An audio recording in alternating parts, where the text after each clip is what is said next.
Some Experiences of an Irish R.M. by E. O.E. Somerville. Some Experiences of an Irish R.M. I Great-Uncle McCarthy. A resident magistracy in Ireland is not an easy thing to come by nowadays, either is it a very attractive job, yet on the evening when I first propounded the idea to the young lady who had recently consented to become Mrs. Sinclair Yates, it seemed glittering with possibilities. There was, on that occasion, a sunset, and a string band playing the gondoliers, and there was also an ingenuous belief in the omnipotence of a godfather of Philippa's. Philippa was the young lady, who had once been a member of the government. I was then climbing the steep ascent of the captains towards my majority. I have no fault to find with Philippa's godfather. He did all and more than even Philippa had expected. Nevertheless, I had attained to the dignity of mud major, and had spent a good deal on postage stamps, and on railway fares to interview people of influence, before I found myself in the hotel at Skibon, opening long envelopes addressed to Major Yates R.M. My most immediate concern, as any one who has spent 9 weeks at Mrs. Rafferty's hotel will readily believe, was to leave it at the earliest opportunity. But in those 9 weeks I had learned, amongst other painful things, a very little, of the methods of the artisan in the west of Ireland. Finding a house had been easy enough. I had had my choice of several, each with some hundreds of acres of shooting, thoroughly poached, and a considerable portion of the roof intact. I had selected one, the one that had the largest extent of roof in proportion to the shooting, and had been assured by my landlord that in a fortnight or so it would be fit for occupation. "There's a few little odd things to be done," he said easily. "A lick of paint here and there, and a slap of plaster." I am short-sighted. I am also of Irish extraction, both facts that make for toleration, but even I thought he was understating the case. So did the contractor. At the end of 3 weeks the latter reported progress, which mainly consisted of the facts that the plumber had accused the carpenter of stealing 16 feet of his inch pipe to run a bell wire through, and that the carpenter had replied that he wished the divil might run the plumber through a rand's quill. The plumber having reflected upon the carpenter's parentage, the work of renovation had merged in battle, and at the next petty sessions I was reluctantly compelled to allot to each combatant 7 days, without the option of a fine. These and kindred difficulties extended in an unbroken chain through the summer months, until a certain wet and windy day in October, when, with my baggage, I drove over to establish myself at Shrieling. It was a tall, ugly house of 3 stories high, its walls faced with weather-beaten slates, its windows staring, narrow, and vacant. Round the house ran an area, in which grew some laurustinus and holly bushes among ash heaps, and nettles, and broken bottles. I stood on the steps, waiting for the door to be opened, while the rain sluiced upon me from a broken eaves hoot that had, amongst many other things, escaped the notice of my landlord. I thought of Philippa, and of her plan, broached in today's letter, of having the hall done up as a sitting-room. The door opened, and revealed the hall. It struck me that I had perhaps overestimated its possibilities. Among them I had certainly not included a flagged floor, sweating with damp, and a reek of cabbage from the adjacent kitchen stairs. A large elderly woman, with a red face, and a cap worn helmet-wise on her forehead, swept me a magnificent curtsy as I crossed the threshold. "Your honor's welcome," she began, and then every door in the house slammed in obedience to the gust that drove through it. With something that sounded like, "Mend ye for a back door!" Mrs. Cadogan abandoned her opening speech and made for the kitchen stairs. Improbable as it may appear, my housekeeper was called Cadogan, a name made locally possible by being pronounced Cadogan. Only those who have been through a similar experience can know what manner of afternoon I spent. I am a martyr to colds in the head, and I felt one coming on. I made a lager in front of the dining-room fire, with a tattered leather screen and the dinner table, and gradually, with cigarettes and strong tea, baffled the smell of must and cats, and fervently trusted that the rain might avert a threatened visit from my landlord. I was then but superficially acquainted with Mr. Florence McCarthy Knox and his habits. At about 4:30, when the room had warmed up, and my cold was yielding to treatment, Mrs. Cadogan entered and informed me that Mr. Fleury was in the yard, and would be thankful if I'd go out to him, for he couldn't come in. Many are the privileges of the female sex. Had I been a woman, I should unhesitatingly have said that I had a cold in my head. Being a man, I huddled on a mackintosh, and went out into the yard. My landlord was there on horseback, and with him there was a man standing at the head of a stout grey animal. I recognized with despair that I was about to be compelled to buy a horse. "Good afternoon, Major," said Mr. Knox in his slow, sing-song brogue. "It's rather soon to be paying you a visit, but I thought you might be in a hurry to see the horse I was telling you of." I could have laughed. As if I were ever in a hurry to see a horse. I thanked him, and suggested that it was rather wet for horse dealing. "Oh, it's nothing when you're used to it," replied Mr. Knox. His gloveless hands were red and wet, the rain ran down his nose, and his covert coat was soaked to a sodden brown. I thought that I did not want to become used to it. My relations with horses have been of a purely military character. I have endured the Sandhurst riding school, I have galloped for an impetuous general, I have been steward at regimental races, but none of these feats have altered my opinion that the horse, as a means of locomotion, is obsolete. Nevertheless, the man who accepts a resident magistracy in the southwest of Ireland voluntarily retires into the prehistoric age. To institute a stable became inevitable. "You ought to throw a leg over him," said Mr. Knox. "And you're welcome to take him over a fence or two if you like. He's a nice flippant jumper." Even to my unexacting eye the grey horse did not seem to promise flippancy, nor did I at all desire to find that quality in him. I explained that I wanted something to drive, and not to ride.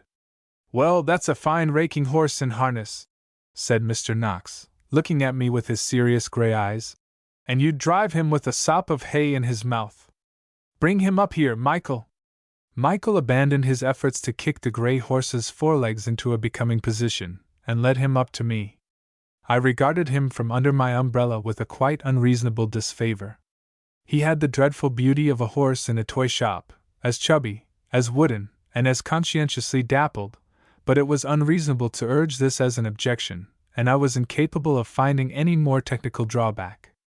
Yielding to circumstance, I threw my leg over the brute, and after pacing gravely round the quadrangle that formed the yard, and jolting to my entrance gate and back, I decided that as he had neither fallen down nor kicked me off, it was worth paying £25 for him, if only to get in out of the rain.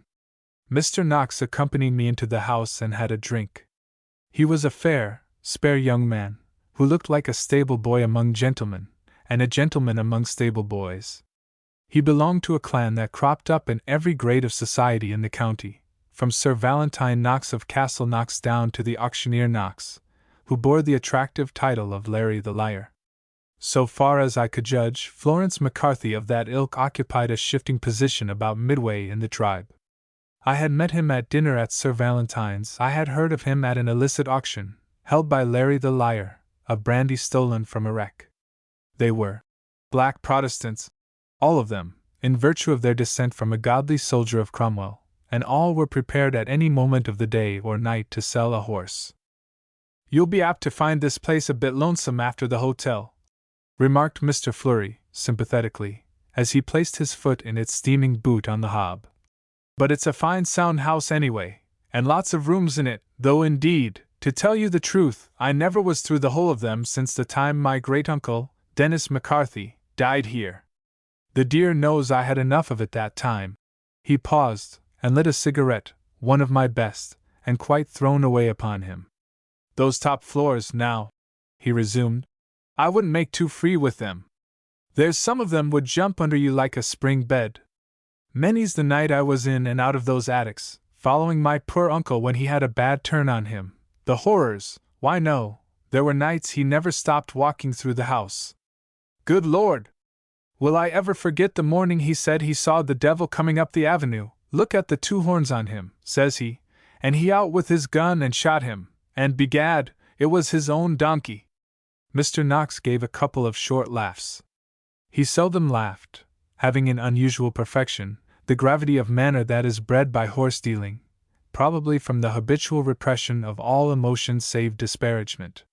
The autumn evening, grey with rain, was darkening in the tall windows, and the wind was beginning to make bullying rushes among the shrubs in the area.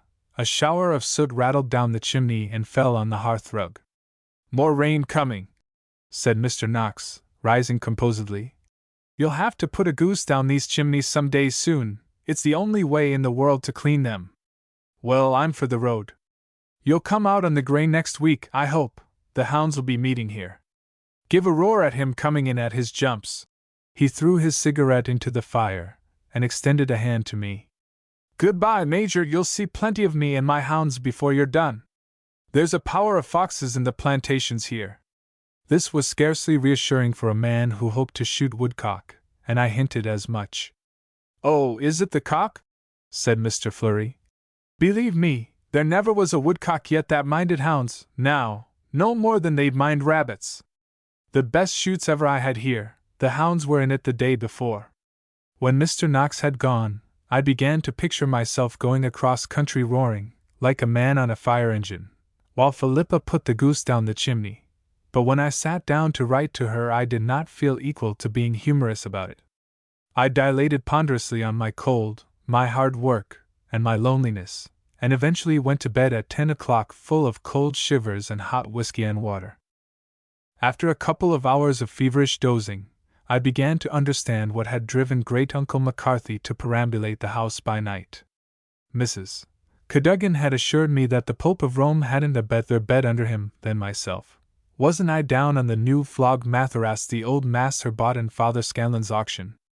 By the smell I recognized that flog meant flock, otherwise I should have said my couch was stuffed with old boots. I have seldom spent a more wretched night. The rain drummed with soft fingers on my window panes.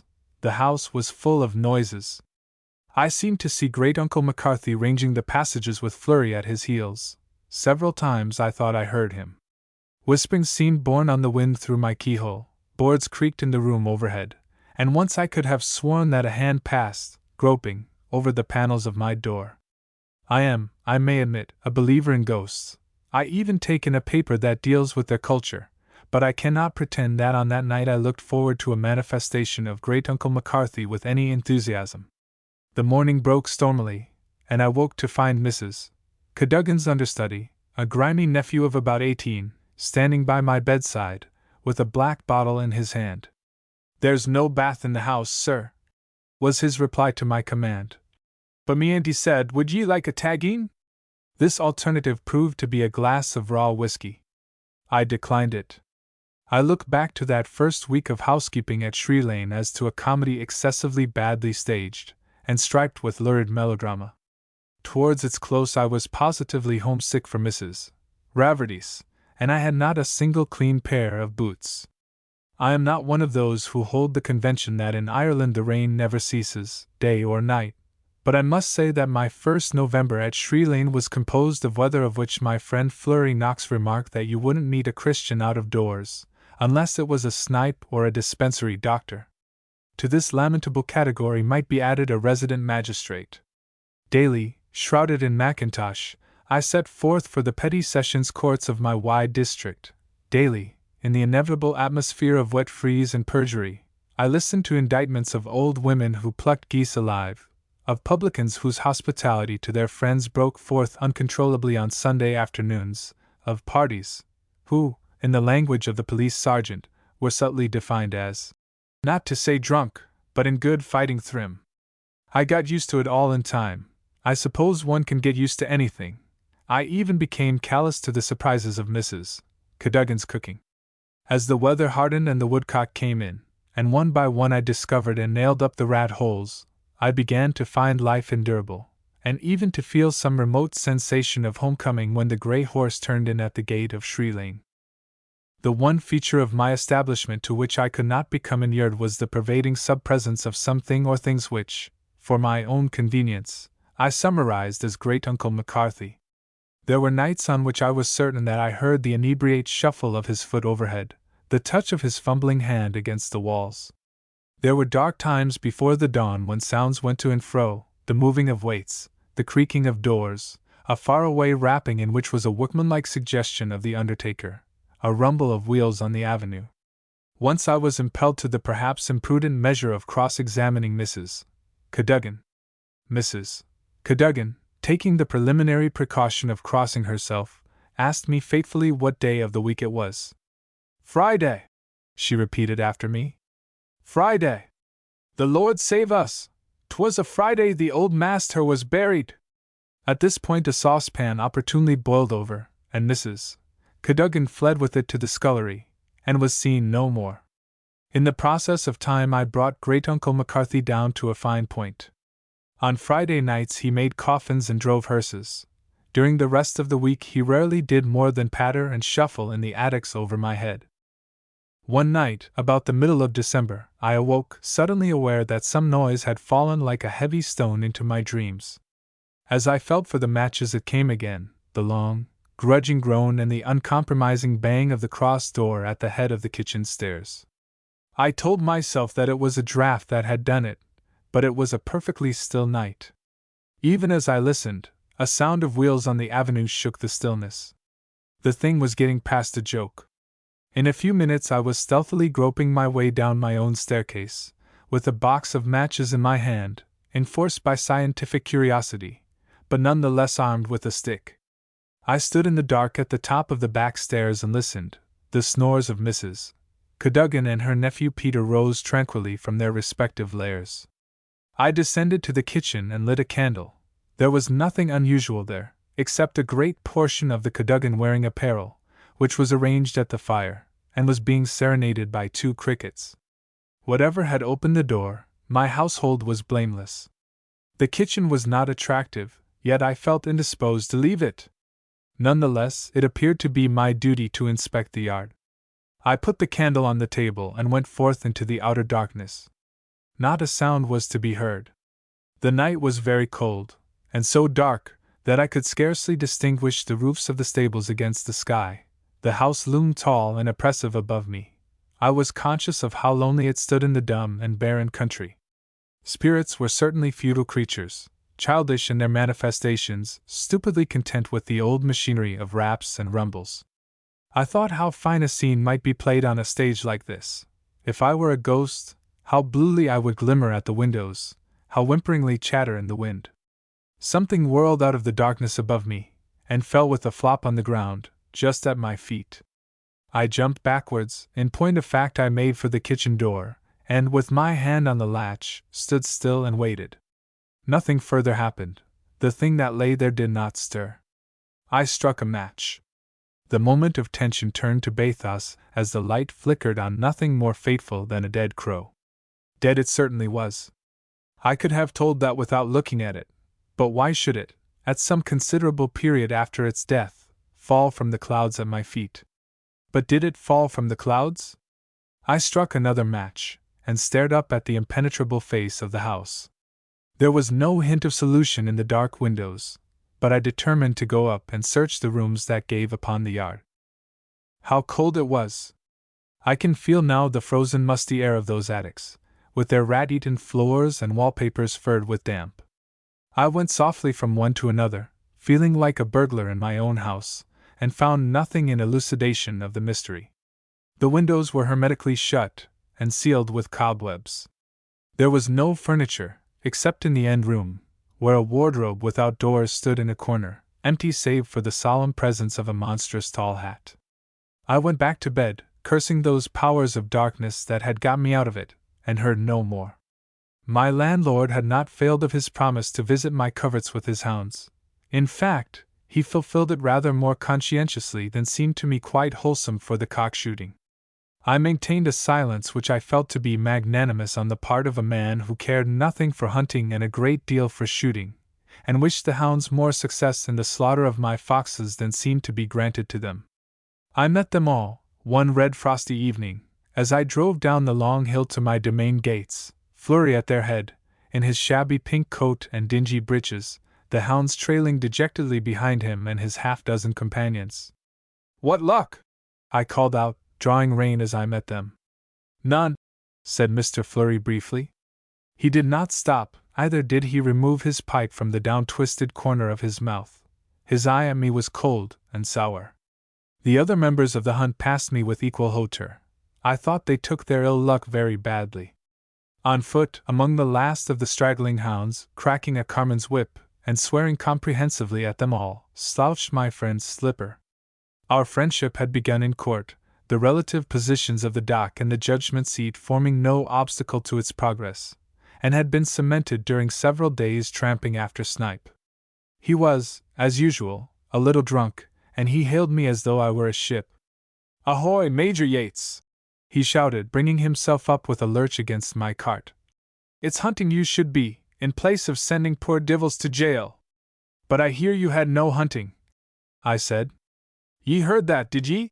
Slipper rolled upon me an eye like that of a profligate pug. "Well, begor, ye heard no more than the thruth." "But where are all the foxes?" said I. "Begor, I don't know no more than your honor. And Shree Lane, that there used to be as many foxes in it as there's crosses in a yard of check? Well, well, I'll say nothin' for it, only that it's quare. Here, Venus! Negress!" Slipper uttered a yell, hoarse with whiskey, in adjuration of two elderly ladies of the pack who had profited by our conversation to stray away into an adjacent cottage. "Well, good night, Major. Mr. Flurry's as cross as briars, and he'll have me ate." He set off at a surprisingly steady run, cracking his whip, and whooping like a man. I hope that when I also am 50 I shall be able to run like Slipper.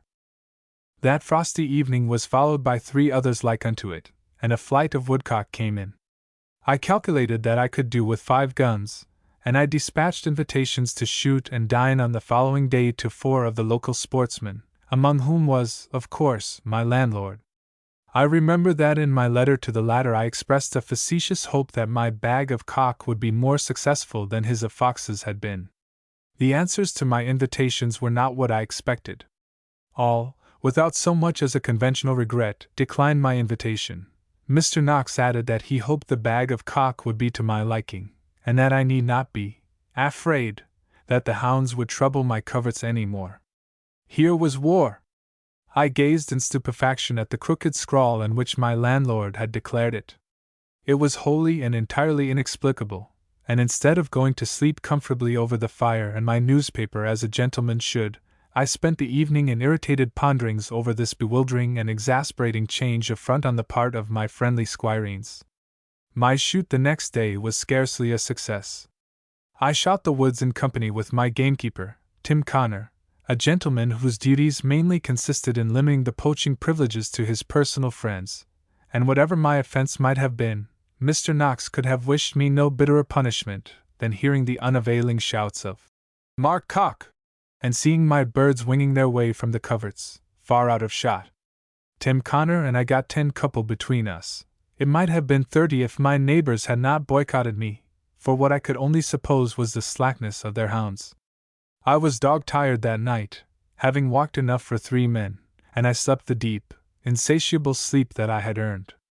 It was somewhere about 3 a.m. that I was gradually awakened by a continuous knocking, interspersed with muffled calls. Great-uncle McCarthy had never before given tongue, and I freed one ear from blankets to listen. Then I remembered that Peter had told me the sweep had promised to arrive that morning, and to arrive early. Blind with sleep and fury I went to the passage window, and thence desired the sweep to go to the devil. It availed me little. For the remainder of the night I could hear him pacing round the house, trying the windows, banging at the doors, and calling upon Peter Cadogan as the priests of Baal called upon their god. At 6 o'clock I had fallen into a troubled doze, when Mrs. Cadogan knocked at my door and imparted the information that the sweep had arrived. My answer need not be recorded, but in spite of it the door opened, and my housekeeper, in a weird deshabille, effectively lighted by the orange beams of her candle, entered my room. "God forgive me, I never seen one I'd hate as much as that sweep," she began.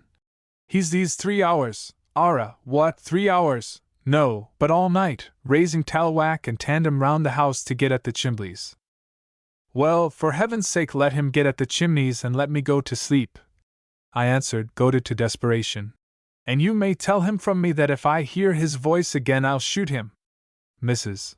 Cadogan silently left my bedside, and as she closed the door she said to herself, "The Lord save us!" Subsequent events may be briefly summarized. At 7:30 I was awakened anew by a thunderous sound in the chimney, and a brick crashed into the fireplace, followed at a short interval by 2 dead jackdaws and their nests. At 8, I was informed by Peter that there was no hot water, and that he wished the divil would roast the same sweep. At 9:30, when I came down to breakfast, there was no fire anywhere, and my coffee, made in the coach house, tasted of soot. I put on an overcoat and opened my letters. About 4th or 5th in the uninteresting heap came one in an egregiously disguised hand. "Sir," it began, "this is to inform you your unsportsmanlike conduct has been discovered. You have been suspected this good while of shooting the Sri Lane foxes. It is known now you do worse. Parties have seen your gamekeeper going regular to meet the Saturday early train at Salters Hill Station, with your grey horse under a cart, and your labels on the boxes, and we know as well as your agent in Cork what it is you have in those boxes. Be warned in time. Your well-wisher." I read this through twice before its drift became apparent, and I realized that I was accused of improving my shooting and my finances by the simple expedient of selling my foxes. That is to say, I was in a worse position than if I had stolen a horse, or murdered Mrs. Cadogan, or got drunk 3 times a week in Skibon.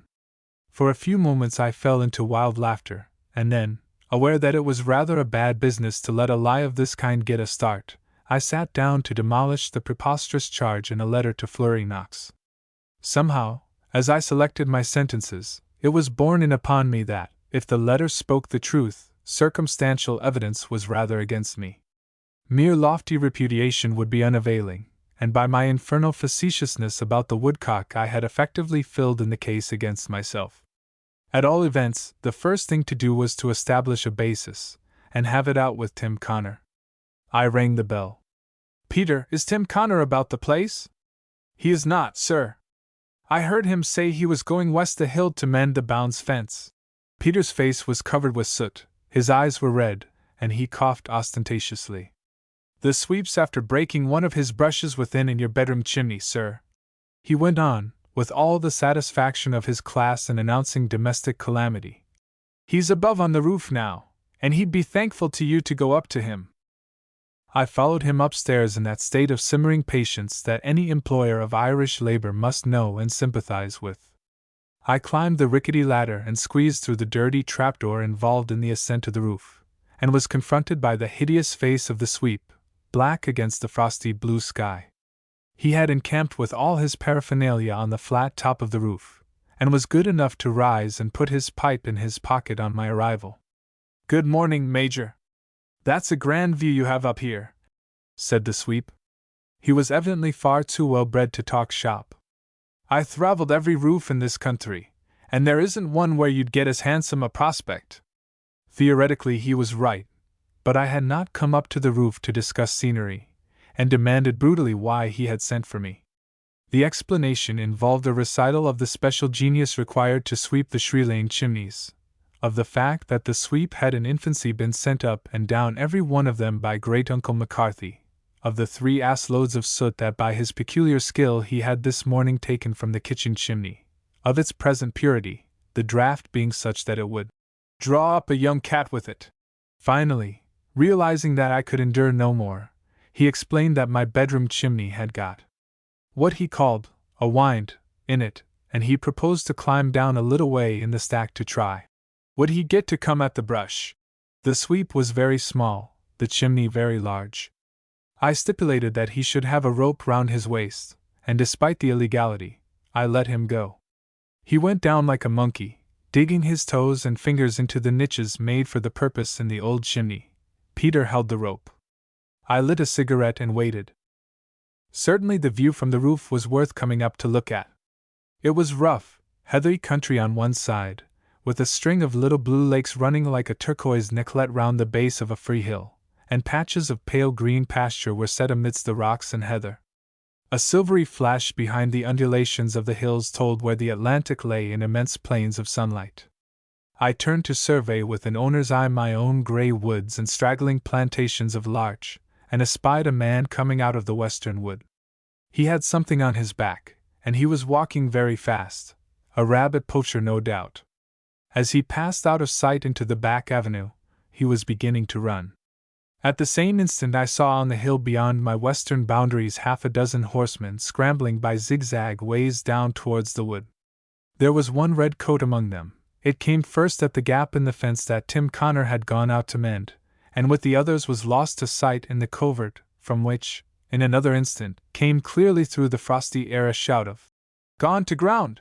Tremendous horn blowings followed, then, all in the same moment, I saw the hounds break in full cry from the wood, and come stringing over the grass and up the back avenue towards the yard gate. Were they running a fresh fox into the stables? I do not profess to be a hunting man, but I am an Irishman, and so, it is perhaps superfluous to state, is Peter. We forgot the sweep as if he had never existed, and precipitated ourselves down the ladder, down the stairs, and out into the yard. One side of the yard is formed by the coach house and a long stable, with a range of lofts above them, planned on the heroic scale in such matters that obtained in Ireland formerly. These join the house at the corner by the back door. A long flight of stone steps leads to the lofts, and up these, as Peter and I emerged from the back door, the hounds were struggling helter-skelter. Almost simultaneously there was a confused clatter of hoofs in the back avenue, and Flurry Knox came stooping at a gallop under the archway followed by 3 or 4 other riders. They flung themselves from their horses and made for the steps of the loft.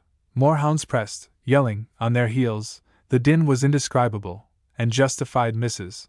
Cadogan's subsequent remark that, when she heard the noise she thought 'twas the end of the world and the divil collecting his own. I jostled in the wake of the party, and found myself in the loft, wading in hay, and nearly deafened by the clamor that was bandied about the high roof and walls. At the farther end of the loft the hounds were raging in the hay, encouraged thereto by the whoops and screeches of Flurry and his friends. High up in the gable of the loft, where it joined the main wall of the house, there was a small door, and I noted with a transient surprise that there was a long ladder leading up to it.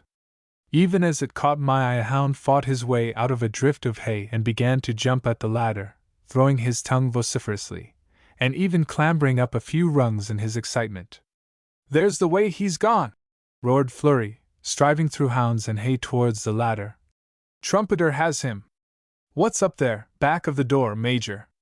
"I don't remember it at all." My crimes had evidently been forgotten in the supremacy of the moment.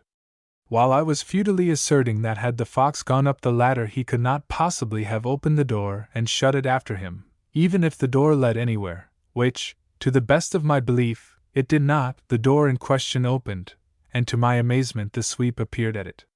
He gesticulated violently, and over the tumult was heard to asseverate that there was nothing above there, only a way into the flue, and any one would be destroyed with the soot. "Ah, go to blazes with your soot!" interrupted Flurry, already halfway up the ladder. I followed him, the other men pressing up behind me. That Trumpeter had made no mistake was instantly brought home to our noses by the reek of fox that met us at the door. Instead of a chimney, we found ourselves in a dilapidated bedroom full of people.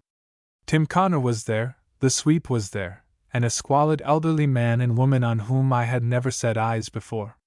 There was a large open fireplace, black with the soot the sweep had brought down with him, and on the table stood a bottle of my own special Scotch whiskey.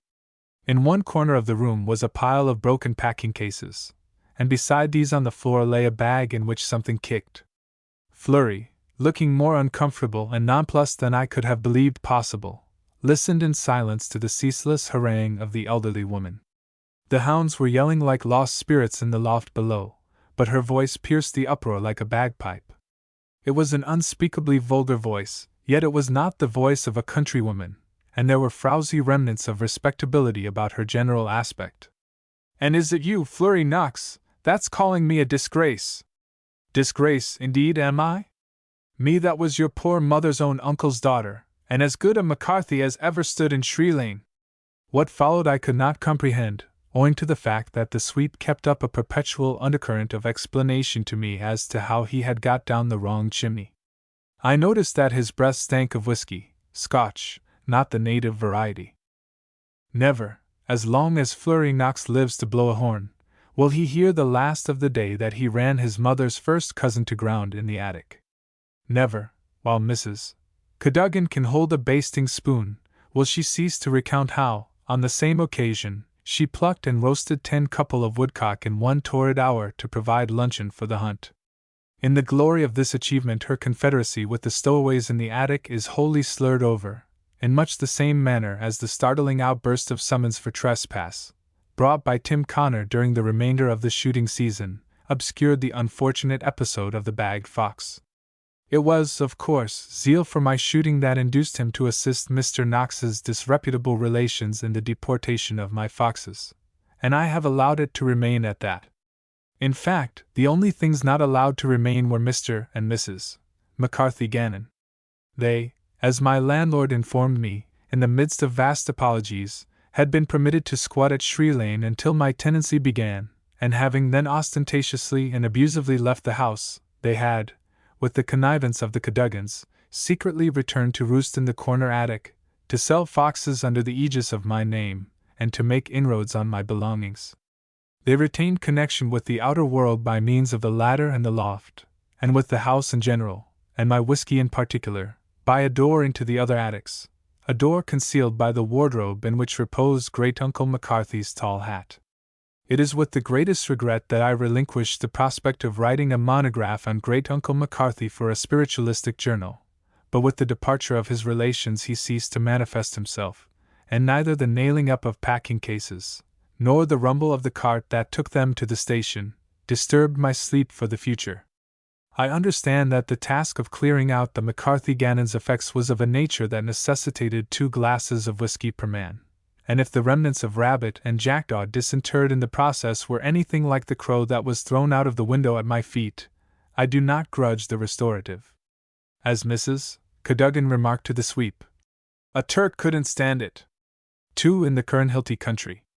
It is hardly credible that I should have been induced to depart from my usual walk of life by a creature so uninspiring as the grey horse that I bought from Flurry Knox for £25.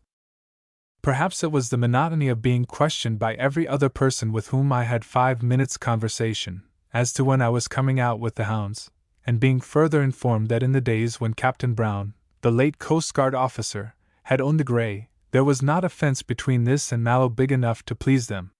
At all events, there came an epoch-making day when I mounted the Quaker and presented myself at a meet of Mr. Knox's hounds. It is my belief that 6 out of every dozen people who go out hunting are disagreeably conscious of a nervous system, and 2 out of the 6 are in what is brutally called a blue funk. I was not in a blue funk, but I was conscious not only of a nervous system, but of the anatomical fact that I possessed large, round legs, handsome in their way, even admirable in their proper sphere, but singularly ill adapted for adhering to the slippery surfaces of a saddle. By a fatal intervention of Providence, the sport, on this my first day in the hunting field, was such as I could have enjoyed from a bath chair.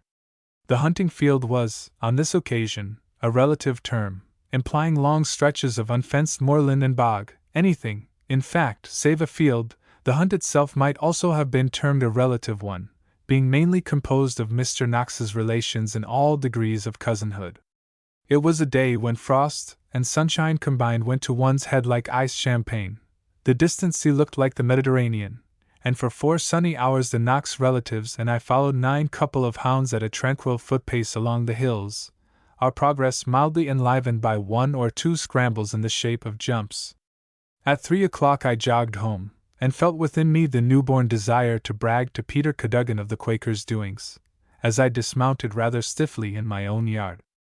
I little thought that the result would be that 3 weeks later I should find myself in a railway carriage at an early hour of a December morning, in company with Flurry Knox and 4 or 5 of his clan, journeying towards an unknown town, named Drumcurran, with an appropriate number of horses and boxes behind us and a van full of hounds in front. Mr. Knox's hounds were on their way, by invitation, to have a day in the country of their neighbors, the Kernhilty Harriers, and with amazing fatuity I had allowed myself to be cajoled into joining the party.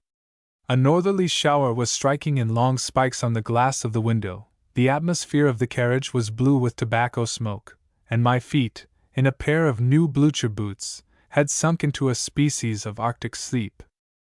"Well, you got my letter about the dance at the hotel tonight?"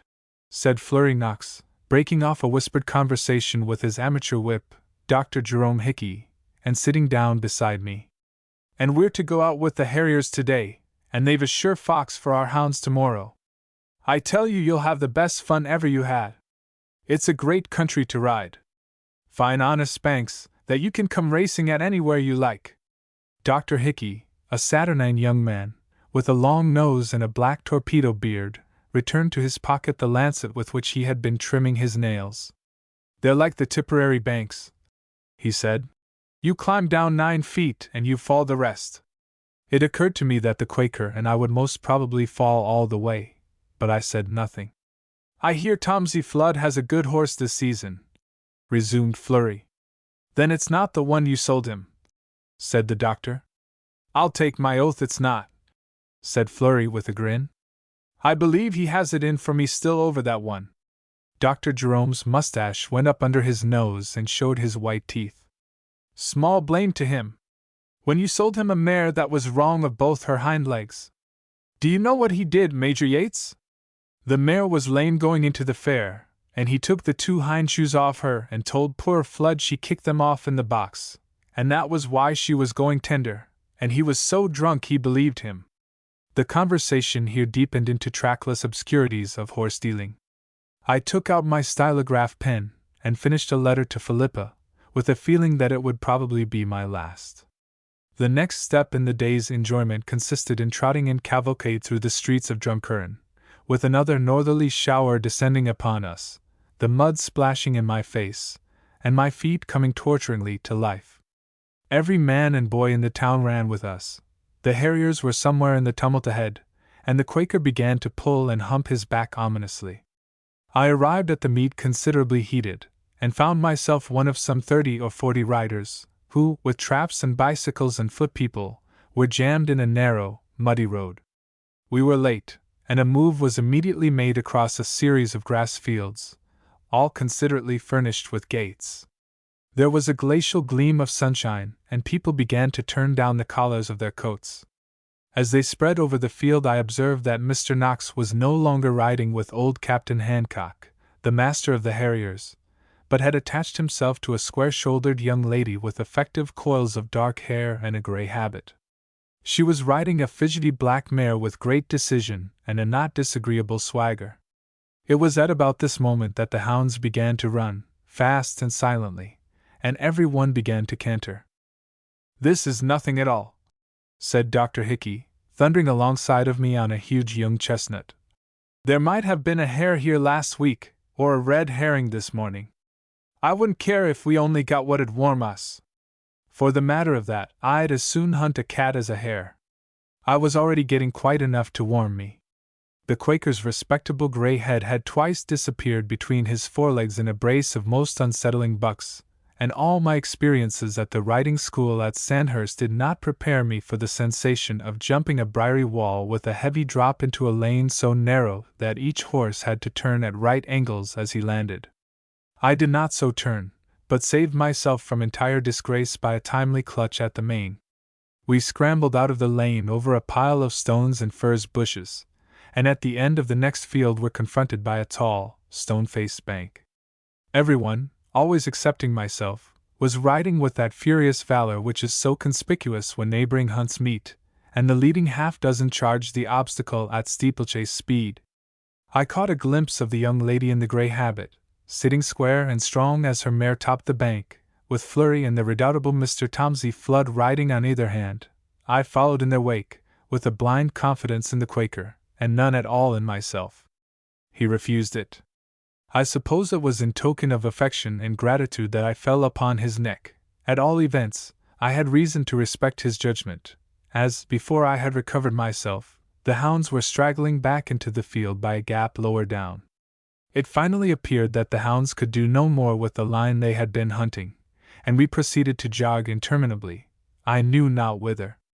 During this unpleasant process Flurry Knox bestowed on me many items of information, chiefly as to the pangs of jealousy he was inflicting on Mr. Flood by his attentions to the lady in the grey habit, Miss Bobby Bennet.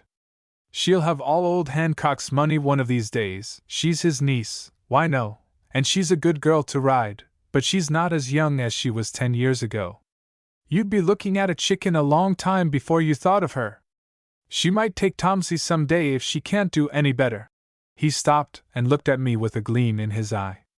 "Come on, and I'll introduce you to her." Before, however, this privilege could be mine, the whole cavalcade was stopped by a series of distant yells, which apparently conveyed information to the hunt, though to me they only suggested a red Indian scalping his enemy. The yells traveled rapidly nearer, and a young man with a scarlet face and a long stick sprang upon the fence, and explained that he and Patsy Laurie were after chasing a hare 2 miles down out of the hill above, and ne'er a dog nor a one with them but themselves, and she was lying, beat out, under a bush, and Patsy Laurie was minding her until the hounds would come. I had a vision of the humane Patsy Laurie fanning the hare with his hat, but apparently nobody else found the fact unusual. The hounds were hurried into the fields, the hare was again spurred into action, and I was again confronted with the responsibilities of the chase. After the first 5 minutes I had discovered several facts about the Quaker. If the bank was above a certain height he refused it irrevocably. If it accorded with his ideas he got his forelegs over and plowed through the rest of it on his stifle joints. Or, if a gripe made this inexpedient, he remained poised on top till the fabric crumbled under his weight. In the case of walls he butted them down with his knees, or squandered them with his hind legs. These operations took time, and the leaders of the hunt streamed farther and farther away over the crest of a hill, while the Quaker pursued at the equable gallop of a horse in the bayou tapestry. I began to perceive that I had been adopted as a pioneer by a small band of followers, who, as one of their number candidly explained, liked to have someone ahead of them to soften the banks, and accordingly waited respectfully till the Quaker had made the rough places smooth, and taken the raw edge off the walls. They, in their turn, showed me alternative routes when the obstacle proved above the Quaker's limit. Thus, in ignoble confederacy, I and the offscourings of the Kernhilty hunt pursued our way across some 4 miles of country. When at length we parted it was with extreme regret on both sides. A river crossed our course, with boggy banks pitted deep with the hoof marks of our forerunners. I suggested it to the Quaker, and discovered that nature had not in vain endued him with the hindquarters of the hippopotamus. I presumed the others had jumped it. The Quaker, with abysmal flounderings, walked through and heaved himself to safety on the farther bank. It was the dividing of the ways. My friendly company turned aside as one man, and I was left with the world before me, and no guide save the hoof marks in the grass. These presently led me to a road, on the other side of which was a bank, that was at once added to the Quaker's black list. The rain had again begun to fall heavily, and was soaking in about my elbows. I suddenly asked myself why, in heaven's name, I should go any farther.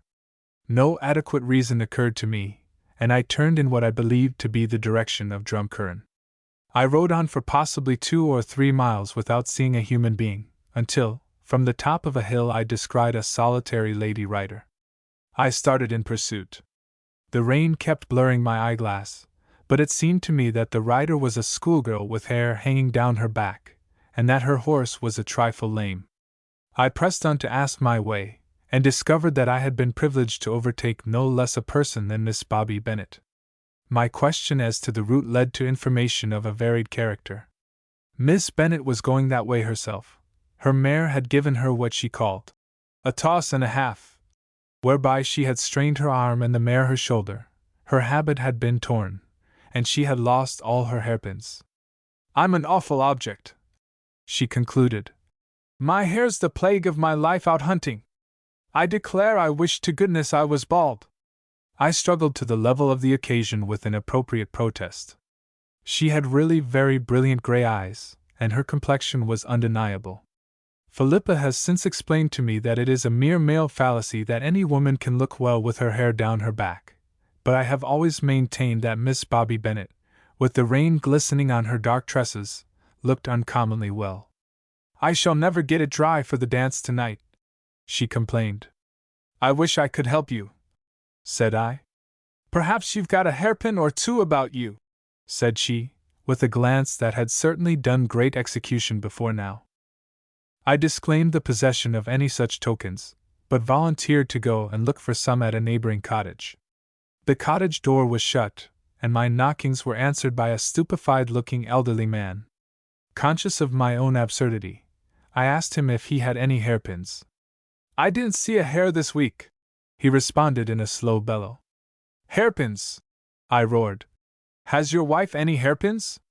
"She has not." Then, as an afterthought, "She's dead these 10 years. At this point a young woman emerged from the cottage, and with many coy grins, plucked from her own head some half-dozen hairpins, crooked and grey with age, but still hairpins, and as such well worth my shilling. I returned with my spoil to Miss Bennet, only to be confronted with a fresh difficulty. The arm that she had strained was too stiff to raise to her head. Miss Bobby turned her handsome eyes upon me. "It's no use," she said plaintively. "I can't do it." I looked up and down the road. There was no one in sight. I offered to do it for her. Miss Bennet's hair was long, thick, and soft. It was also slippery with rain. I twisted it conscientiously, as if it were a hay rope, until Miss Bennet, with an irrepressible shriek, told me it would break off. I coiled the rope with some success, and proceeded to nail it to her head with the hairpins. At all the most critical points one, if not both, of the horses moved. Hairpins were driven home into Miss Bennet's skull, and were with difficulty plucked forth again. In fact, a more harrowing performance can hardly be imagined, but Miss Bennet bore it with the heroism of a pincushion.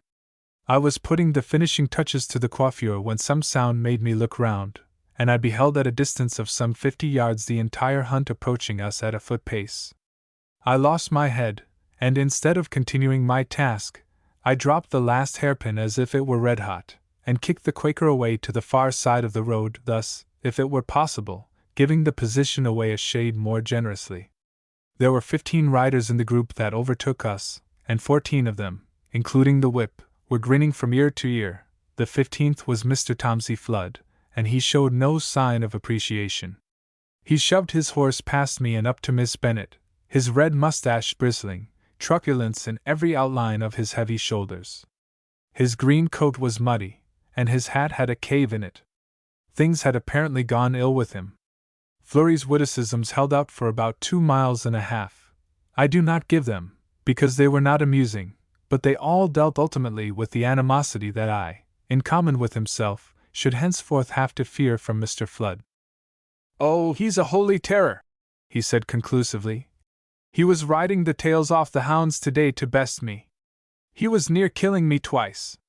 We had some words about it, I can tell you. I very near took my whip to him. Such a bull rider of a fellow I never saw. He wouldn't so much as stop to catch Bobby Bennet's horse when I picked her up, he was riding so jealous. His own girl, mind you. And such a crumpler as she got too. I declare she knocked a groan out of the road when she struck it. She doesn't seem so much hurt?" I said. "Hurt?" said Flurry, flicking casually at a hound. "You couldn't hurt that one unless you took a hatchet to her." The rain had reached a pitch that put further hunting out of the question, and we bumped home at that intolerable pace known as a hound's jog. I spent the remainder of the afternoon over a fire in my bedroom in the Royal Hotel, Drumcurran, official letters to write having mercifully provided me with an excuse for seclusion, while the bar and the billiard-room hummed below, and the Quaker's three-cornered gallop wreaked its inevitable revenge upon my person. As this process continued, and I became proportionately embittered, I asked myself, not for the first time, what Philippa would say when introduced to my present circle of acquaintances. I have already mentioned that a dance was to take place at the hotel, given, as far as I could gather, by the leading lights of the Curran-Hilty hunt. A less jocund guest than the wreck who at the pastoral hour of 9 crept stiffly down to chase the glowing hours with flying feet could hardly have been encountered. The dance was held in the coffee-room, and a conspicuous object outside the door was a saucer bath full of something that looked like flour. "Rub your feet in that," said Flurry. "That's French chalk." They hadn't time to do the floor, so they hit on this dodge.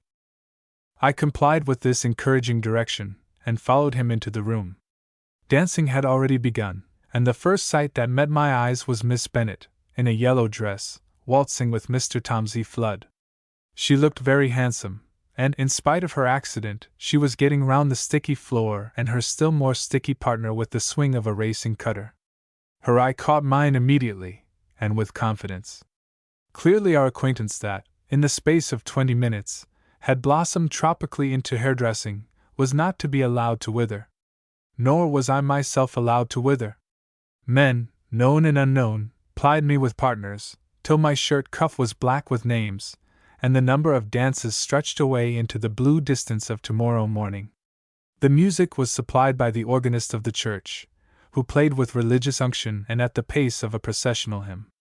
I put forth into the melee with a junior Bennett, inferior in caliber to Miss Bobby, but a strong goer, and, I fear, made but a sorry debut in the eyes of Drumcurran.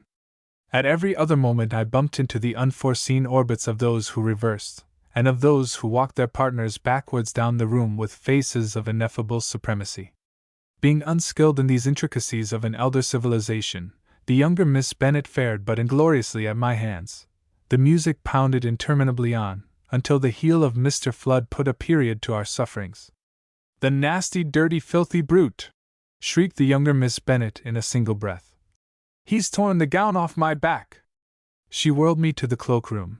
We parted, mutually unregretted, at its door, and by, I fear, common consent, evaded our second dance together.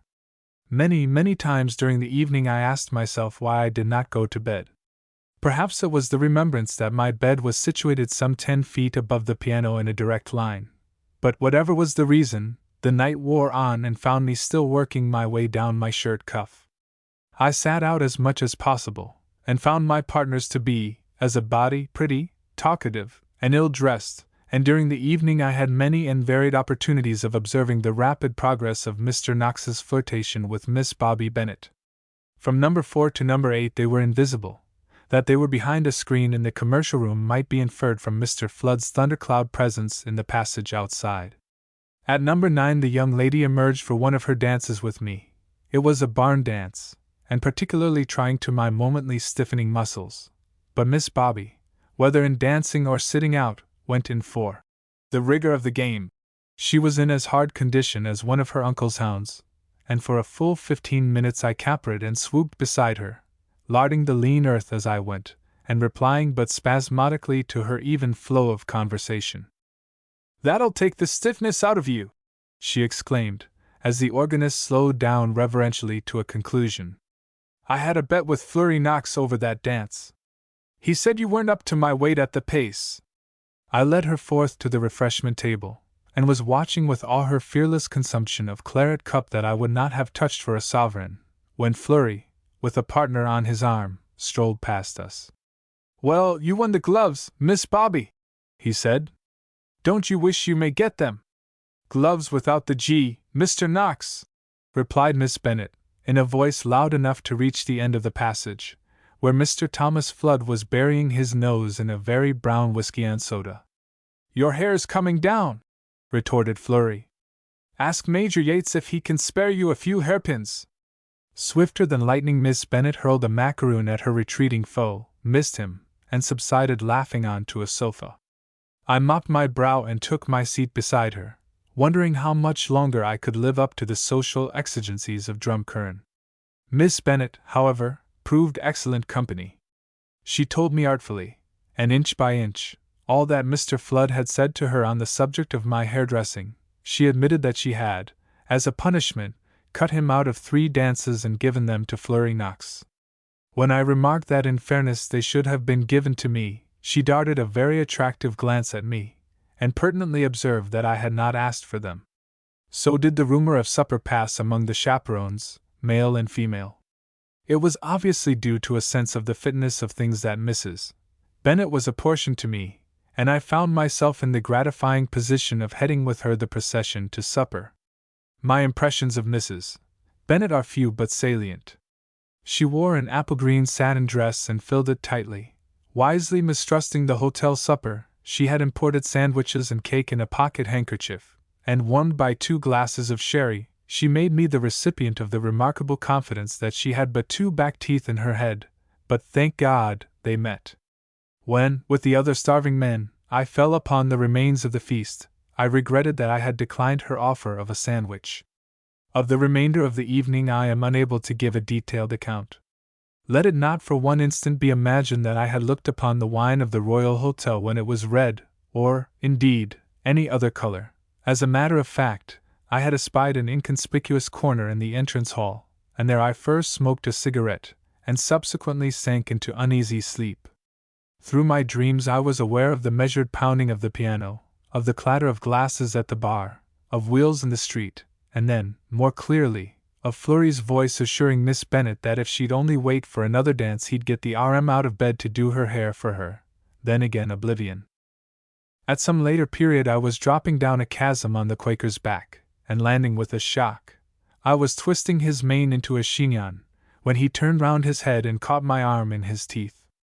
I awoke, with the dew of terror on my forehead, to find Miss Bennet leaning over me in a scarlet cloak with a hood over her head, and shaking me by my coat sleeve. "Major Yates," she began at once in a hurried whisper, "I want you to find Flurry Knox, and tell him there's a plan to feed his hounds at 6 o'clock this morning so as to spoil their hunting." "How do you know?" I asked, jumping up. "My little brother told me. He came in with us tonight to see the dance, and he was hanging round in the stables, and he heard one of the men telling another there was a dead mule in an outhouse in Bride's Alley, all cut up ready to give to Mr. Knox's hounds." "But why shouldn't they get it?" I asked in sleepy stupidity. "Is it fill them up with an old mule just before they're going out hunting?" flashed Miss Bennet. "Hurry and tell Mr. Knox. Don't let Tomsey Flood see you telling him, or anyone else." "Oh, then it's Mr. Flood's game?" I said, grasping the situation at length. "It is," said Miss Bennet, suddenly turning scarlet. "He's a disgrace. I'm ashamed of him. I'm done with him." I resisted a strong disposition to shake Miss Bennet by the hand. "I can't wait," she continued. "I made my mother drive back a mile. She doesn't know a thing about it. I said I'd left my purse in the cloakroom. Good night. Don't tell a soul but Flurry." She was off, and upon my incapable shoulders rested the responsibility of the enterprise. It was past 4 o'clock, and the last bars of the last waltz were being played. At the bar a knot of men, with Flurry in their midst, were tossing, "Odd man out," for a bottle of champagne. Flurry was not in the least drunk, a circumstance worthy of remark in his present company, and I got him out into the hall and unfolded my tidings. The light of battle lit in his eye as he listened. "I knew by Tomsey he was shaping for mischief," he said coolly. "He's taken as much liquor as Stiff and a tinker, and he's only half drunk this minute. Hold on till I get Jerome Hickey and Charlie Knox. They're sober. I'll be back in a minute." I was not present at the council of war thus hurriedly convened. I was merely informed when they returned that we were all to hurry on. My best evening pumps have never recovered the subsequent proceedings. They, with my swelled and aching feet inside them, were raced down one filthy lane after another, until, somewhere on the outskirts of Drumcurran, Flurry pushed open the gate of a yard and went in. It was nearly 5 o'clock on that raw December morning. Low down in the sky a hazy moon shed a diffused light. All the surrounding houses were still and dark. At our footsteps an angry bark or two came from inside the stable. "Wisht," said Flurry. "I'll say a word to them before I open the door." At his voice a chorus of hysterical welcome arose. Without more delay he flung open the stable door, and instantly we were all knee-deep in a rush of hounds. There was not a moment lost. Flurry started at a quick run out of the yard with the whole pack pattering at his heels. Charlie Knox vanished. Dr. Hickey and I followed the hounds, splashing into puddles and hobbling over patches of broken stones, till we left the town behind and hedges arose on either hand. "Here's the house," said Flurry, stopping short at a low entrance gate. "Many's the time I've been here when his father had it. It'll be a queer thing if I can't find a window I can manage, and the old cook he has is as deaf as the dead." He and Dr. Hickey went in at the gate with the hounds. I hesitated ignobly in the mud. "This isn't an R.M.'s job," said Flurry in a whisper, closing the gate in my face. "You'd best keep clear of housebreaking." I accepted his advice, but I may admit that before I turned for home a sash was gently raised, a light had sprung up in one of the lower windows, and I heard Flurry's voice saying, "Over, over, over!" to his hounds. There seemed to me to be no interval at all between these events and the moment when I woke in bright sunlight to find Dr. Hickey standing by my bedside in a red coat with a tall glass in his hand.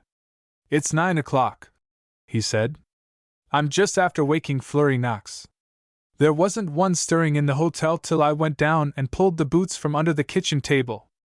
It's well for us the meets in the town, and by the by, your gray horse has 4 legs on him the size of bolsters this morning. He won't be fit to go out, I'm afraid. Drink this anyway, you're in the want of it." Dr. Hickey's eyelids were rather pink, but his hand was as steady as a rock. The whiskey and soda was singularly untempting. "What happened last night?" I asked eagerly as I gulped it. "Oh, it all went off very nicely, thank you," said Hickey, twisting his black beard to a point. "We benched as many of the hounds in Flood's bed as fit, and we shut the lot into the room.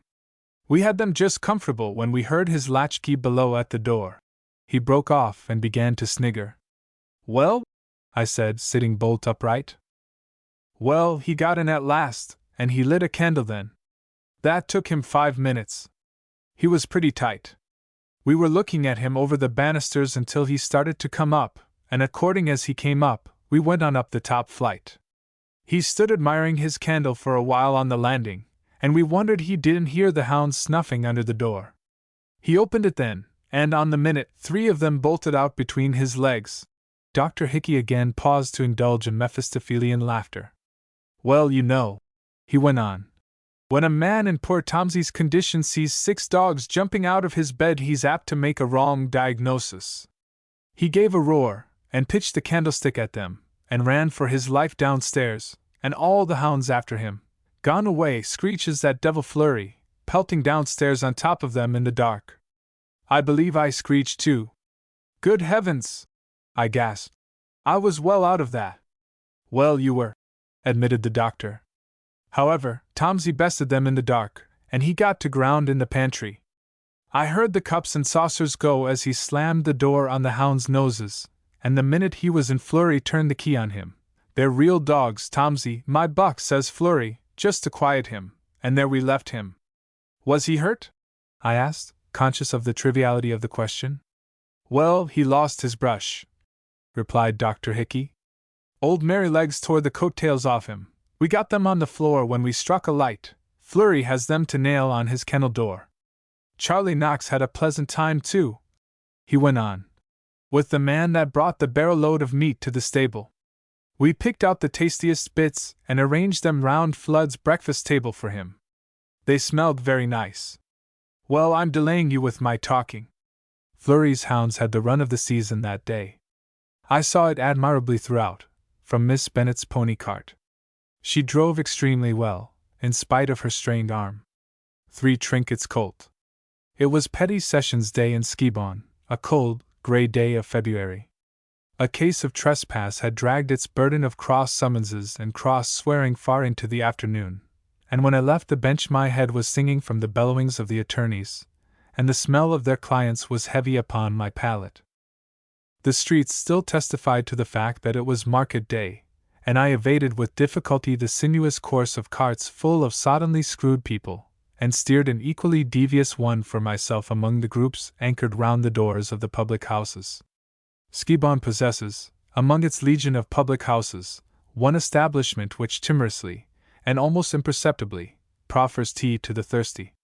I turned in there, as was my custom on court days, and found the little dingy den, known as the ladies' coffee room, in the occupancy of my friend Mr. Florence McCarthy Knox, who was drinking strong tea and eating buns with serious simplicity.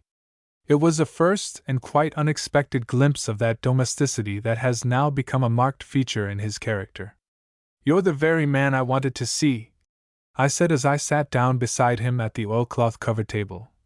"A man I know in England who is not much of a judge of character has asked me to buy him a 4-year-old down here, and as I should rather be stuck by a friend than a dealer, I wish you'd take over the job."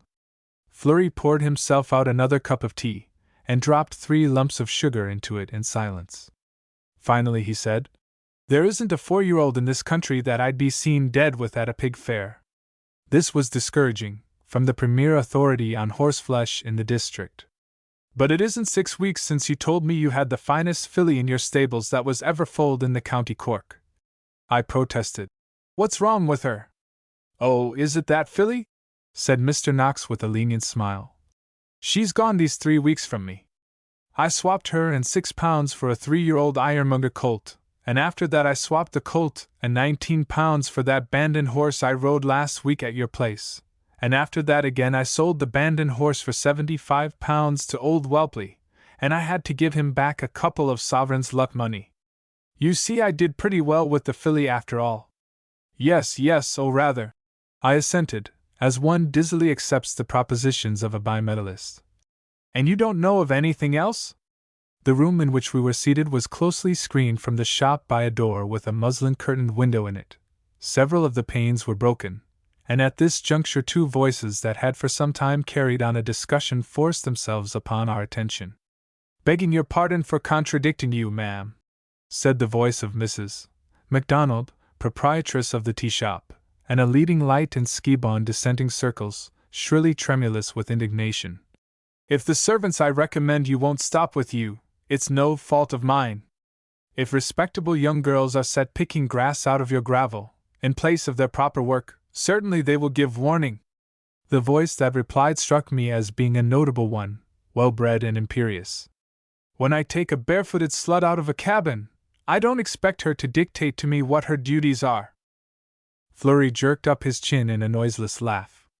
It's my grandmother, he whispered. I bet you Mrs. MacDonald don't get much change out of her. If I set her to clean the pigsty, I expect her to obey me, continued the voice in accents that would have made me clean 40 pigsties had she desired me to do so. Very well, ma'am, retorted Mrs. MacDonald.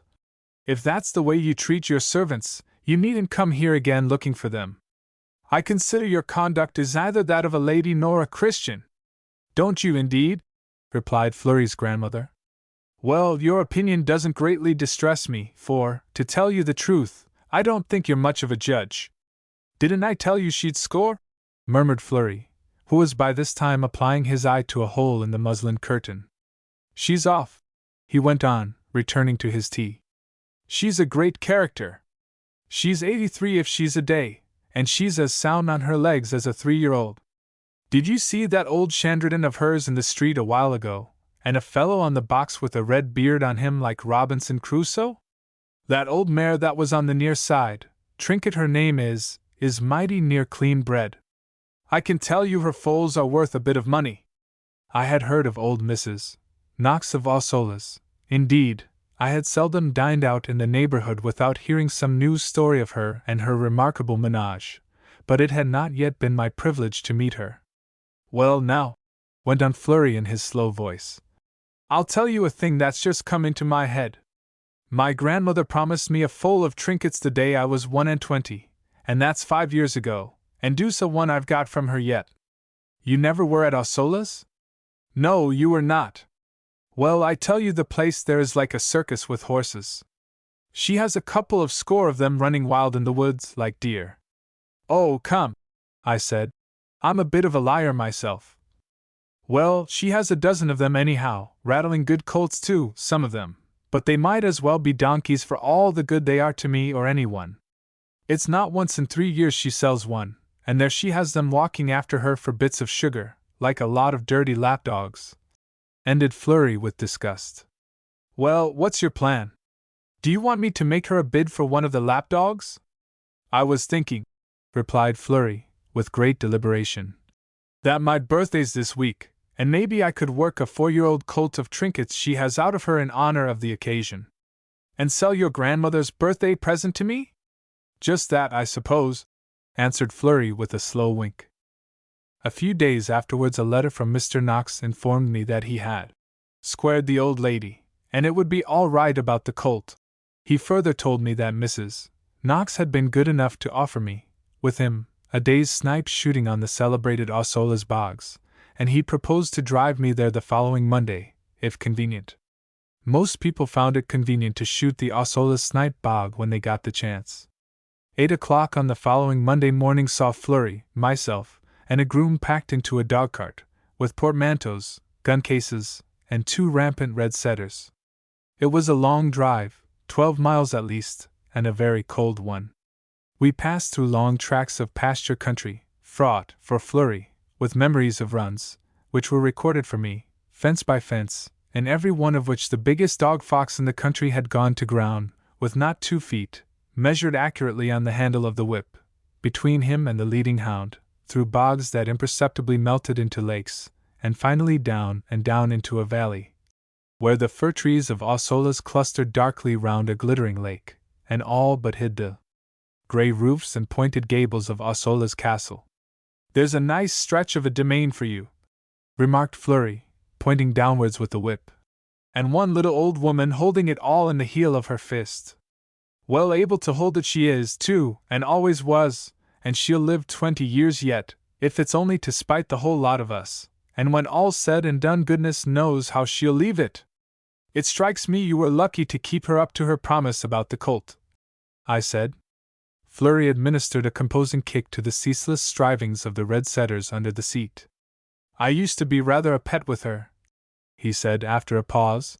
"But mind you, I haven't got him yet, and if she gets any notion I want to sell him I'll never get him, so say nothing about the business to her." The tall gates of Ossolas shrieked on their hinges as they admitted us, and shut with a clang behind us, in the faces of an old mare and a couple of young horses, who, foiled in their break for the excitements of the outer world, turned and galloped defiantly on either side of us. Fleury's admirable cob hammered on, regardless of all things save his duty. "He's the only one I have that I trust myself here with," said his master, flicking him approvingly with the whip. "There are plenty of people afraid to come here at all, and when my grandmother goes out driving she has a boy on the box with a basket full of stones to peg at them. Talk of the dickens, here she is herself." A short, upright old woman was approaching, preceded by a white woolly dog with sore eyes and a bark like a tin trumpet. We both got out of the trap and advanced to meet the lady of the manor. I may summarize her attire by saying that she looked as if she had robbed a scarecrow. Her face was small and incongruously refined. The skinny hand that she extended to me had the grubby tan that bespoke the professional gardener, and was decorated with a magnificent diamond ring. On her head was a massive purple velvet bonnet. "I am very glad to meet you, Major Yates," she said with an old-fashioned precision of utterance. "Your grandfather was a dancing partner of mine in old days at the castle, when he was a handsome young aide-de-camp there, and I was, you may judge for yourself what I was." She ended with a startling little hoot of laughter, and I was aware that she quite realized the world's opinion of her, and was indifferent to it. Our way to the bogs took us across Mrs. Knox's home farm, and through a large field in which several young horses were grazing. "There now, that's my fellow," said Fleury, pointing to a fine-looking colt. "The chestnut with the white diamond on his forehead. He'll run into 3 figures before he's done, but we'll not tell that to the old lady." The famous Ossolas bogs were as full of snipe as usual, and a good deal fuller of water than any bogs I had ever shot before. I was on my day, and Fleury was not, and as he is ordinarily an infinitely better snipe shot than I felt at peace with the world and all men as we walked back, wet through, at 5 o'clock. The sunset had waned, and a big white moon was making the eastern tower of Ossolas look like a thing in a fairy tale or a play when we arrived at the hall door. An individual, whom I recognized as the Robinson Crusoe coachman, admitted us to a hall, the like of which one does not often see. The walls were paneled with dark oak up to the gallery that ran round 3 sides of it. The balusters of the wide staircase were heavily carved, and blackened portraits of Fleury's ancestors on the spindle side stared sourly down on their descendant as he tramped upstairs with the bogged mold on his hobnail boots. We had just changed into dry clothes when Robinson Crusoe shoved his red beard round the corner of the door, with the information that the mistress said we were to stay for dinner. My heart sank. It was then barely 5:30. I said something about having no evening clothes and having to get home early. "Sure, the dinner'll be in another half hour," said Robinson Crusoe, joining hospitably in the conversation. "And as for evening clothes, God bless ye!" The door closed behind him. "Never mind," said Fleury. "I dare say you'll be glad enough to eat another dinner by the time you get home." He laughed. "Poor slipper!" he added inconsequently, and only laughed again when I asked for an explanation. Old Mrs. Knox received us in the library, where she was seated by a roaring turf fire, which lit the room a good deal more effectively than the pair of candles that stood beside her in tall silver candlesticks. Ceaseless and implacable growls from under her chair indicated the presence of the woolly dog. She talked with confounding culture of the books that rose all round her to the ceiling. Her evening dress was accomplished by means of an additional white shawl, rather dirtier than its congeners. As I took her in to dinner, she quoted Virgil to me, and in the same breath screeched an objurgation at a being whose matted head rose suddenly into view from behind an ancient Chinese screen, as I have seen the head of a Zulu woman peer over a bush. Dinner was as incongruous as everything else. Detestable soup in a splendid old silver tureen that was nearly as dark in hue as Robinson Crusoe's thumb, a perfect salmon, perfectly cooked, on a chipped kitchen dish, such cut glass as is not easy to find nowadays, sherry that, as Fleury subsequently remarked, would burn the shell off an egg, and a bottle of port, draped in immemorial cobwebs, wan with age, and probably priceless. Throughout the vicissitudes of the meal, Mrs. Knox's conversation flowed on undismayed, directed sometimes at me. She had installed me in the position of friend of her youth, and talked to me as if I were my own grandfather, sometimes at Crusoe, with whom she had several heated arguments, and sometimes she would make a statement of remarkable frankness on the subject of her horse farming affairs to Fleury, who, very much on his best behavior, agreed with all she said, and risked no original remark. As I listened to them both, I remembered with infinite amusement how he had told me once that a pet name she had for him was Tony Lumpkin, and no one but herself knew what she meant by it. It seemed strange that she made no allusion to Trinket's colt or to Fleury's birthday, but mindful of my instructions, I held my peace. As, at about 8:30, we drove away in the moonlight, Fleury congratulated me solemnly on my success with his grandmother. He was good enough to tell me that she would marry me tomorrow if I asked her, and he wished I would, even if it was only to see what a nice grandson he'd be for me. A sympathetic giggle behind me told me that Michael, on the back seat, had heard and relished the jest. We had left the gates of Allsoules about half a mile behind when, at the corner of a by-road, Fleury pulled up. A short, squat figure arose from the black shadow of a furze bush and came out into the moonlight, swinging its arms like a cabman and cursing audibly. Oh, murder, Mr. Fleury! What kept ye at all? 'Twould perish the crows to be waiting here the way I am these 2 hours. Ah, shut your mouth, Slipper, said Fleury, who, to my surprise, had turned back the rug and was taking off his driving coat. I couldn't help it. Come on, Yates, we've got to get out here. What for? I asked, in not unnatural bewilderment. It's all right. I'll tell you as we go along, replied my companion, who was already turning to follow Slipper up the by-road. Take the trap on, Michael, and wait at the river's cross. He waited for me to come up with him, and then put his hand on my arm. You see, Major, this is the way it is. My grandmother's given me that colt right enough, but if I waited for her to send him over to me I'd never see a hair of his tail. So I just thought that as we were over here we might as well take him back with us, and maybe you'll give us a help with him. He'll not be altogether too handy for a first go-off. I was staggered. An infant in arms could scarcely have failed to discern the fishiness of the transaction, and I begged Mr. Knox not to put himself to this trouble on my account, as I had no doubt I could find a horse for my friend elsewhere. Mr. Knox assured me that it was no trouble at all, quite the contrary, and that, since his grandmother had given him the colt, he saw no reason why he should not take him when he wanted him. Also, that if I didn't want him he'd be glad enough to keep him himself.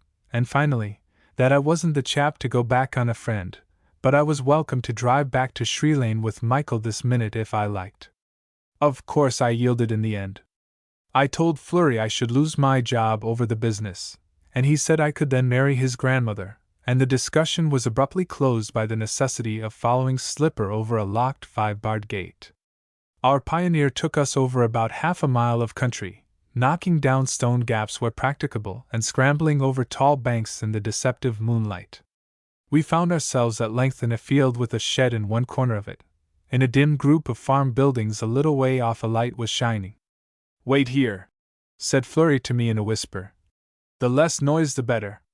It's an open shed, and we'll just slip in and coax him out." Slipper unwound from his waist a halter, and my colleagues glided like specters into the shadow of the shed, leaving me to meditate on my duties as resident magistrate, and on the questions that would be asked in the house by our local member when Slipper had given away the adventure in his cups. In less than a minute 3 shadows emerged from the shed, where 2 had gone in. They had got the colt. "He came out as quiet as a calf when he winded the sugar," said Flurry. "It was well for me I filled my pockets from Grandmamma's sugar basin." He and Slipper had a rope from each side of the colt's head. They took him quickly across a field towards a gate. The colt stepped daintily between them over the moonlit grass. He snorted occasionally, but appeared on the whole amenable.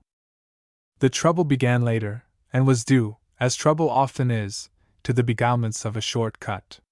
Against the mature judgment of Slipper, Flurry insisted on following a route that he assured us he knew as well as his own pocket, and the consequence was that in about 5 minutes I found myself standing on top of a bank hanging onto a rope, on the other end of which the colt dangled and danced, while Flurry, with the other rope, lay prone in the ditch. And Slipper administered to the bewildered colt's hindquarters such chastisement as could be ventured on. I have no space to narrate in detail the atrocious difficulties and disasters of the short cut. How the colt set to work to buck, and went away across a field, dragging the faithful Slipper, literally ventre terre, after him, while I picked myself in ignominy out of a briar patch, and Flurry cursed himself black in the face. How we were attacked by ferocious cur dogs, and I lost my eyeglass, and how, as we neared the river's cross, Flurry espied the police patrol on the road, and we all hid behind a rick of turf, while I realized in fullness what an exceptional ass I was, to have been beguiled into an enterprise that involved hiding with Slipper from the Royal Irish Constabulary. Let it suffice to say that Trinket's infernal offspring was finally handed over on the high road to Michael and Slipper, and Flurry drove me home in a state of mental and physical overthrow. I saw nothing of my friend Mr. Knox for the next couple of days, by the end of which time I had worked up a high polish on my misgivings, and had determined to tell him that under no circumstances would I have anything to say to his grandmother's birthday present. It was like my usual luck that, instead of writing a note to this effect, I thought it would be good for my liver to walk across the hills to Tory Cottage and tell Flurry so in person. It was a bright, blustery morning, after a muggy day. The feeling of spring was in the air, the daffodils were already in bud, and crocuses showed purple in the grass on either side of the avenue. It was only a couple of miles to Tory Cottage by the way across the hills. I walked fast, and it was barely 12 o'clock when I saw its pink walls and clumps of evergreens below me. As I looked down at it, the chiming of Flurry's hounds in the kennels came to me on the wind. I stood still to listen, and could almost have sworn that I was hearing again the clash of Magdalen bells, hard at work on May morning. The path that I was following led downwards through a large plantation to Flurry's back gate. Hot wafts from some hideous cauldron at the other side of a wall apprised me of the vicinity of the kennels and their cuisine, and the fir trees round were hung with gruesome and unknown joints. I thanked heaven that I was not a master of hounds, and passed on as quickly as might be to the hall door. I rang 2 or 3 times without response. Then the door opened a couple of inches and was instantly slammed in my face. I heard the hurried paddling of bare feet on oilcloth, and a voice. "Hurry, Bridgie, hurry! There's quality at the door." Bridgie, holding a dirty cap on with one hand, presently arrived and informed me that she believed Mr. Knox was out about the place. She seemed perturbed, and she cast scared glances down the drive while speaking to me. I knew enough of Flurry's habits to shape a tolerably direct course for his whereabouts. He was, as I had expected, in the training paddock, a field behind the stable yard, in which he had put up practice jumps for his horses. It was a good-sized field with clumps of firs in it, and Flurry was standing near one of these with his hands in his pockets, singularly unoccupied. I supposed that he was prospecting for a place to put up another jump. He did not see me coming, and turned with a start as I spoke to him. There was a queer expression of mingled guilt and what I can only describe as devilment in his gray eyes as he greeted me. In my dealings with Flurry Knox, I have since formed the habit of sitting tight, in a general way, when I see that expression. "Well, who's coming next, I wonder?" he said, as he shook hands with me. "It's not 10 minutes since I had 2 of your D. peelers here searching the whole place for my grandmother's colt." "What?" I exclaimed, feeling cold all down my back. "Do you mean the police have got hold of it?" "They haven't got hold of the colt anyway," said Fleury, looking sideways at me from under the peak of his cap, with the glint of the sun in his eye. "I got word in time before they came." "What do you mean?" I demanded. "Where is he? For heaven's sake, don't tell me you've sent the brute over to my place." "It's a good job for you I didn't," replied Fleury, "as the police are on their way to Sri Lane this minute to consult you about it. You—" He gave utterance to one of his short diabolical fits of laughter. "He's where they'll not find him, anyhow." "Ho! Ho! It's the funniest hand I ever played." "Oh yes, it's devilish funny, I've no doubt," I retorted, beginning to lose my temper, as is the manner of many people when they are frightened. "But I give you fair warning that if Mrs. Knox asks me any questions about it, I shall tell her the whole story." "All right," responded Fleury. "And when you do, don't forget to tell her how you flogged the colt out onto the road over her own bounds ditch." "Very well," I said hotly. "I may as well go home and send in my papers. They'll break me over this." "Ah, hold on, Major," said Fleury soothingly. "It'll be all right. No one knows anything. It's only on spec the old lady sent the bobbies here. If you'll keep quiet, it'll all blow over." "I don't care," I said, struggling hopelessly in the toils. "If I meet your grandmother, and she asks me about it, I shall tell her all I know." "Please God you'll not meet her! After all, it's not once in a blue moon that she—" began Fleury. Even as he said the words his face changed. "Holy fly!" he ejaculated. "Isn't that her dog coming into the field? Look at her bonnet over the wall! Hide, hide for your life!" He caught me by the shoulder and shoved me down among the furze bushes before I realized what had happened. "Get in there! I'll talk to her." I may as well confess that at the mere sight of Mrs. Knox's purple bonnet my heart had turned to water. In that moment I knew what it would be like to tell her how I, having eaten her salmon, and capped her quotations, and drunk her best port, had gone forth and helped to steal her horse. I abandoned my dignity, my sense of honor. I took the furze prickles to my breast and wallowed in them. Mrs. Knox had advanced with vengeful speed. Already she was in high altercation with Fleury at no great distance from where I lay.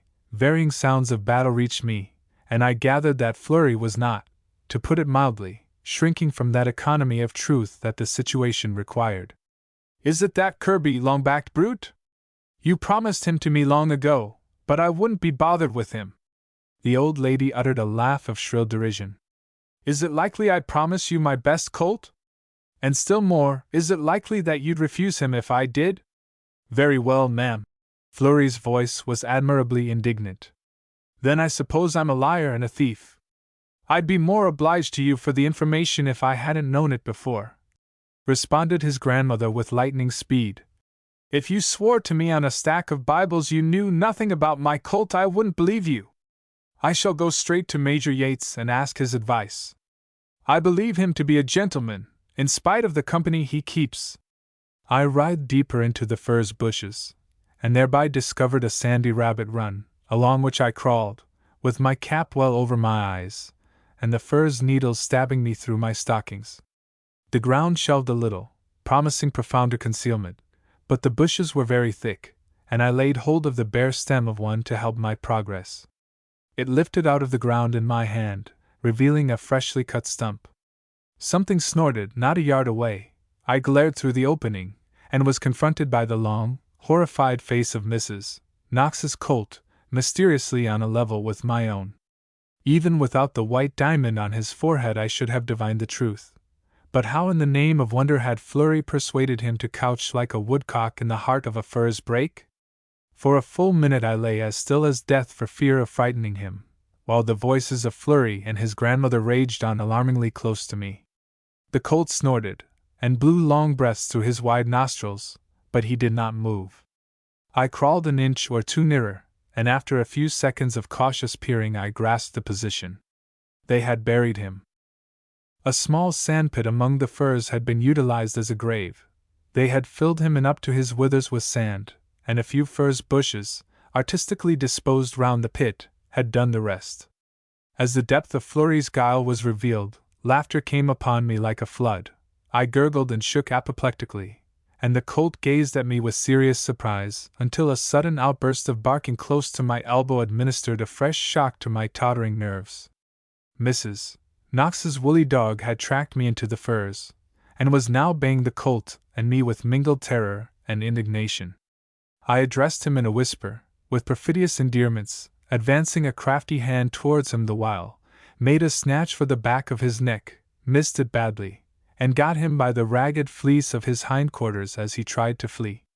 If I had flayed him alive he could hardly have uttered a more deafening series of yells, but, like a fool, instead of letting him go, I dragged him towards me, and tried to stifle the noise by holding his muzzle. The tussle lasted engrossingly for a few seconds, and then the climax of the nightmare arrived. Mrs. Knox's voice, close behind me, said, "Let go my dog this instant, sir! Who are you?" Her voice faded away, and I knew that she also had seen the colt's head.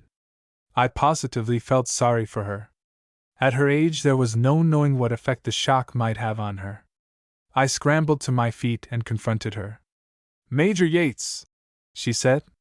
There was a deathly pause. "Will you kindly tell me," said Mrs. Knox slowly, "am I in Bedlam or are you? And what is that?" She pointed to the colt, and that unfortunate animal, recognizing the voice of his mistress, uttered a hoarse and lamentable whinny. Mrs. Knox felt around her for support, found only furze prickles, gazed speechlessly at me, and then, to her eternal honor, fell into wild cackles of laughter. So, I may say, did Fleury and I. I embarked on my explanation and broke down. Fleury followed suit and broke down too. Overwhelming laughter held us all three, disintegrating our very souls. Mrs. Knox pulled herself together first. "I acquit you, Major Yates, I acquit you, though appearances are against you.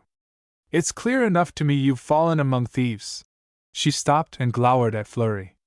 Her purple bonnet was over one eye. "I'll thank you, sir," she said, "to dig out that horse before I leave this place. And when you've dug him out you may keep him. I'll be no receiver of stolen goods." She broke off and shook her fist at him. "Upon my conscience, Tony, I'd give a guinea to have thought of it myself." For the waters of strife. I knew Bat Callahan's face long before I was able to put a name to it. There was seldom a court day in Skibon that I was not aware of his level brows and superfluously intense expression somewhere among the knot of corner boys who patronized the weekly sittings of the bench of magistrates. His social position appeared to fluctuate. I have seen him driving a car. He sometimes held my horse for me, that is to say, he sat on the counter of a public house while the Quaker slumbered in the gutter, and on one occasion, he retired, at my bidding, to Cork jail, there to meditate upon the inadvisability of defending a friend from the attentions of the police with the tailboard of a cart. He next obtained prominence in my regard at a regatta held under the auspices of the Sons of Liberty, a local football club that justified its title by the patriot green of its jerseys and its free interpretation of the rules of the game. The announcement of my name on the posters as a patron, a privilege acquired at the cost of a reluctant half-sovereign, made it incumbent on me to put in an appearance, even though the festival coincided with my petty sessions day at Skibon, and at some 5 of the clock on a brilliant September afternoon I found myself driving down the stony road that dropped in zigzags to the borders of the lake on which the races were to come off.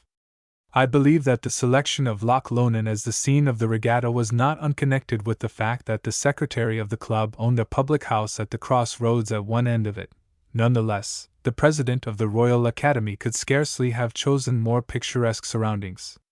A mountain towered steeply up from the lake's edge, dark with the sad green of beech trees in September. Fir woods followed the curve of the shore, and leaned far over the answering darkness of the water, and above the trees rose the toppling steepnesses of the hill, painted with a purple glow of heather. The lake was about a mile long, and tumbling from its farther end, A fierce and narrow river fled away west to the sea, some 4 or 5 miles off.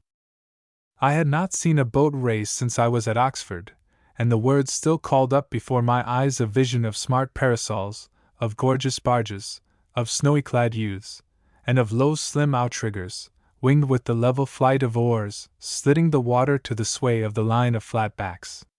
Certainly undreamed of possibilities in aquatics were revealed to me as I reined in the Quaker on the outskirts of the crowd, and saw below me the festival of the Sons of Liberty in full swing. Boats of all shapes and sizes, outrageously overladen, moved about the lake, with oars flourishing to the strains of concertinas. Black swarms of people seethed along the water's edge, congesting here and there round the dingy tents and stalls of green apples, and the club's celebrated brass band, enthroned in a wagonette, and stimulated by the presence of a barrel of porter on the box seat, was belching forth. The boys of Wexford, under the guidance of a disreputable ex-militia drummer, in a series of crashing discords. Almost as I arrived, a pistol shot set the echoes clattering round the lake, and 3 boats burst out abreast from the throng into the open water. 2 of the crews were in shirt sleeves, the third wore the green jerseys of the football club.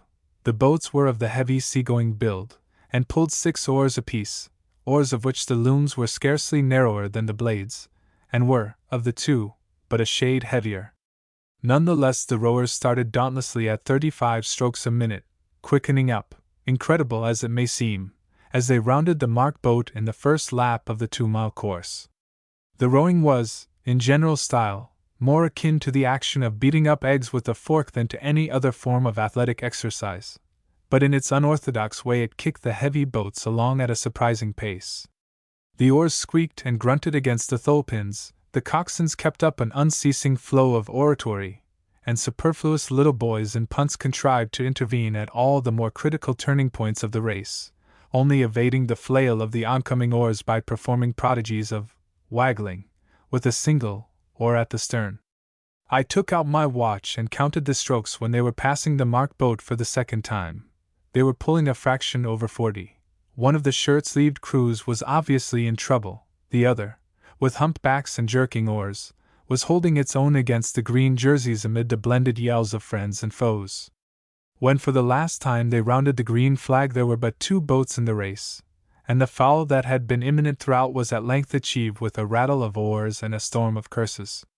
They were clear again in a moment, the shirt-sleeved crew getting away with a distinct lead, and it was at about this juncture that I became aware that the coxswains had abandoned their long-handled tillers, and were standing over their respective strokes, shoving frantically at their oars, and maintaining the while a ceaseless bawl of encouragement and defiance. It looked like a foregone conclusion for the leaders, and the war of cheers rose to frenzy. The word cheering, indeed, is but an euphuism, and in no way expresses the serrated yell, composed of epithets, advice, and imprecations, that was flung like a live thing at the oncoming boats.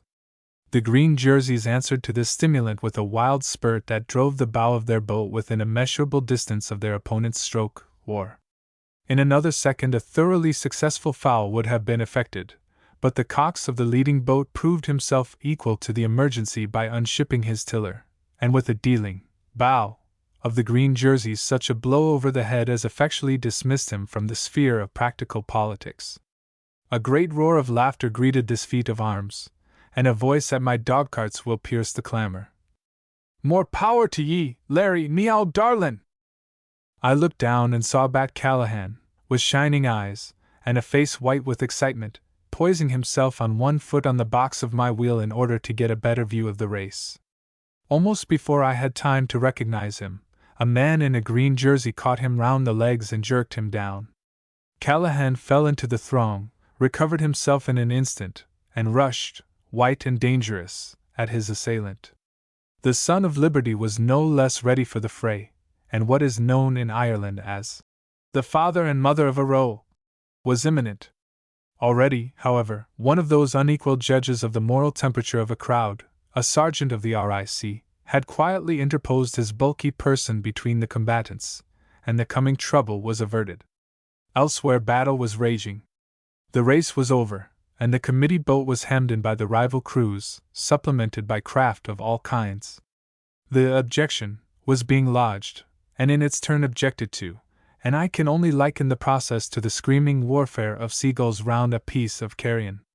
The tumult was still at its height when out of its very heart 2 forward boats broke forth, and a pistol shot proclaimed that another race had begun, the public interest in which was specially keen, owing to the fact that the rowers were stalwart country girls, who made up in energy what they lacked in skill. It was a short race, once round the mark boat only, and, like a successful farce, it went with a roar, from start to finish. Foul after foul, each followed by a healing interval of calm, during which the crews, who had all caught crabs, were recovering themselves and their oars, marked its progress, and when the 2 boats, locked in an inextricable embrace, at length passed the winning flag, and the crews, oblivious of judges and public, fell to untrammeled personal abuse and to doing up their hair, I decided that I had seen the best of the fun, and prepared to go home. It was, as it happened, the last race of the day, and nothing remained in the way of excitement save the greased pole with the pig slung in a bag at the end of it. My final impression of the Loch Lomond regatta was of Callahan's lithe figure, sleek and dripping, against the yellow sky, as he poised on the swaying pole with the broken gold of the water beneath him. Limited as was my experience of the southwest of Ireland, I was in no way surprised to hear on the following afternoon from Peter Cadogan that there had been strokes the night before, when the boys were going home from the regatta, and that the police were searching for one Jimmy Foley. "What do they want him for?" I asked. "Sure, it's according as a man that was bringing a car of Baldwood was telling me, sir," answered Peter, pursuing his occupation of washing the dogcart with unabated industry. "They say Jimmy's wife went roaring to the police, saying she could get no account of her husband. I suppose he's beaten some fellow and is hiding," I suggested. "Well, that might be, sir," asserted Peter respectfully. He plied his mop vigorously in intricate places about the springs, which would, I knew, have never been explored save for my presence. "It's what John Hennessy was saying, that he was hard set to get his horse past Clun Cross, the way the blood was shrin about the road," resumed Peter. "Sure, they were fighting like wasps in it half the night." "Who were fighting?" "I couldn't say, indeed, sir. Some o' thim low rakish lads from the town, I suppose," replied Peter with virtuous respectability. When Peter Cadogan was quietly and intelligently candid, to pursue an inquiry was seldom of much avail. Next day in Skibon I met little Murray, the district inspector, very alert and smart in his rifle-green uniform, going forth to collect evidence about the fight. He told me that the police were pretty certain that one of the Sons of Liberty, named Foley, had been murdered, but, as usual, the difficulty was to get any one to give information. All that was known was that he was gone, and that his wife had identified his cap, which had been found, drenched with blood, by the roadside. Murray gave it as his opinion that the whole business had arisen out of the row over the disputed race, and that there must have been a dozen people looking on when the murder was done. But so far no evidence was forthcoming, and after a day and a night of search the police had not been able to find the body. "No," said Flurry Knox, who had joined us. "And if it was any of those mountainy men did away with him, you might scrape Ireland with a small-tooth comb, and you'll not get him."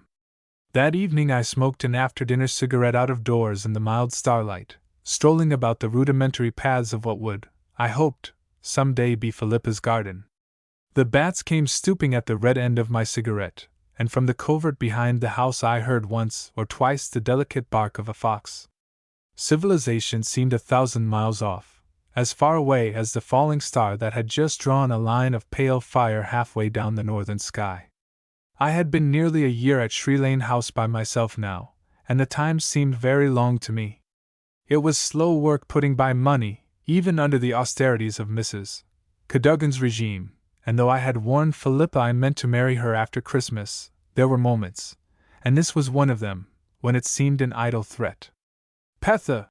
The strident voice of Mrs. Cadogan intruded upon my meditations. "Go tell the Major his coffee is waitin' on him." I went gloomily into the house, and with a resignation born of adversity, swallowed the mixture of chicory and licorice which my housekeeper possessed the secret of distilling from the best and most expensive coffee. My theory about it was that it added to the illusion that I had dined, and moreover, that it kept me awake, and I generally had a good deal of writing to do after dinner. Having swallowed it, I went downstairs and out past the kitchen regions to my office, a hideous whitewashed room, in which I interviewed policemen, and took affidavits, and did most of my official writing. It had a door that opened into the yard, and a window that looked out in the other direction, among lanky laurels and scrubby hollies, where lay the cat's main thoroughfare from the scullery window to the rabbit holes in the wood. I had a good deal of work to do, and the time passed quickly. It was Friday night, and from the kitchen at the end of the passage came the gabbling murmur, in two alternate keys, that I had learned to recognize as the recital of a litany by my housekeeper and her nephew Peter. This performance was followed by some of those dreary and heart-rending yawns that are, I think, peculiar to Irish kitchens. Then such of the cats as had returned from the chase were loudly shepherded into the back scullery, the kitchen doors shut with a slam, and my retainers retired to repose. It was nearly half an hour afterwards when I finished the notes I had been making on an adjourned case of stroke hauling, salmon in the Lonan River.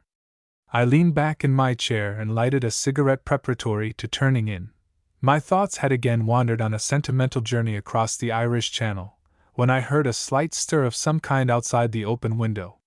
In the wilds of Ireland no one troubles themselves about burglars. More cats, I thought. I must shut the window before I go to bed. Almost immediately there followed a faint tap on the window, and then a voice said in a hoarse and hurried whisper, "Them that wants Jim Foley, let them look in the river." If I had kept my head I should have sat still and encouraged a further confidence, but unfortunately I acted on the impulse of the natural man, and was at the window in a jump, knocking down my chair, and making noise enough to scare a far less shy bird than an Irish informer. Of course there was no one there. I listened, with every nerve as taut as a violin string. It was quite dark.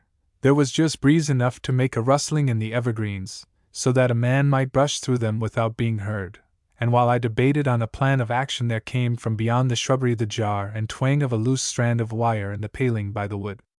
My informant, whoever he might be, had vanished into the darkness from which he had come as irrecoverably as had the falling star that had written its brief message across the sky, and gone out again into infinity.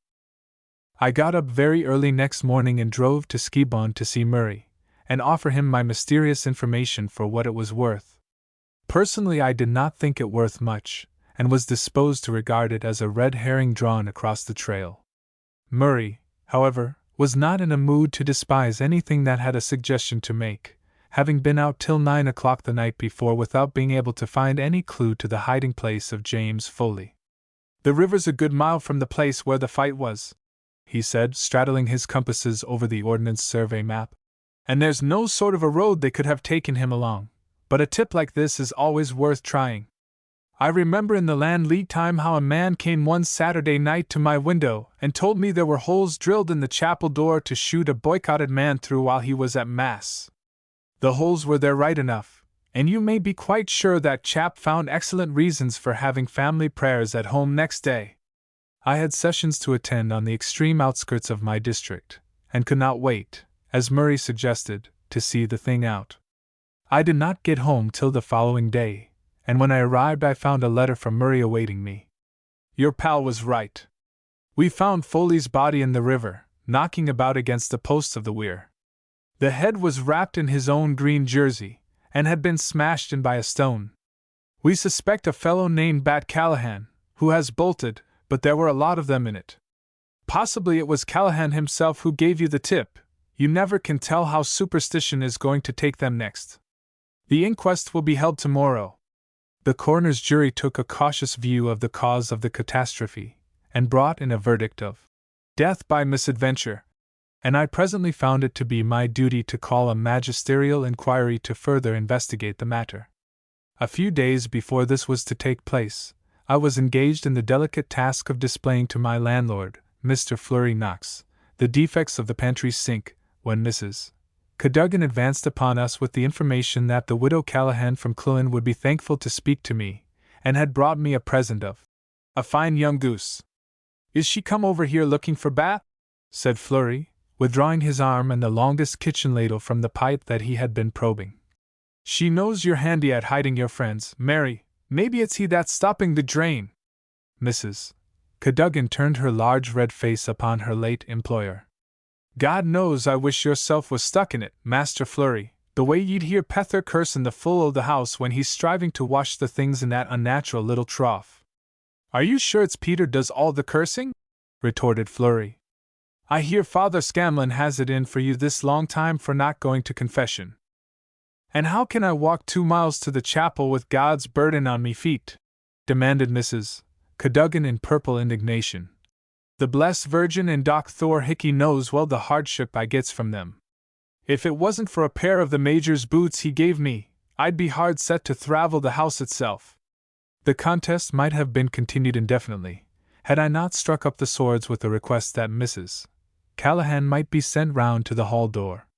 There we found a tall, grey-haired countrywoman waiting for us at the foot of the steps, in the hooded blue cloak that is peculiar to the south of Ireland. From the fact that she clutched a pocket handkerchief in her right hand I augured a stormy interview, but nothing could have been more self-restrained and even imposing than the reverence with which she greeted Flurry and me. "Good morning to your honors," she began, with a dignified and extremely imminent snuffle.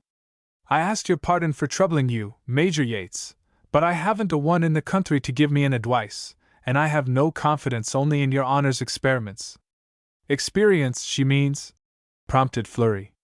"Didn't you get advice enough out of Mr. Murray yesterday?" he went on aloud. "I heard he was at Clun to see you. And if he was itself, it's little advantage any one get out of that little whippersnapper of a snapdragon," responded Mrs. Callahan tartly. "He was with me for a half-hour giving me every big rock of English till I had a reel in me head. I declare to ye, Mr. Flurry, after he had gone out o' the house, you wouldn't throw 3 farthings for me." The pocket handkerchief was here utilized, after which, with a heavy groan, Mrs. Callahan again took up her parable. "I told him first and last I'd lose me life if I had to go into the court, and if I did itself sure attorneys could rip no more out o' me than what he did himself." "Did you tell him where was Bat?" inquired Flurry casually. At this Mrs. Callahan immediately dissolved into tears. "Is it Bat?" she howled. "If the 12 apostles came down from heaven asking me where was Bat, I could give them no satisfaction. The divil and I know what's happened him.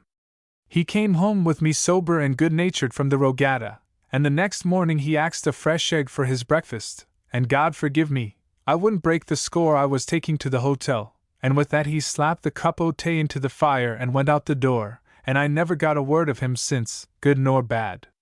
God knows 'tis I got trouble with that poor boy, and he the only one I have to look to in the world."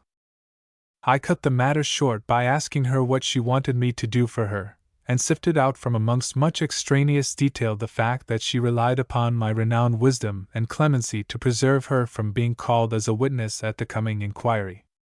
The gift of the goose served its intended purpose of embarrassing my position, but in spite of it I broke to the widow Callahan my inability to help her. She did not, of course, believe me, but she was too well bred to say so. In Ireland one becomes accustomed to this attitude. As it turned out, however, Bat Callahan's mother had nothing to fear from the inquiry. She was by turns deaf, imbecile, garrulously candid, and furiously abusive of Murray's principal witness, a frightened lad of 17, who had sworn to having seen Bat Callahan and Jimmy Foley shaping at one another to fight, at an hour when, according to Mrs.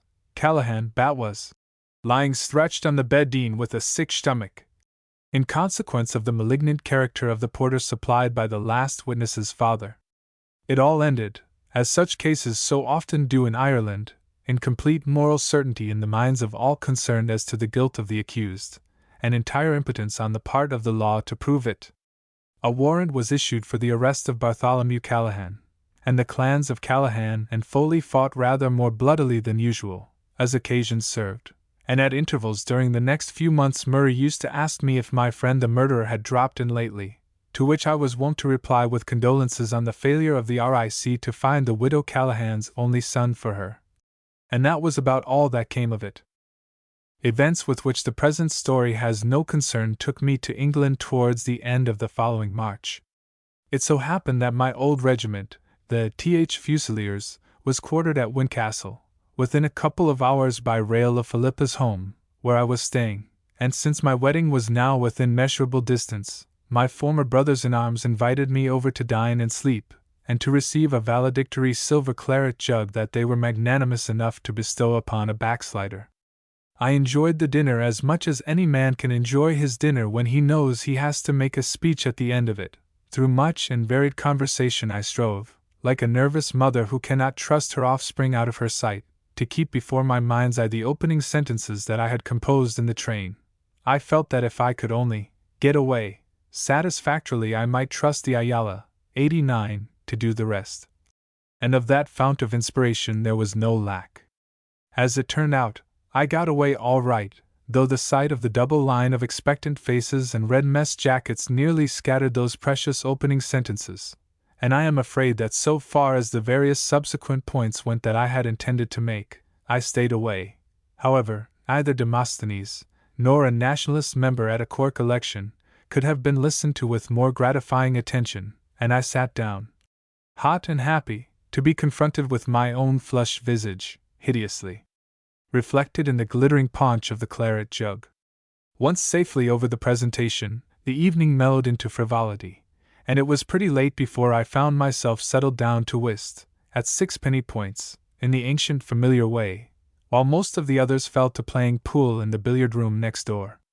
I have played whist from my youth up, with the preternatural seriousness of a subaltern, with the self-assurance of a senior captain, with the privileged irascibility of a major, and my 18 months of abstinence at Shree Lane had only whetted my appetite for what I considered the best of games. After the long lonely evenings there, with rats for company, and for relaxation, a deck, of that specially demoniacal American variety of patience known as Fulian, it was wondrous agreeable to sit again among my fellows, and lay the longs on a severely scientific rubber of whist, as though Mrs. Cadogan and the Skibone bench of magistrates had never existed. We were in the first game of the second rubber, and I was holding a very nice playing hand. I had early in the game moved forth my trumps to battle, and I was now in the ineffable position of scoring with the small cards of my long suit. The cards fell and fell in silence, and Ballantyne, my partner, raked in the tricks like a machine. The concentrated quiet of the game was suddenly arrested by a sharp, unmistakable sound from the barrack yard outside, the snap of a Lee Metford rifle. "What was that?" exclaimed Moffat, the senior major. Before he had finished speaking there was a second shot. "By Jove, those were rifle shots! Perhaps I'd better go and see what's up," said Ballantyne, who was captain of the week, throwing down his cards and making a bolt for the door. He had hardly got out of the room when the first long high note of the assembly sang out, sudden and clear. We all sprang to our feet, and as the bugle call went shrilly on, the other men came pouring in from the billiard room, and stampeded to their quarters to get their swords. At the same moment the mess sergeant appeared at the outer door with a face as white as his shirt front. "The sentry on the magazine guard has been shot, sir," he said excitedly to Moffat. "They say he's dead." We were all out in the barrack square in an instant. It was clear moonlight, and the square was already alive with hurrying figures cramming on clothes and caps as they ran to fall in. I was a free agent these times, and I followed the mess sergeant across the square towards the distant corner where the magazine stands. As we doubled round the end of the men's quarters, we nearly ran into a small party of men who were advancing slowly and heavily in our direction. "'Ere he is, sir," said the mess sergeant, stopping himself abruptly. They were carrying the sentry to the hospital. His busby had fallen off, the moon shone mildly on his pale, convulsed face, and foam and strange inhuman sounds came from his lips. His head was rolling from side to side on the arm of one of the men who was carrying him. As it turned towards me I was struck by something disturbingly familiar in the face, and I wondered if he had been in my old company. "What's his name, Sergeant?" I said to the mess sergeant. "Private Harris, sir," replied the sergeant. "He's only lately come up from the depot, and this was his first time on sentry by himself." I went back to the mess, and in process of time the others straggled in, thirsting for whiskies and sodas, and full of such information as there was to give. Private Harris was not wounded, Both the shots had been fired by him, as was testified by the state of his rifle and the fact that 2 of the cartridges were missing from the packet in his pouch. "I hear he was a queer, sulky sort of chap always," said Tompkinson, the subaltern of the day. "But if he was having a try at suicide, he made a bally bad fist of it." "He made as good a fist of it as you did of putting on your sword, Tommy," remarked Ballantyne, indicating a dangling white strap of webbing that hung down like a tail below Mr. Tompkinson's mess jacket. "Nerves, obviously, in both cases." The exquisite satisfaction afforded by this discovery to Mr. Tompkinson's brother officers found its natural outlet in a bear fight that threatened to become more or less general, and in the course of which I slid away unostentatiously to bed in Ballantyne's quarters, and took the precaution of barricading my door. Next morning, when I got down to breakfast, I found Ballantyne and 2 or 3 others in the mess room, and my first inquiry was for Private Harris. "Oh, the poor chap's dead," said Ballantyne. "It's a very queer business altogether. I think he must have been wrong in the top story. The doctor was with him when he came to out of the fit, or whatever it was, and O'Reilly, that's the doctor why no, Irish of course, and by the way, poor Harris was an Irishman too, says that he could only gibber at first, but then he got better, and he got out of him that when he had been on sentry go for about half an hour, he happened to look up at the angle of the barrack wall near where it joins the magazine tower, and saw a face looking at him over it. He challenged and got no answer, but the face just stuck there staring at him. He challenged again, and then, as O'Reilly said, he just stooped with his rifle and blazed at it." Ballantyne was not above the common English delusion that he could imitate an Irish brogue. "Well, what happened then?" "Well, according to the poor devil's own story, the face just kept on looking at him, and he had another shot at it, and my God Almighty, he said to O'Reilly, it was there always. While he was saying that to O'Reilly, he began to chuck another fit, and apparently went on chucking them till he died a couple of hours ago. One result of it is," said another man, "that they couldn't get a man to go on sentry there alone last night. I expect we shall have to double the sentries there every night as long as we're here." "Silly asses," remarked Tompkinson, but he said it without conviction. After breakfast we went out to look at the wall by the magazine. It was about 11 feet high, with a cope top, and they told me there was a deep and wide dry ditch on the outside. A ladder was brought, and we examined the angle of the wall at which Harris said the face had appeared. He had made a beautiful shot, one of his bullets having flicked a piece off the ridge of the coping exactly at the corner. "It's not the kind of shot a man would make if he had been drinking," said Moffat, regretfully abandoning his first simple hypothesis. "He must have been mad. I wish I could find out who his people are," said Brownlow, the adjutant, who had joined us. "They found in his box a letter to him from his mother, but we can't make out the name of the place. By Jove, Yates, you're an Irishman, perhaps you can help us." He handed me a letter in a dirty envelope. There was no address given, the contents were very short, and I may be forgiven if I transcribe them. "My dear son, I hope you are well as this leaves me at present, thanks be to God for it. I am very much uneasy about the cow. She swelled up this morning, she ran in and was frowding, and I did not do but to run up for Torn Sweeney in the minute. We are thinking it is too much laurels or an eye rub she took. I do not know what I will do with her. God help one that's alone with himself. I had not a day's luck since ye went away. I am thinking them that wants ye is tired looking for ye. And so I remain. Your fond mother." "Well, you don't get much of a lead from the cow, do you? And what the deuce is an eye rub?" said Brownlow.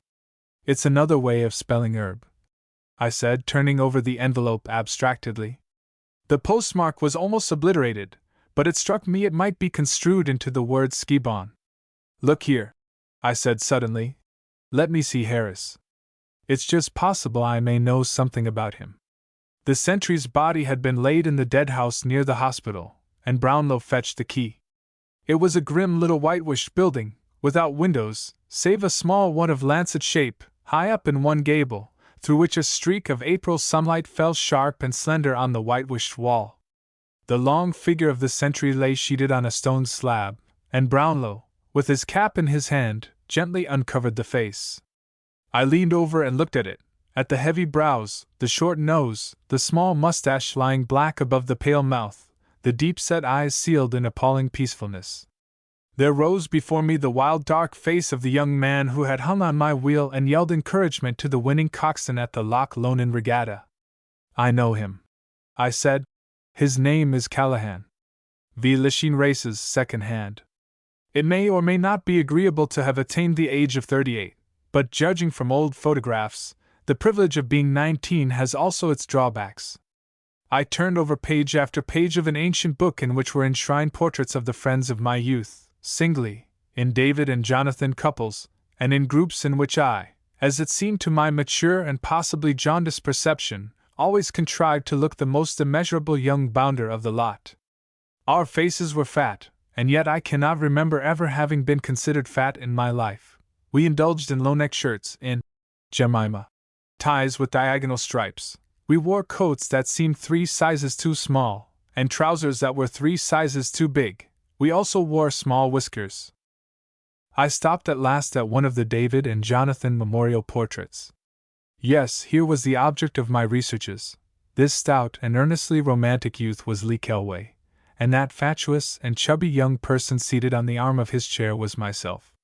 Lee Kelway was a young man ardently believed in by a large circle of admirers, headed by himself and seconded by me, and for some time after I had left Magdalen for Sandhurst, I maintained a correspondence with him on large and abstract subjects.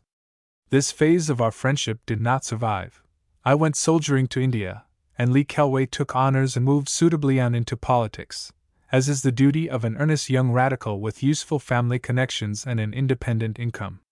Since then I had at intervals seen in the papers the name of the Honorable Basil Lee Kelway mentioned as a speaker at elections, as a writer of thoughtful articles in the reviews, but we had never met, and nothing could have been less expected by me than the letter, written from Mrs. Raverty's Hotel, Skibon, in which he told me he was making a tour in Ireland with Lord Waterbury, to whom he was private secretary. Lord Waterbury was at present having a few days fishing near Killarney, and he himself, not being a fisherman, was collecting statistics for his chief on various points connected with the liquor question in Ireland. He had heard that I was in the neighborhood, and was kind enough to add that it would give him much pleasure to meet me again. With a stir of the old enthusiasm I wrote begging him to be my guest for as long as it suited him, and the following afternoon he arrived at Shree Lane. The stout young friend of my youth had changed considerably. His important nose and slightly prominent teeth remained, but his wavy hair had withdrawn intellectually from his temples. His eyes had acquired a statesmanlike absence of expression, and his neck had grown long and bird-like. It was his first visit to Ireland, as he lost no time in telling me, and he and his chief had already collected much valuable information on the subject to which they had dedicated the Easter recess. He further informed me that he thought of popularizing the subject in a novel, and therefore intended to, as he put it, master the brogue before his return. During the next few days I did my best for Lee Kelway. I turned him loose on Father Scanlon. I showed him Mahona, our champion village, that boasts 15 public houses out of 20 buildings of sorts and a railway station. I took him to hear the prosecution of a publican for selling drink on a Sunday, which gave him an opportunity of studying perjury as a fine art, and of hearing a lady, on whom police suspicion justly rested, profoundly summed up by the sergeant as a woman who had appearance of having knocked at a back door. The net result of these experiences has not yet been given to the world by Lee Kelway. For my own part, I had at the end of 3 days arrived at the conclusion that his society, when combined with a notebook and a thirst for statistics, was not what I used to find it at Oxford. I therefore welcomed a suggestion from Mr. Flurry Knox that we should accompany him to some typical country races, got up by the farmers at a place called Lachine, some 12 miles away. It was the worst road in the district, the races of the most grossly unorthodox character. In fact, it was the very place for Lee Kelway to collect impressions of Irish life, and in any case it was a blessed opportunity of disposing of him for the day. In my guest's attire next morning I discerned an unbending from the role of cabinet minister towards that of sportsman. The outlines of the notebook might be traced in his breast pocket, but traversing it was the strap of a pair of field glasses, and his light gray suit was smart enough for Goodwood. Fleury was to drive us to the races at 1 o'clock, and we walked to Tory Cottage by the short cut over the hill, in the sunny beauty of an April morning. Up to the present the weather had kept me in a more or less apologetic condition. Any one who has entertained a guest in the country knows the unjust weight of responsibility that rests on the shoulders of the host in the matter of climate, and Lee Kelway, after 2 drenchings, had become sarcastically resigned to what I felt he regarded as my mismanagement. Fleury took us into the house for a drink and a biscuit, to keep us going, as he said, till we lifted some luncheon out of the Castle Knox people at the races.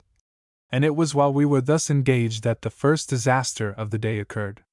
The dining-room door was open, so also was the window of the little staircase just outside it, and through the window travelled sounds that told of the close proximity of the stable-yard, the clattering of hoofs on cobblestones, and voices uplifted in loud conversation. Suddenly from this region there arose a screech of the laughter peculiar to kitchen flirtation, followed by the clank of a bucket, the plunging of a horse, and then an uproar of wheels and galloping hoofs. An instant afterwards Fleury's chestnut cob, in a dog-cart, dashed at full gallop into view, with the reins streaming behind him, and 2 men in hot pursuit. Almost before I had time to realize what had happened, Fleury jumped through the half-opened window of the dining-room like a clown at a pantomime, and joined in the chase. But the cob was resolved to make the most of his chance, and went away down the drive and out of sight at a pace that distanced every one save the kennel terrier, who sped in shrieking ecstasy beside him. "Oh, merciful hour!" exclaimed a female voice behind me. Lee Kelway and I were by this time watching the progress of events from the gravel, in company with the remainder of Fleury's household. "The horse is destroyed! Wasn't that the quare start he took? And all in the world I done was to slap a bucket of water at Michael out the windy, and 'twas himself got it in place of Michael." "You'll never ate another bit, Bridgie Dennigan," replied the cook, with the exulting pessimism of her kind. "The master'll have your life." Both speakers shouted at the top of their voices, probably because in spirit they still followed afar the flight of the cob. Lee Kelway looked serious as we walked on down the drive. I almost dared to hope that a note on the degrading oppression of Irish retainers was shaping itself. Before we reached the bend of the drive the rescue party was returning with the fugitive, all, with the exception of the kennel terrier, looking extremely gloomy. The cob had been confronted by a wooden gate, which he had unhesitatingly taken in his stride, landing on his head on the farther side with the gate and the cart on top of him, and had arisen with a lame foreleg, a cut on his nose, and several other minor wounds. "You'd think the brute had been fighting the cats, with all the scratches and scrapes he has on him," said Fleury, casting a vengeful eye at Michael. "And one shaft's broken and so is the dashboard. I haven't another horse in the place. They're all out at grass, and so there's an end of the races."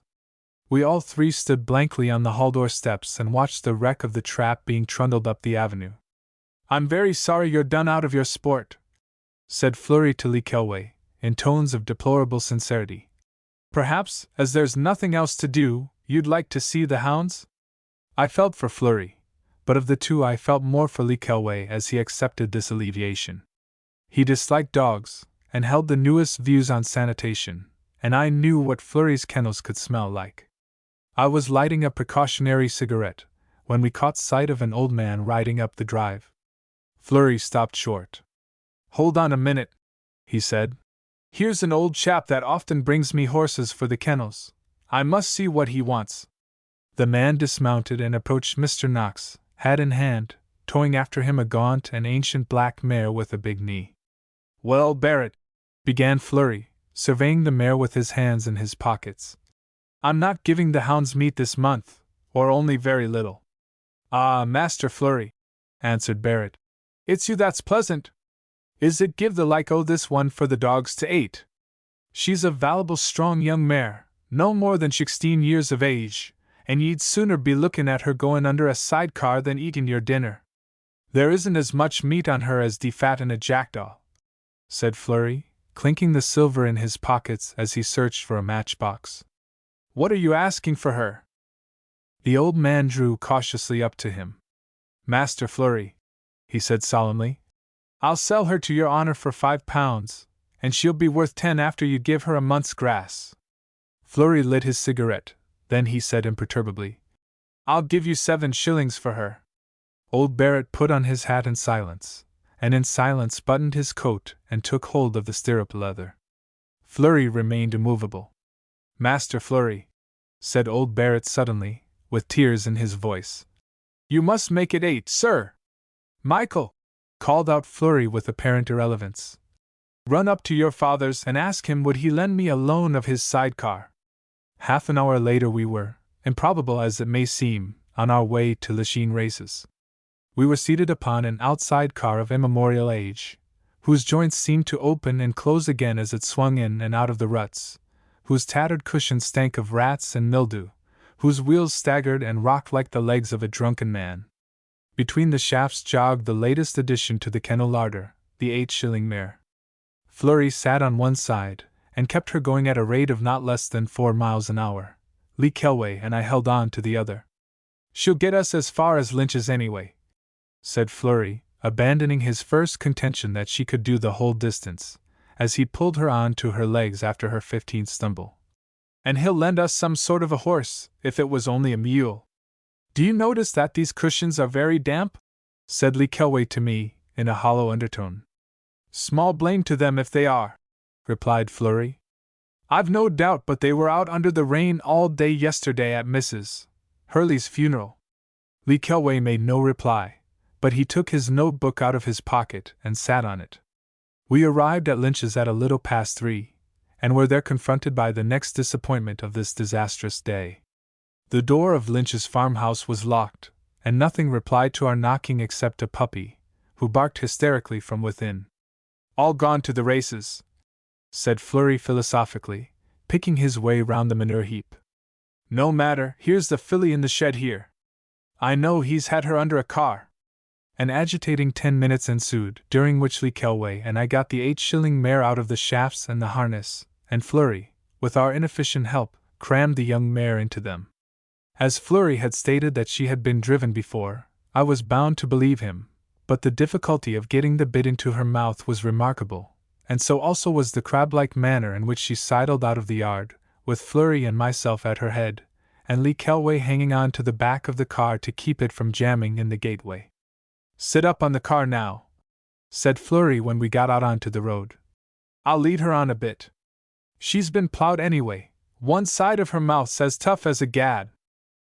Lee Kelway threw away the wisp of grass with which he had been cleaning his hands, and mopped his intellectual forehead. He was very silent. We both mounted the car, and Flurry, with the reins in his hand, walked beside the filly, who, with her tail clasped in, moved onward in a succession of short jerks. Oh, she's all right, said Flurry, beginning to run, and dragging the filly into a trot. Once she gets started. Here the filly spied a pig in a neighboring field, and despite the fact that she had probably eaten out of the same trough with it, she gave a violent side spring, and broke into a gallop. Now we're off, shouted Flurry, making a jump at the car and clambering on. If the traces hold, we'll do. The English language is powerless to suggest the veuvalu with which Mr. Knox ended his speech, or to do more than indicate the rigid anxiety of Lee Kelway's face as he regained his balance after the preliminary jerk, and clutched the back rail.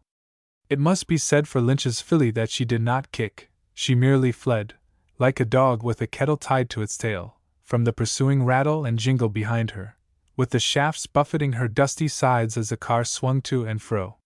Whenever she showed any signs of slackening, Flurry loosed another yell at her that renewed her panic, and thus we precariously covered another 2 or 3 miles of our journey. Had it not been for a large stone lying on the road, and had the filly not chosen to swerve so as to bring the wheel on top of it, I dare say we might have got to the races. But by an unfortunate coincidence both these things occurred, and when we recovered from the consequent shock, the tire of one of the wheels had come off, and was trundling with cumbrous gaiety into the ditch. Flurry stopped the filly and began to laugh. Lee Kelway said something startlingly unparliamentary under his breath. Well, it might be worse, Flurry said consolingly as he lifted the tire onto the car. We're not half a mile from a forge. We walked that half mile in funereal procession behind the car. The glory had departed from the weather, and an ugly wall of cloud was rising up out of the west to meet the sun. The hills had darkened and lost color, and the white bog cotton shivered in a cold wind that smelt of rain.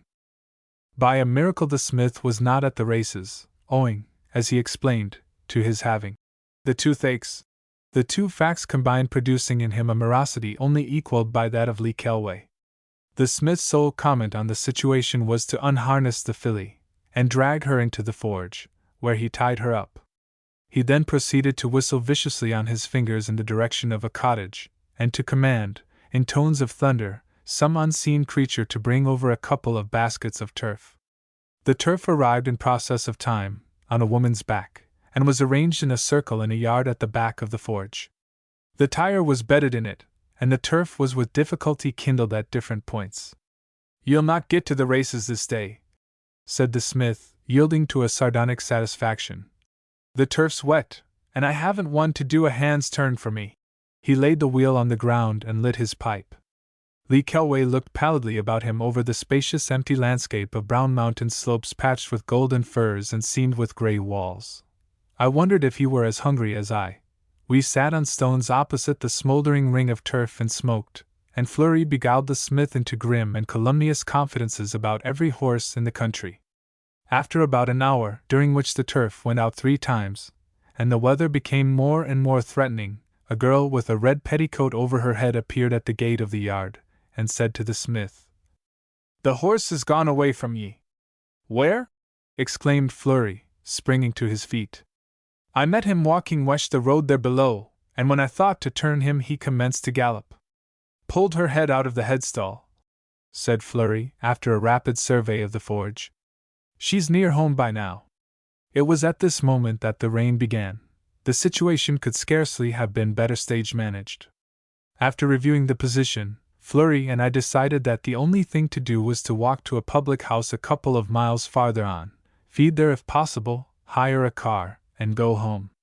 It was an uphill walk, with mild generous raindrops striking thicker and thicker on our faces. No one talked, and the grey clouds crowded up from behind the hills like billows of steam. Lee Kelway bore it all with egregious resignation. I cannot pretend that I was at heart sympathetic, but by virtue of being his host I felt responsible for the breakdown, for his light suit, for everything, and divined his sentiment of horror at the first sight of the public house. It was a long, low cottage, with a line of dripping elm trees overshadowing it, empty cars and carts round its door, and a babble from within made it evident that the racegoers were pursuing a gradual homeward route. The shop was crammed with steaming countrymen, whose loud brawling voices, all talking together, roused my English friend to his first remarks since we had left the forge. "Surely, Yates, we are not going into that place?" he said severely. "Those men are all drunk." "Ah, nothing to signify," said Fleury, plunging in and driving his way through the throng like a plough. "Here, Mary Kate," he called to the girl behind the counter. "Tell your mother we want some tea and bread and butter in the room inside." The smell of bad tobacco and spilled porter was choking. We worked our way through it after him towards the end of the shop, intersecting at every hand discussions about the races. Tom was very nice. He spared his horse all along, and then he put into him. Well, at Goggins' corner the 3rd horse was before the 2nd, but he was goin' wakin' himself. I tell you the mare had the hind leg fashed in the fore. Clancy was dipping in the saddle. 'Twas a damn nice race whatever. We gained the inner room at last, a cheerless apartment, adorned with sacred pictures, a sewing machine, and an array of supplementary tumblers and wineglasses. But, at all events, we had it so far to ourselves. At intervals during the next half hour Mary Kate burst in with cups and plates, cast them on the table and disappeared, but of food there was no sign. After a further period of starvation and of listening to the noise in the shop, Fleury made a sortie, and, after lengthy and unknown adventures, reappeared carrying a huge brown teapot, and driving before him Mary Kate with the remainder of the repast. The bread tasted of mice, the butter of turf smoke, the tea of brown paper, but we had got past the critical stage. I had entered upon my 3rd round of bread and butter when the door was flung open, and my valued acquaintance, Slipper, slightly advanced in liquor, presented himself to our gaze. His bandy legs sprawled consequentially, His nose was redder than a coal of fire, his prominent eyes rolled crookedly upon us, and his left hand swept behind him the attempt of Mary Kate to frustrate his entrance. "Good evening to my venerable friend, Mr. Flurry Knox," he began, in the voice of a town crier, "and to the Honorable Major Yates, and the English gentleman."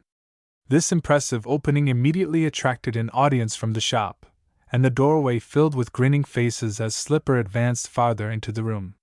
"Why weren't ye at the races, Mr. Flurry?"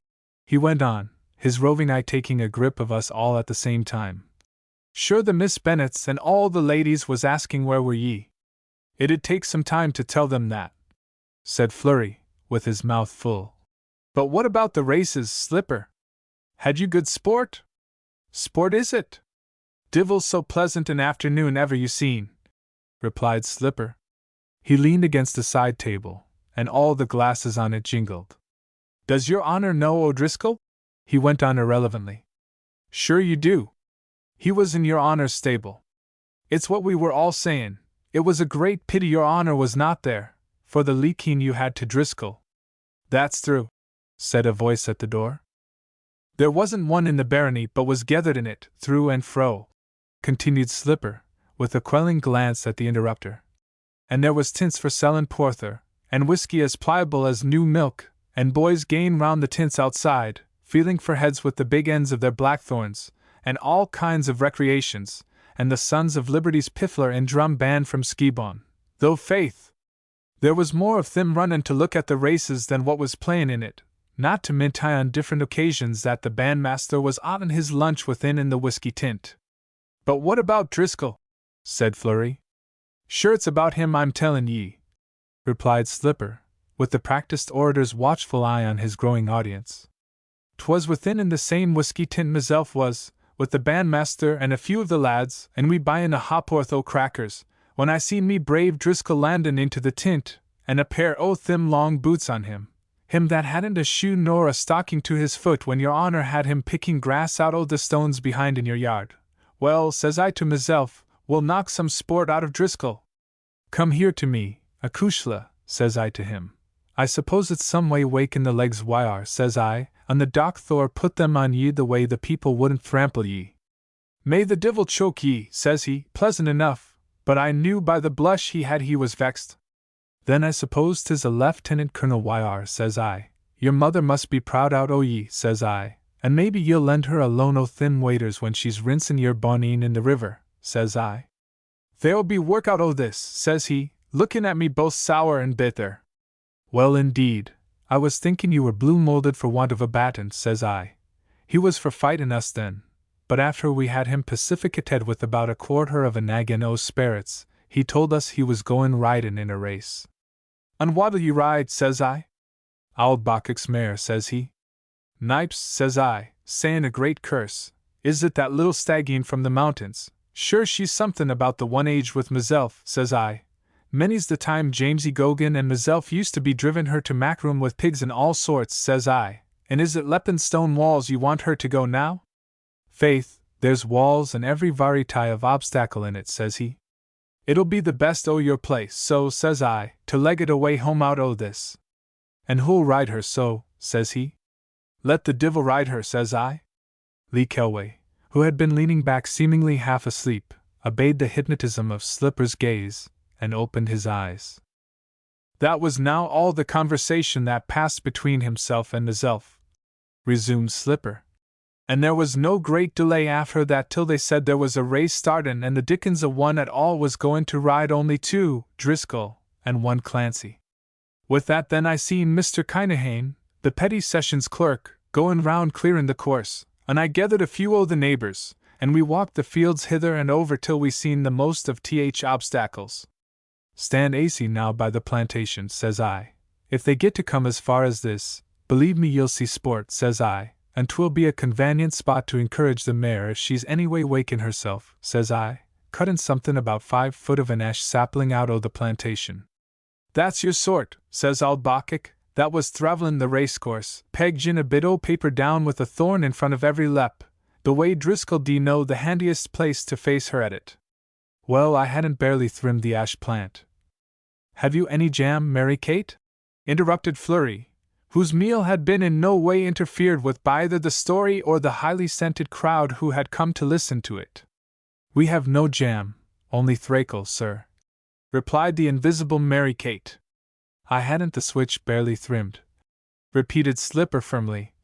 When I heard the people screechin', and I seen Driscoll and Clancy comin' on, leppin' all before them, and old Bacchus mare belussin' and powderin' along, and bedad, whatever obstacle wouldn't throw her down, faith, she'd throw it down, and there's the thraffic they had in it. I declare to mesel, says I, if they continue on this way there's a great chance someone o' them LL win. Says I. Ye lie, says the bandmaster, bein' a thrifle fulsome after his luncheon. I do not, says I, in regard of seein' how supple them two boys is.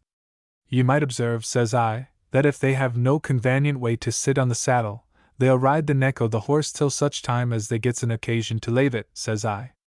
Arrah, shut your mouth, says the bandmaster.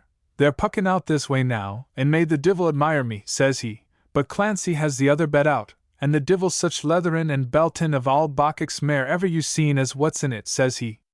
Well, when I seen them comin' to me, and Driscoll about the length of the plantation behind Clancy, I let a couple of balls.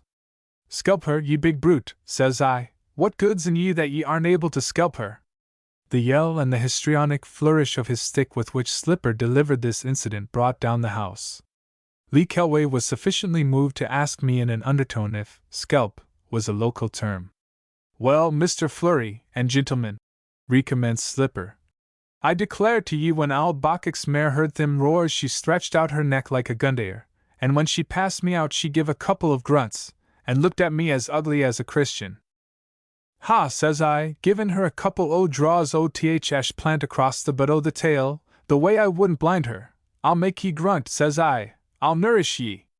I knew well she was very frightful of th plant, since the winter Tomeen Sullivan had her under a sidecar.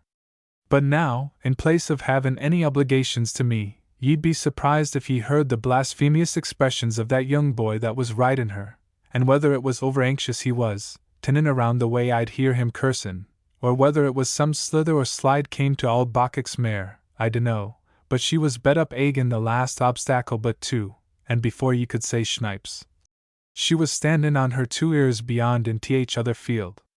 I declare to ye, on the vartue of me oath, she stood that way till she reconnoitered what side would Driscoll fall, and she turned about then and rolled on him as cozy as if he was meadow grass. Slipper stopped short. The people in the doorway groaned appreciatively. Mary Kate murmured, "The Lord save us." The blood was druv out through his nose and ears, continued Slipper, with a voice that indicated the cream of the narration. And you'd hear his bones crackin' on the ground. You'd have pitied the poor boy. Good heavens! Said Lee Kelway, sitting up very straight in his chair. Was he hurt, Slipper? Asked Flurry casually. Hurt is it?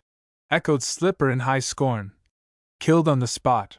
He paused to relish the effect of the denouement on Lee Kelway. Oh, divil so pleasant an afternoon ever you seen.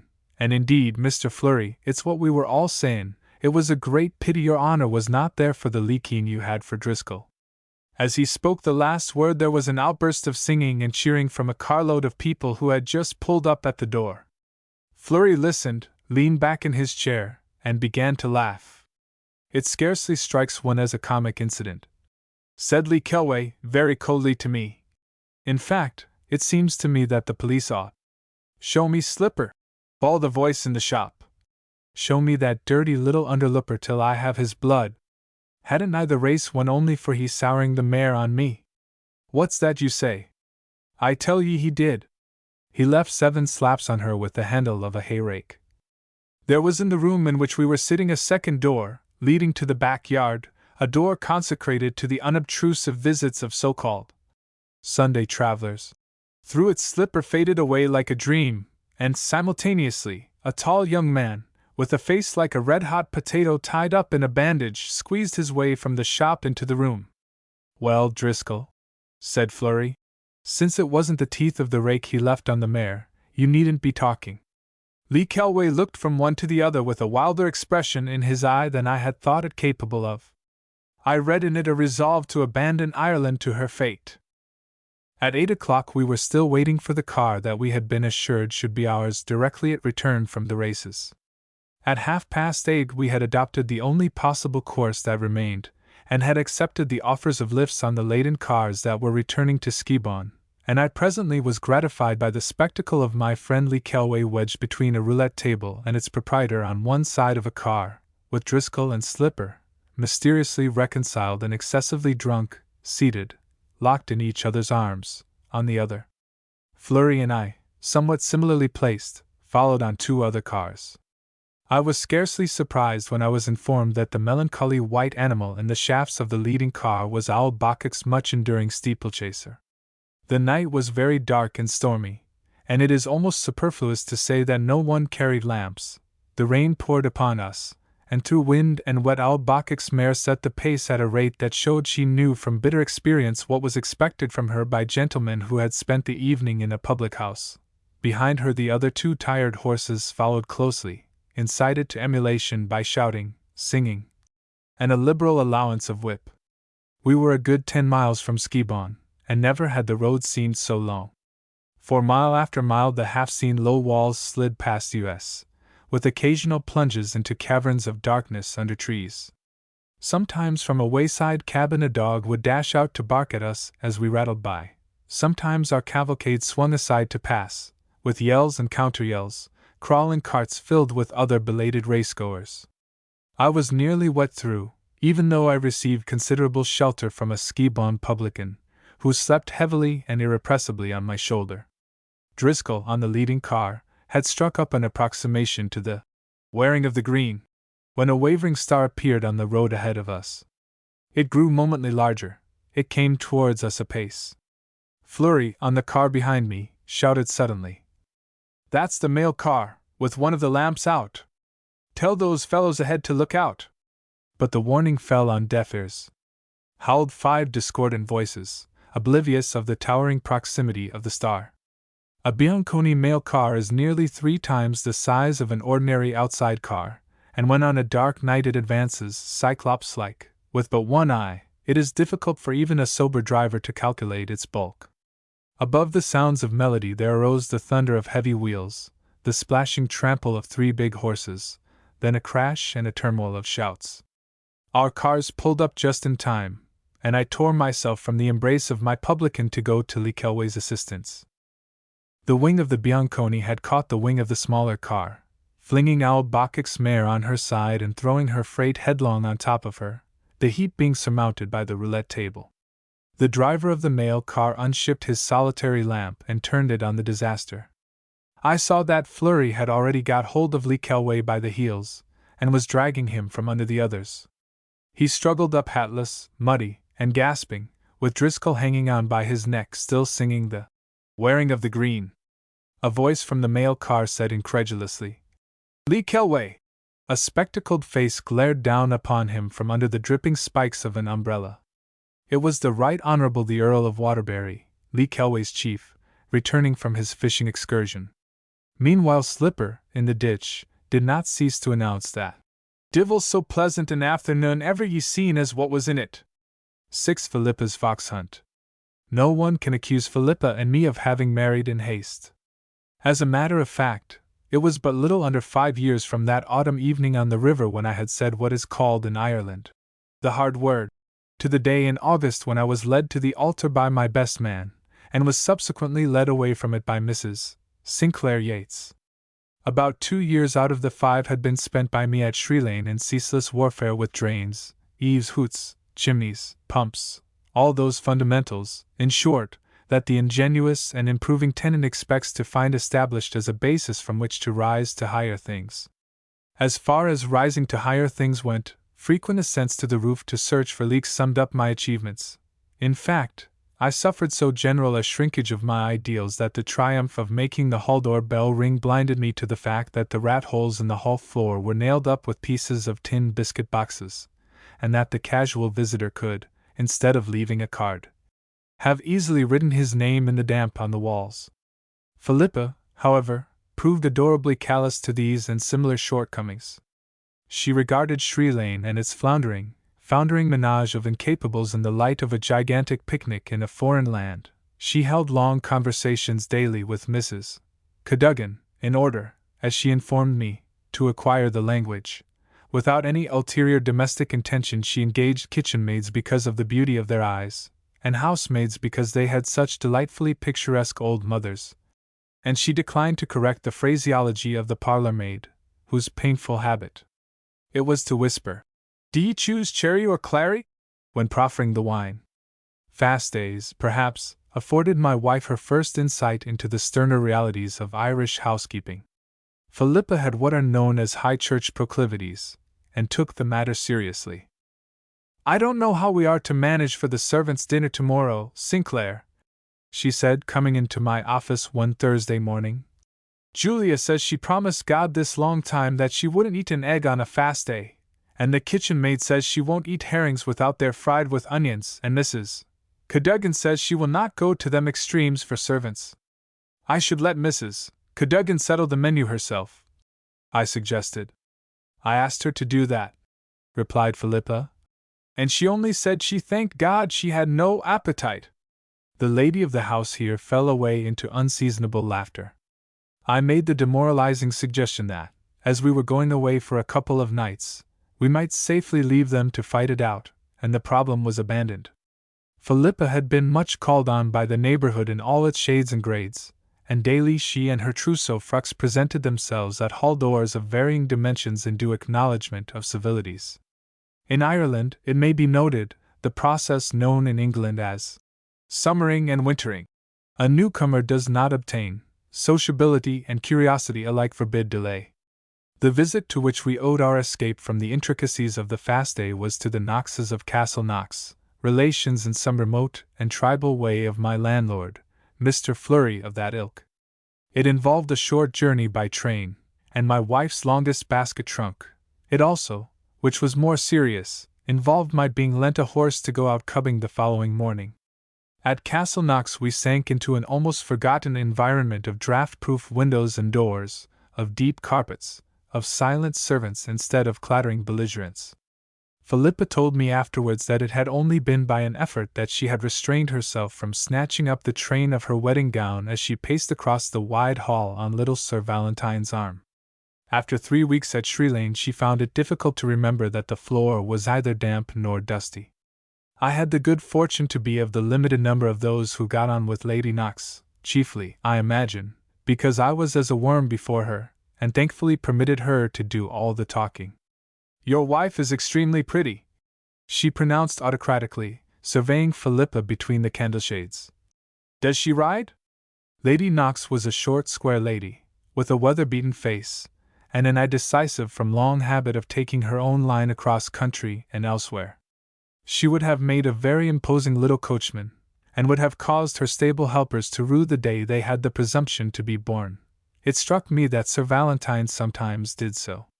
"I'm glad you like her looks," I replied, "as I fear you will find her thoroughly despicable otherwise. For one thing, she not only can't ride, but she believes that I can." "Oh come, you're not as bad as all that," my hostess was good enough to say. "I'm going to put you up on Sorcerer tomorrow, and we'll see you at the top of the hunt, if there is one. That young Knox hasn't a notion how to draw these woods.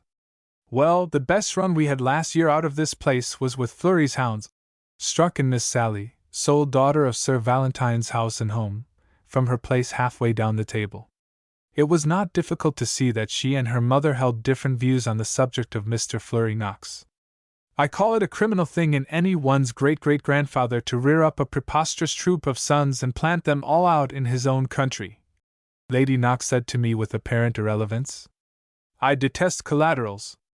Blood may be thicker than water, but it is also a great deal nastier. In this country I find that 15th cousins consider themselves near relations if they live within 20 miles of one." Having before now taken in the position with regard to Fleury Knox, I took care to accept these remarks as generalities, and turned the conversation to other themes.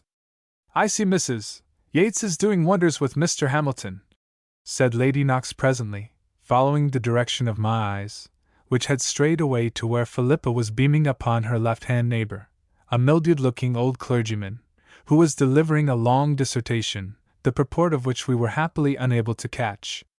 She has always had a gift for the church, I said. Not curates? Said Lady Knox, in her deep voice. I made haste to reply that it was the elders of the church who were venerated by my wife. Well, she has her fancy in old Eustace Hamilton. He's elderly enough, said Lady Knox. I wonder if she'd venerate him as much if she knew that he had fought with his sister-in-law, and they haven't spoken for 30 years.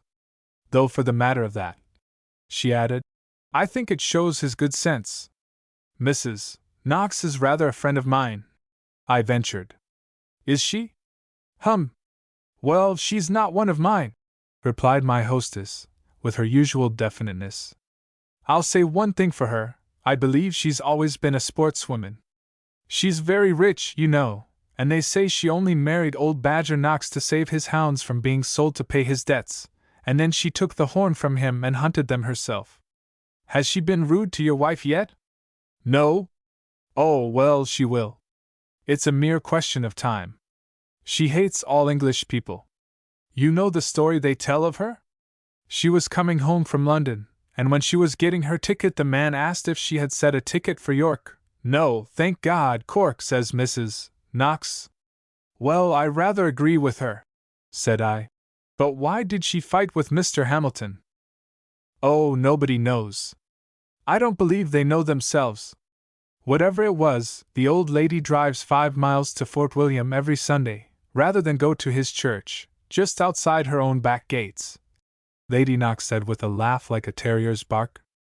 I wish I'd fought with him myself, she said.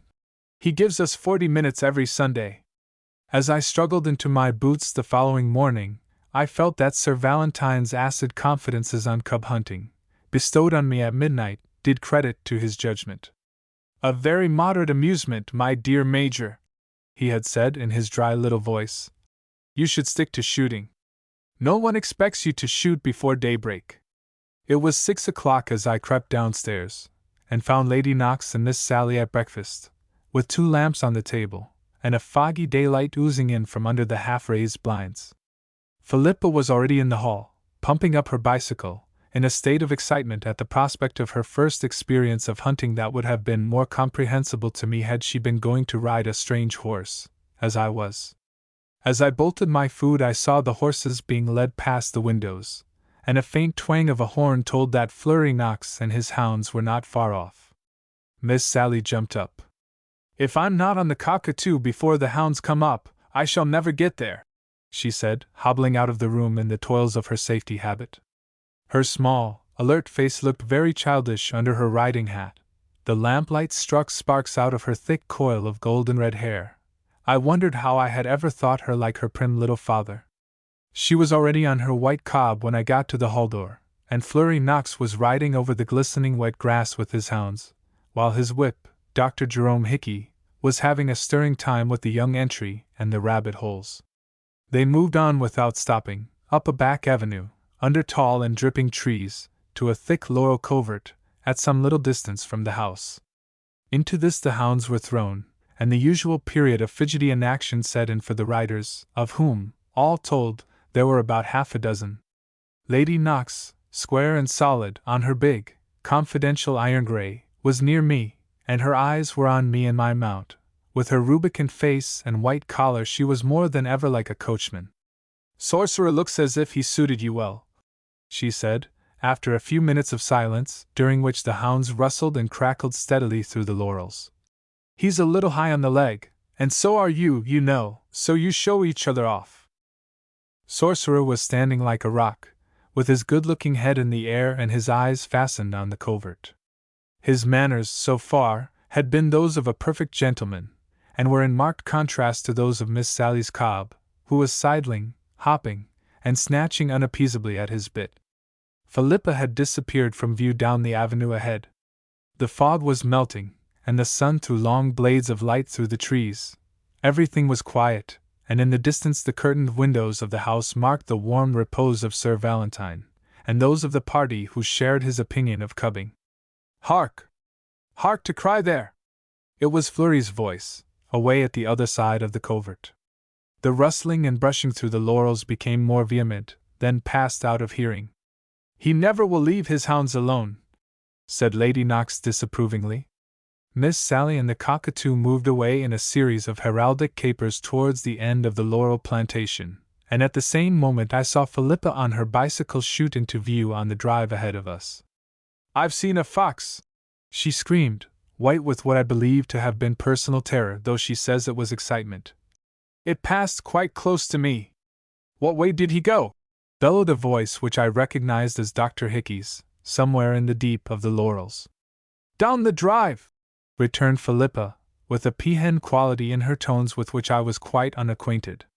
An electrifying screech of "Gone away!" was projected from the laurels by Dr. Hickey. "Gone away!" chanted Flurry's horn at the top of the covert. "This is what he calls cubbing," said Lady Knox.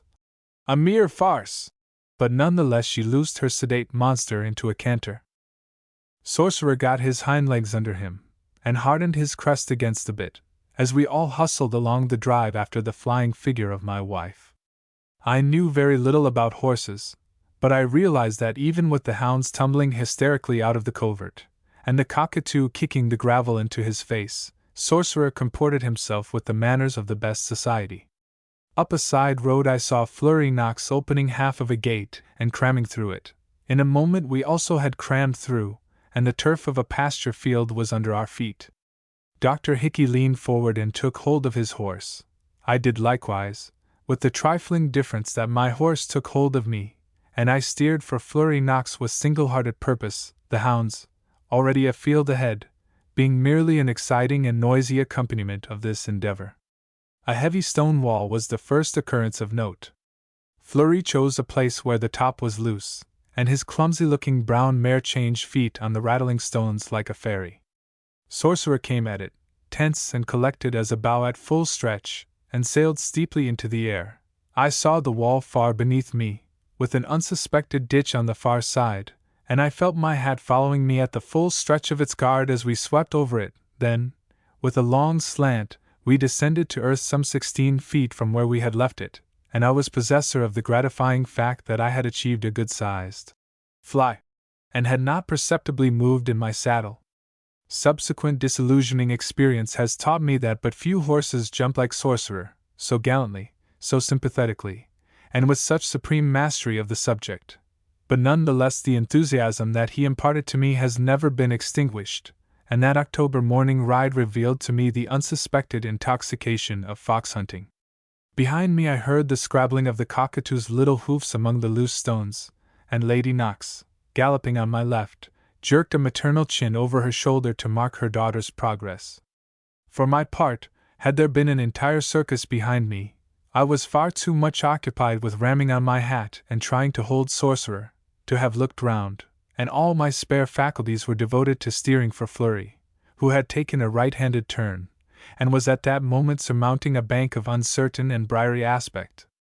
I surmounted it also, with the swiftness and simplicity for which the Quaker's methods of bank jumping had not prepared me, and 2 or 3 fields, traversed at the same steeplechase pace, brought us to a road and to an abrupt check. There, suddenly, were the hounds scrambling in baffled silence down into the road from the opposite bank, to look for the line they had overrun, and there, amazingly, was Philippa, engaged in excited converse with several men with spades over their shoulders. "Did ye see the fox, boys?" shouted Flurry, addressing the group.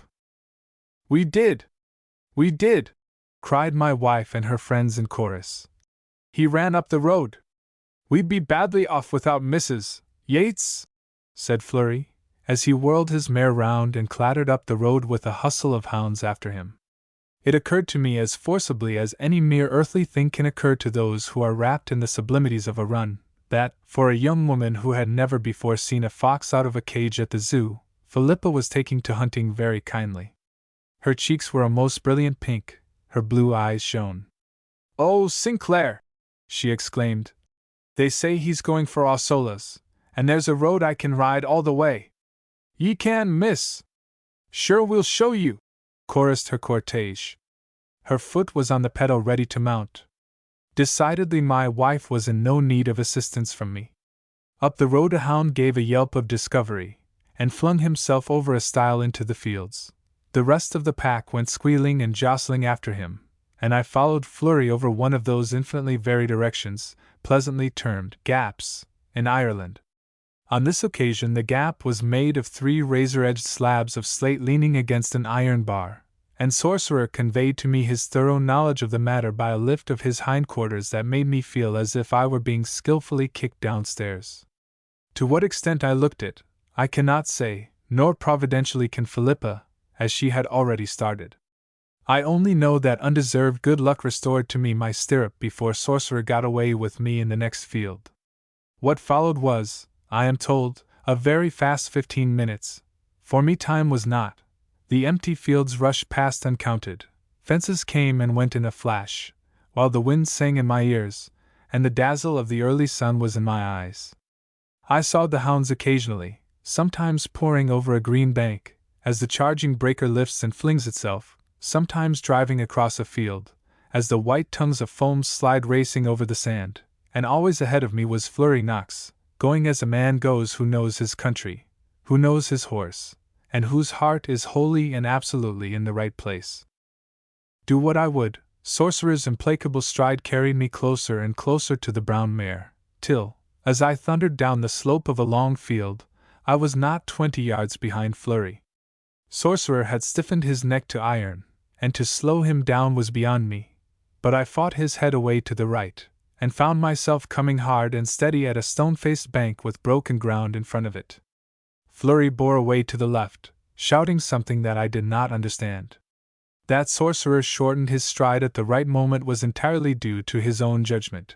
Standing well away from the jump, he rose like a stag out of the tussocky ground, and as he swung my 12-stone 6 into the air the obstacle revealed itself to him and me as consisting not of one bank but of 2, and between the 2 lay a deep grassy lane, half choked with furze. I have often been asked to state the width of the Bohereen, and can only reply that in my opinion it was at least 18 feet. Flurry Knox and Dr. Hickey, who did not jump it, say that it is not more than 5. What Sorcerer did with it I cannot say.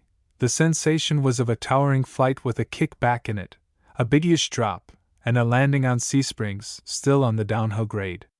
That was how one of the best horses in Ireland took one of Ireland's most ignorant riders over a very nasty place.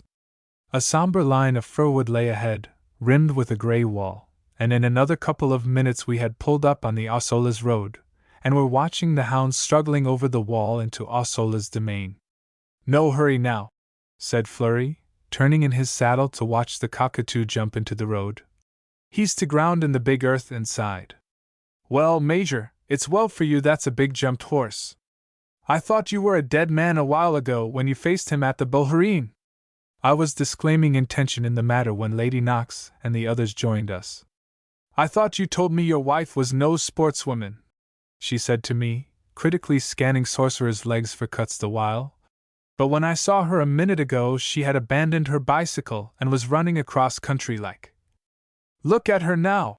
interrupted Miss Sally. "Oh!" In the interval between these exclamations my incredulous eyes beheld my wife in mid-air, hand in hand with a couple of stalwart country boys, with whom she was leaping in unison from the top of a bank on to the road. Every one, even the saturnine Dr. Hickey, began to laugh. I rode back to Philippa, who was exchanging compliments and congratulations with her escort. "Oh, Sinclair!" she cried. "Wasn't it splendid? I saw you jumping, and everything. Where are they going now?" "My dear girl," I said with marital disapproval, "you're killing yourself. Where's your bicycle?" "Oh, it's punctured in a sort of lane back there. It's all right, and then they—" She breathlessly waved her hand at her attendants. "They showed me the way." "Begor! You proved very good, miss," said a grinning cavalier. "Faith, she did," said another, polishing his shining brow with his white flannel coat sleeve. "She leapt like a horse." "And may I ask how you propose to go home?" said I. "I don't know and I don't care. I'm not going home." She cast an entirely disobedient eye at me. "And your eyeglass is hanging down your back and your tie is bulging out over your waistcoat." The little group of riders had begun to move away. "We're going on into Ossolas," called out Flurry. "Come on, And make my grandmother give you some breakfast, Mrs. Yates. She always has it at 8 o'clock. The front gates were close at hand, and we turned in under the tall beech trees, with the unswept leaves rustling round the horses' feet, and the lovely blue of the October morning sky filling the spaces between smooth gray branches and golden leaves. The woods rang with the voices of the hounds, enjoying an untrammeled rabbit hunt, while the master and the whip, both on foot, strolled along unconcernedly with their bridles over their arms, making themselves agreeable to my wife, an occasional touch of Flurry's horn, or a crack of Dr. Ricky's whip, just indicating to the pack that the authorities still took a friendly interest in their doings. Down a grassy glade in the wood a party of old Mrs.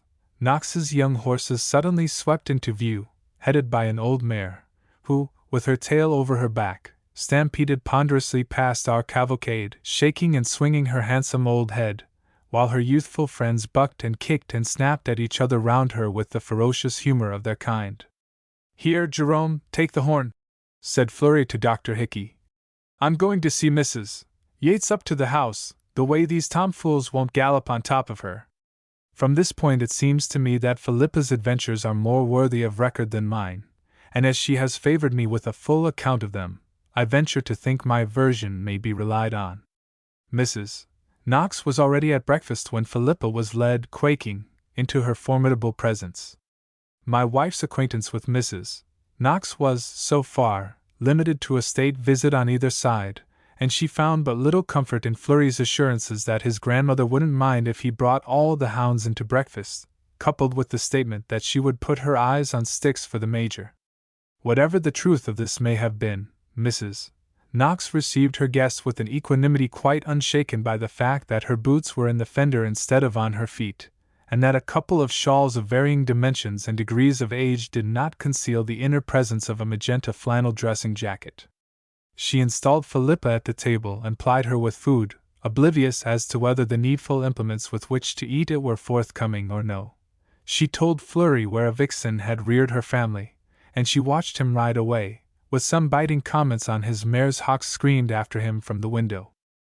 The dining room at Osola's castle is one of the many rooms in Ireland in which Cromwell is said to have stabled his horse, and probably no one would have objected less than Mrs. Knox had she been consulted in the matter. Philippa questions if the room had ever been tidied up since, and she endorses Flurry's observation that there wasn't a day in the year you wouldn't get feeding for a hen and chickens on the floor.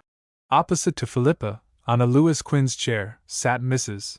Knox's woolly dog, its suspicious little eyes peering at her out of their setting of pink lids and dirty white wool.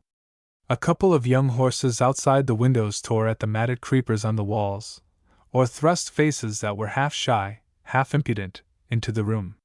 Portly pigeons waddled to and fro on the broad windowsill, sometimes flying in to perch on the picture frames, while they kept up incessantly a hoarse and pompous cooing. Animals and children are, as a rule, alike destructive to conversation, but Mrs. Knox, when she chose, bien entendu, could have made herself agreeable in a Noah's Ark, and Philippa has a gift of sympathetic attention that personal experience has taught me to regard with distrust as well as respect, while it has often made me realize the worldly wisdom of Kingsley's injunction. Family prayers, declaimed by Mrs. Knox with alarming austerity, followed close on breakfast, Philippa and a vinegar-faced henchwoman forming the family. The prayers were long, and through the open window as they progressed came distantly a whoop or two. The declamatory tones staggered a little, and then continued at a distinctly higher rate of speed. "Ma'am! Ma'am!" whispered a small voice at the window. Mrs. Knox made a repressive gesture and held on her way. A sudden outcry of hounds followed, and the owner of the whisper, a small boy with a face freckled like a turkey's egg, darted from the window and dragged a donkey and bath chair into view. Philippa admits to having lost the thread of the discourse, but she thinks that the "amen" that immediately ensued can hardly have come in its usual place. Mrs. Knox shut the book abruptly, scrambled up from her knees, and said, "They've found!" In a surprisingly short space of time she had added to her attire her boots, a fur cape, and a garden hat, and was in the bath chair, the small boy stimulating the donkey with the success peculiar to his class, while Philippa hung on behind. The woods of Osola's are hilly and extensive, and on that particular morning it seemed that they held as many foxes as hounds. In vain was the horn blown, and the whips cracked. Small rejoicing parties of hounds, each with a fox of its own, scoured to and fro. Every laborer in the vicinity had left his work, and was sedulously heading every fox with yells that would have befitted a tiger hunt, and sticks and stones when occasion served. "Will I pull out as far as the big rhododendron, ma'am?" inquired the small boy. "I seen 3 of the dogs go in it, and they yowling." "You will," said Mrs. Knox, thumping the donkey on the back with her umbrella. "Here, Jeremiah Reagan! Come down out of that with that pitchfork! Do you want to kill the fox, you fool?" "I do not, your honor, ma'am," responded Jeremiah Reagan, a tall young countryman, emerging from a bramble brake. "Did you see him?" said Mrs. Knox eagerly. "I seen himself and his 10 pups drinking below at the lake ere yesterday, your honor, ma'am, and he as big as a chestnut horse," said Jeremiah. "Fall! Yesterday!" snorted Mrs. Knox. "Go on to the rhododendrons, Johnny!" The party, reinforced by Jeremiah and the pitchfork, progressed at a high rate of speed along the shrubbery path, encountering en route Lady Knox, stooping onto her horse's neck under the sweeping branches of the laurels. "Your horse is too high for my coverts, Lady Knox," said the lady of the manor, with a malicious eye at Lady Knox's flushed face and dinged hat. "I'm afraid you will be left behind like Absalom when the hounds go away." "As they never do anything here but hunt rabbits," retorted her ladyship. "I don't think that's likely." Mrs. Knox gave her donkey another whack, and passed on. "Rabbits, my dear!" she said scornfully to Philippa. "That's all she knows about it. I declare it disgusts me to see a woman of that age making such a Judy of herself. Rabbits indeed!" Down in the thicket of rhododendron everything was very quiet for a time. Philippa strained her eyes in vain to see any of the riders. The horn blowing and the whip cracking passed on almost out of hearing. Once or twice a hound worked through the rhododendrons, glanced at the party, and hurried on, immersed in business. All at once Johnny, the donkey boy, whispered excitedly, "Look at he! Look at he!" and pointed to a boulder of gray rock that stood out among the dark evergreens. A big yellow cub was crouching on it. He instantly slid into the shelter of the bushes, and the irrepressible Jeremiah, uttering a rending shriek, plunged into the thicket after him.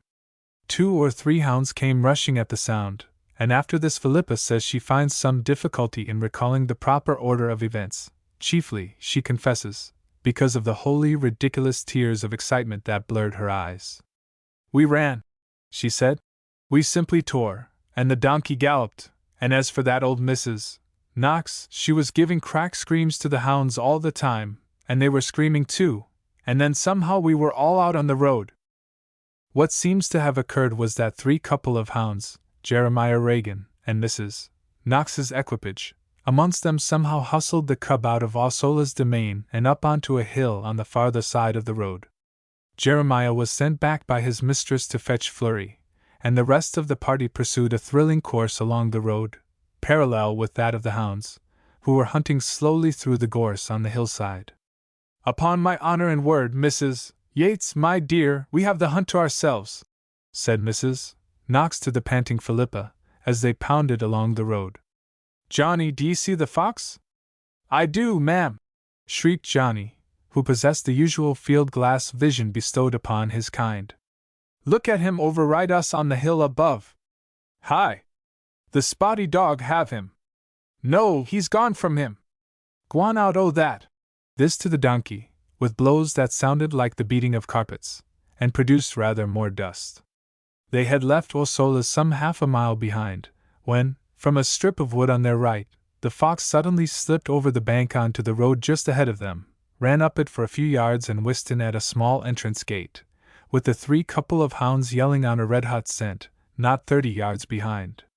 The Bathshire party whirled in at their heels, Philippa and the donkey considerably blown, Johnny scarlet through his freckles, but as fresh as paint, the old lady blind and deaf to all things save the chase. The hounds went raging through the shrubs beside the drive, and away down a grassy slope towards a shallow glen, in the bottom of which ran a little stream, and after them over the grass bumped the Bathshire. At the stream they turned sharply and ran up the glen towards the avenue, which crossed it by means of a rough stone viaduct. "'Pon me conscience, he's into the old culvert!" exclaimed Mrs. Knox. "There was one of my hounds choked there once, long ago. Beat on the donkey, Johnny!" At this juncture Philippa's narrative again becomes incoherent, not to say breathless. She is, however, positive that it was somewhere about here that the upset of the bath chair occurred, but she cannot be clear as to whether she picked up the donkey or Mrs. Knox, or whether she herself was picked up by Johnny while Mrs. Knox picked up the donkey. From my knowledge of Mrs. Knox, I should say she picked up herself and no one else. At all events, the next salient point is the palpitating moment when Mrs. Knox, Johnny, and Philippa successively applying an eye to the opening of the culvert by which the stream trickled under the viaduct, while 5 dripping hounds bayed and leaped around them, discovered by more senses than that of sight that the fox was in it, and furthermore that one of the hounds was in it too.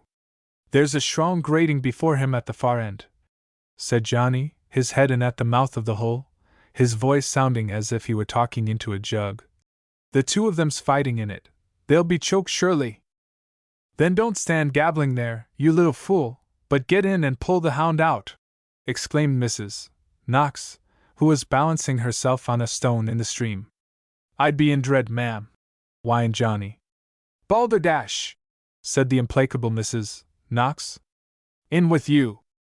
I understand that Philippa assisted Johnny into the culvert, and presume that it was in so doing that she acquired the 2 Robinson Crusoe bare footprints which decorated her jacket when I next met her.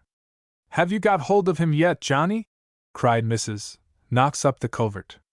"I have, ma'am, by the tail," responded Johnny's voice, sepulchral in the depths. "Can you stir him, Johnny?" "I cannot, ma'am, and the water is rising in it."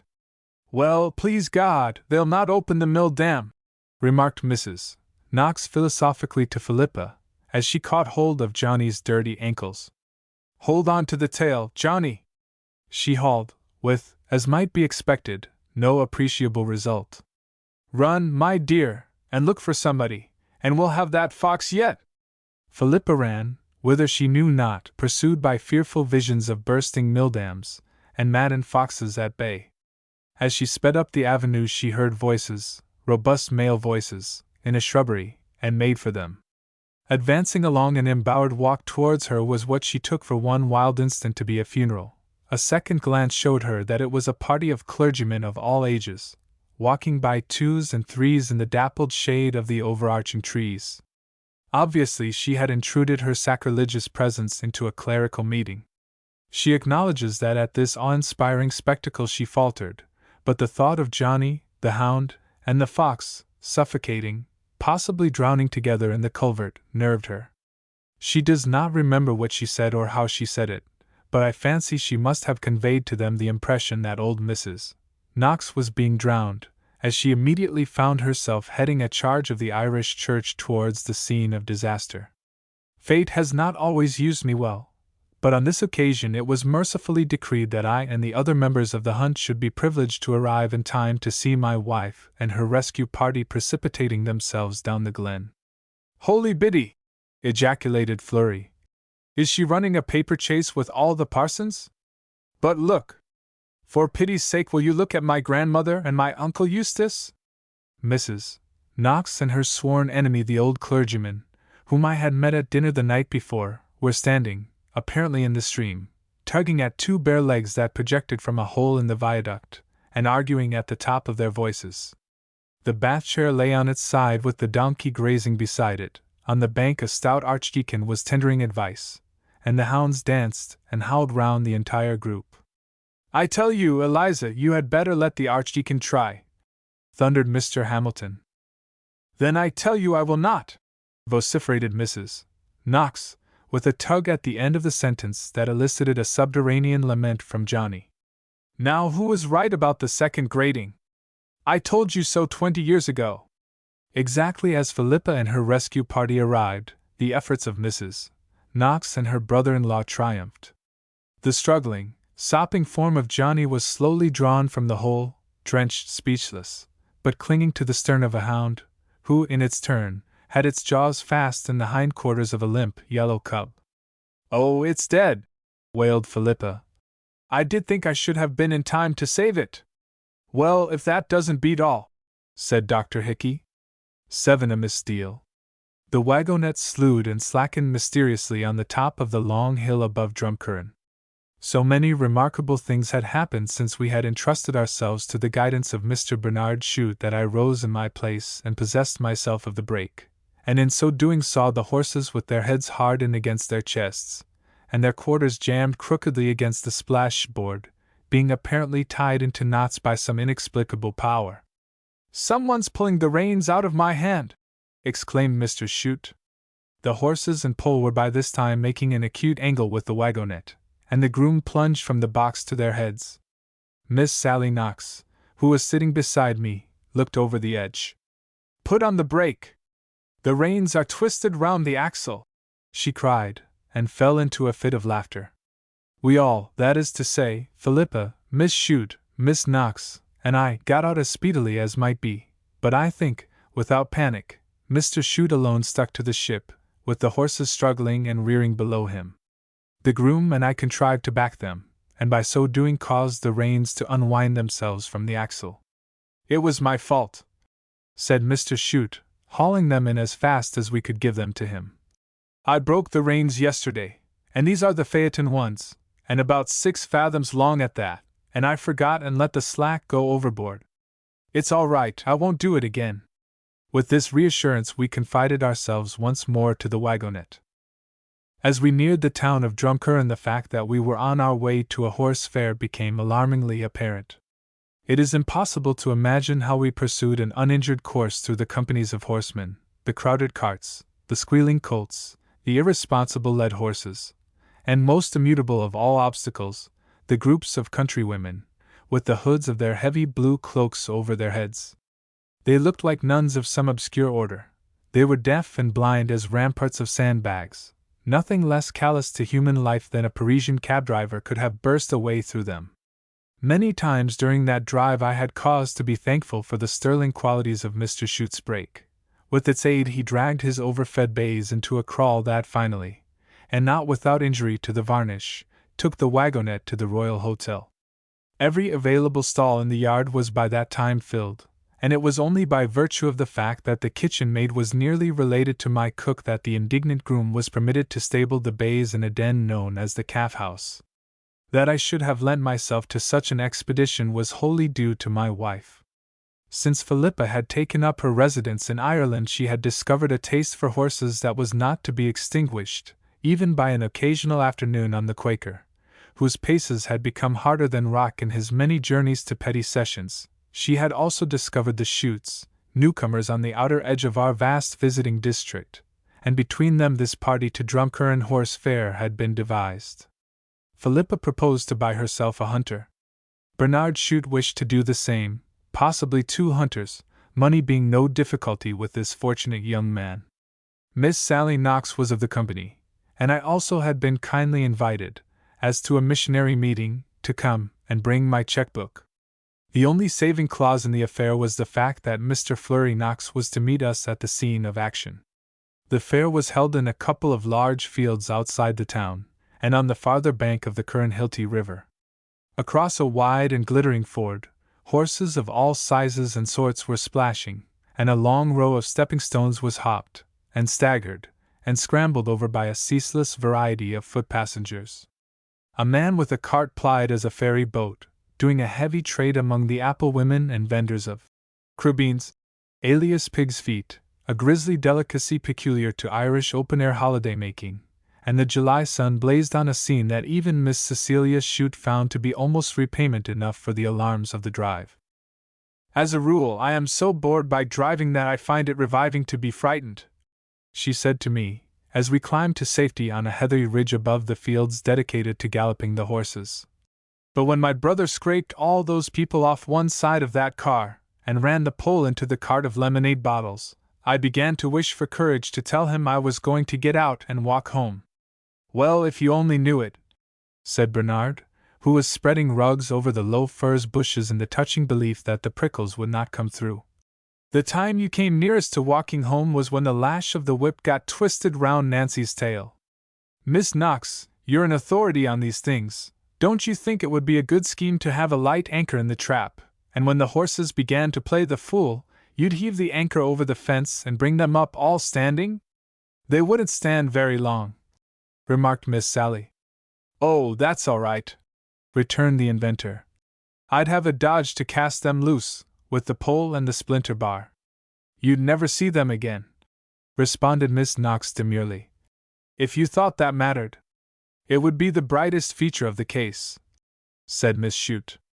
She was surveying Miss Sally through her pince-nez as she spoke, and was, I have reason to believe, deciding that by the end of the day her brother would be well on in the first stages of his 15th love affair. It has possibly been suspected that Mr. Bernard Chute was a sailor, had been a sailor rather, until within the last year, when he had tumbled into a fortune and a property, and out of the Navy, in the shortest time on record. His enthusiasm for horses had been nourished by the hirelings of Malta, and other resorts of Her Majesty's ships, and his knowledge of them was, so far, bounded by the fact that it was more usual to come off over their heads than their tails.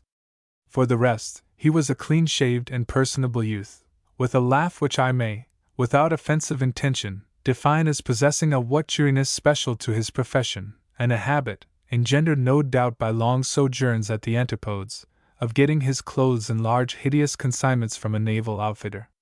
It was 11 o'clock, and the fair was in full swing.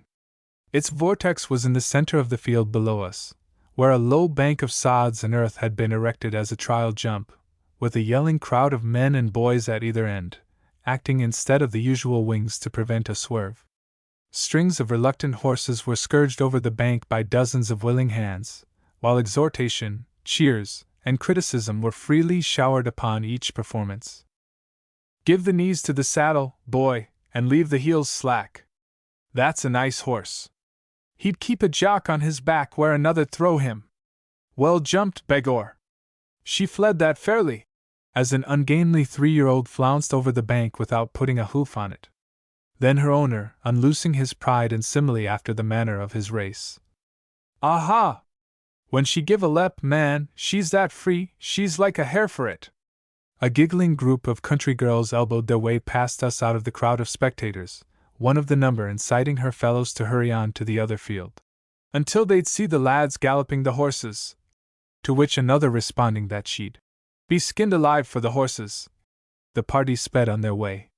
We, i.e. my wife, Miss Knox, Bernard Chute, and myself, followed in their wake, a matter by no means as easy as it looked. Miss Chute had exhibited her wonted intelligence by remaining on the hilltop with this spectator. She had not reached the happy point of possessing a mind 10 years older than her age, and a face 10 years younger, without also developing the gift of scenting boredom from afar.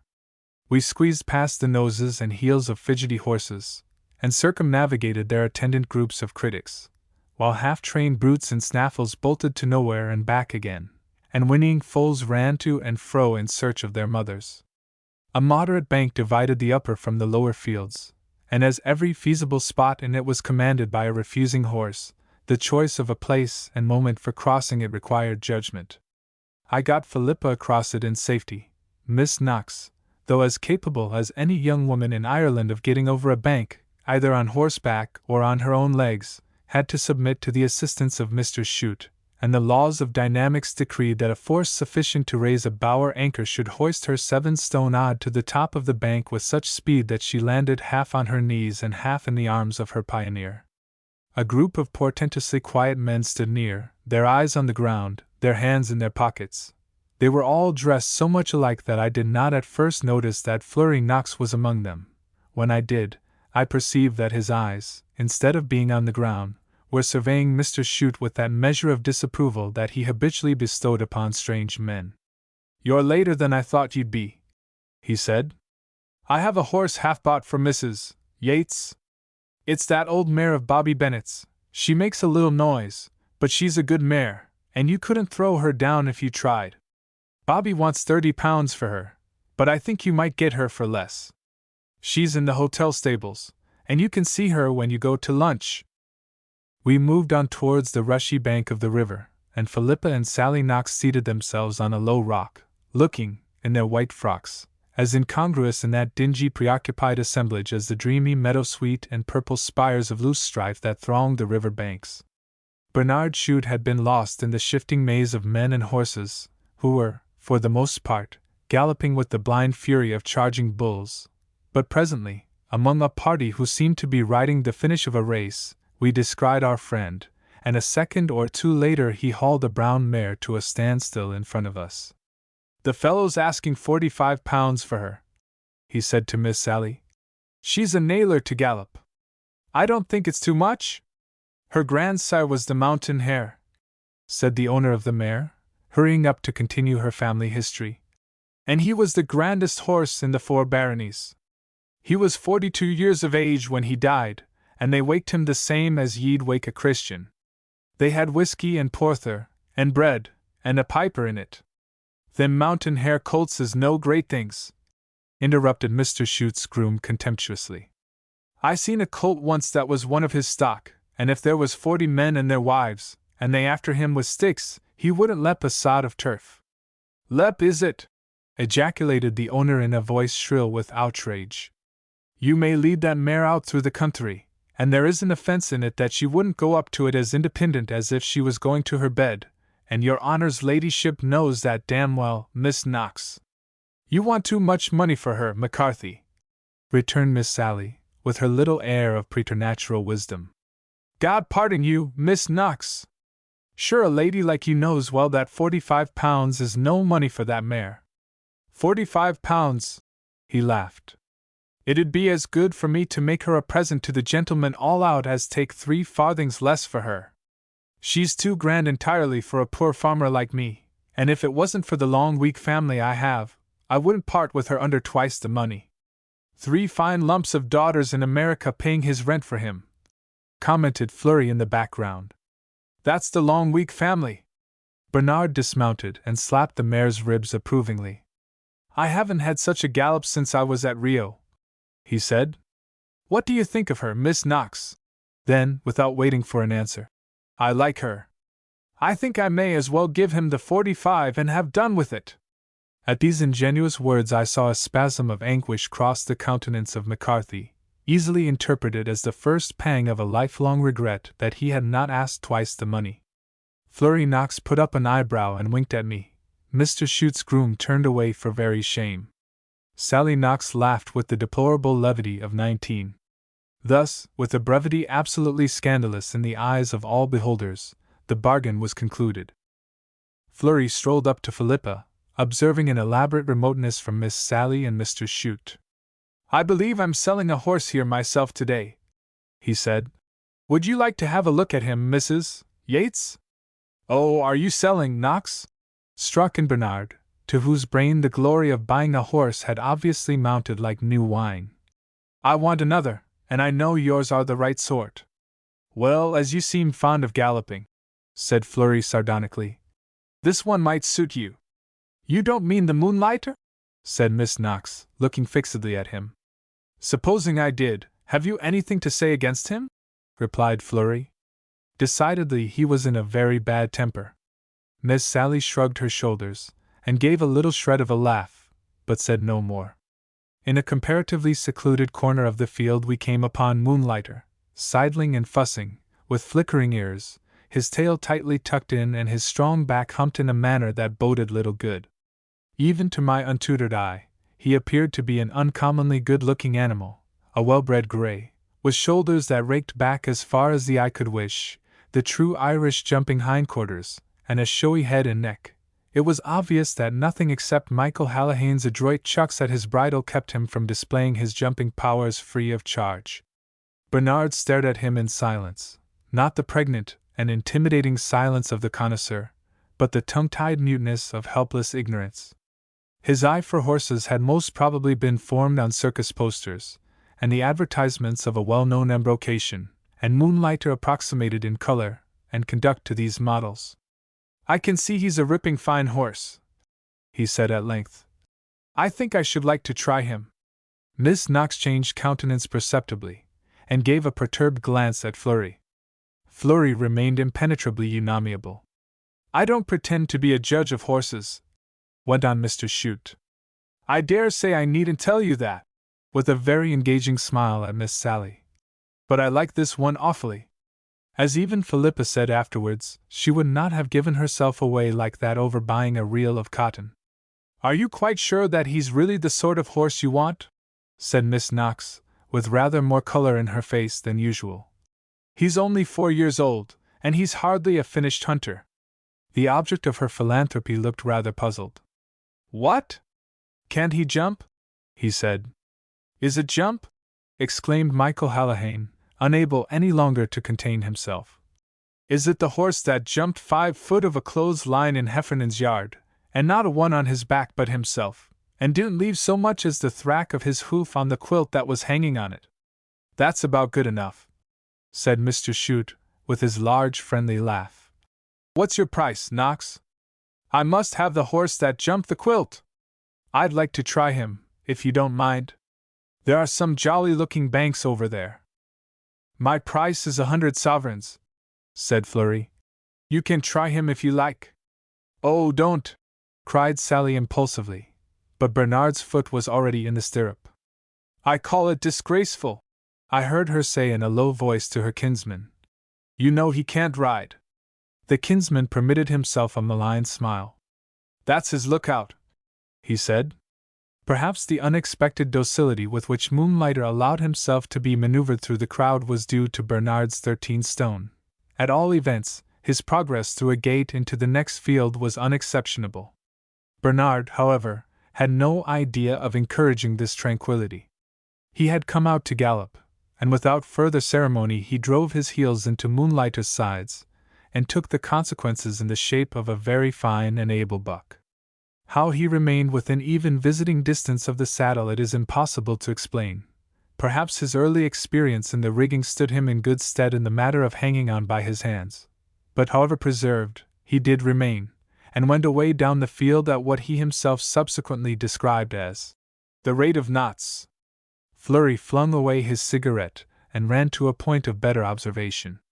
We all ran, including Michael Hallahan and various onlookers, and were in time to see Mr. Chute charging the least advantageous spot in a hollow-faced furzy bank. Nothing but the grey horse's extreme activity got the pair safely over. He jumped it on a slant, changed feet in the heart of a furze bush, and was lost to view. In what relative positions Bernard and his steed alighted was to us a matter of conjecture.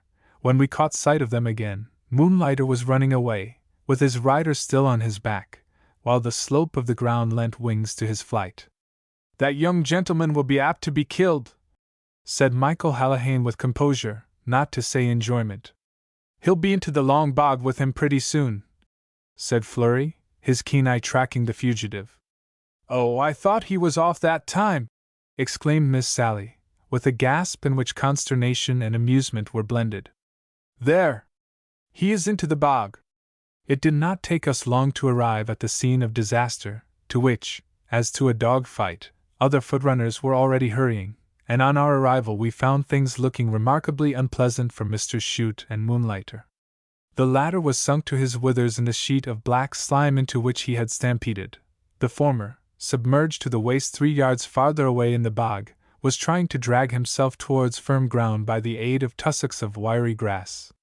Hit him! Shouted Fleury. Hit him! He'll sink if he stops there. Mr. Chute turned on his adviser a face streaming with black mud, out of which his brown eyes and white teeth gleamed with undaunted cheerfulness. All jolly fine, he called back. If I let go this grass I'll sink too.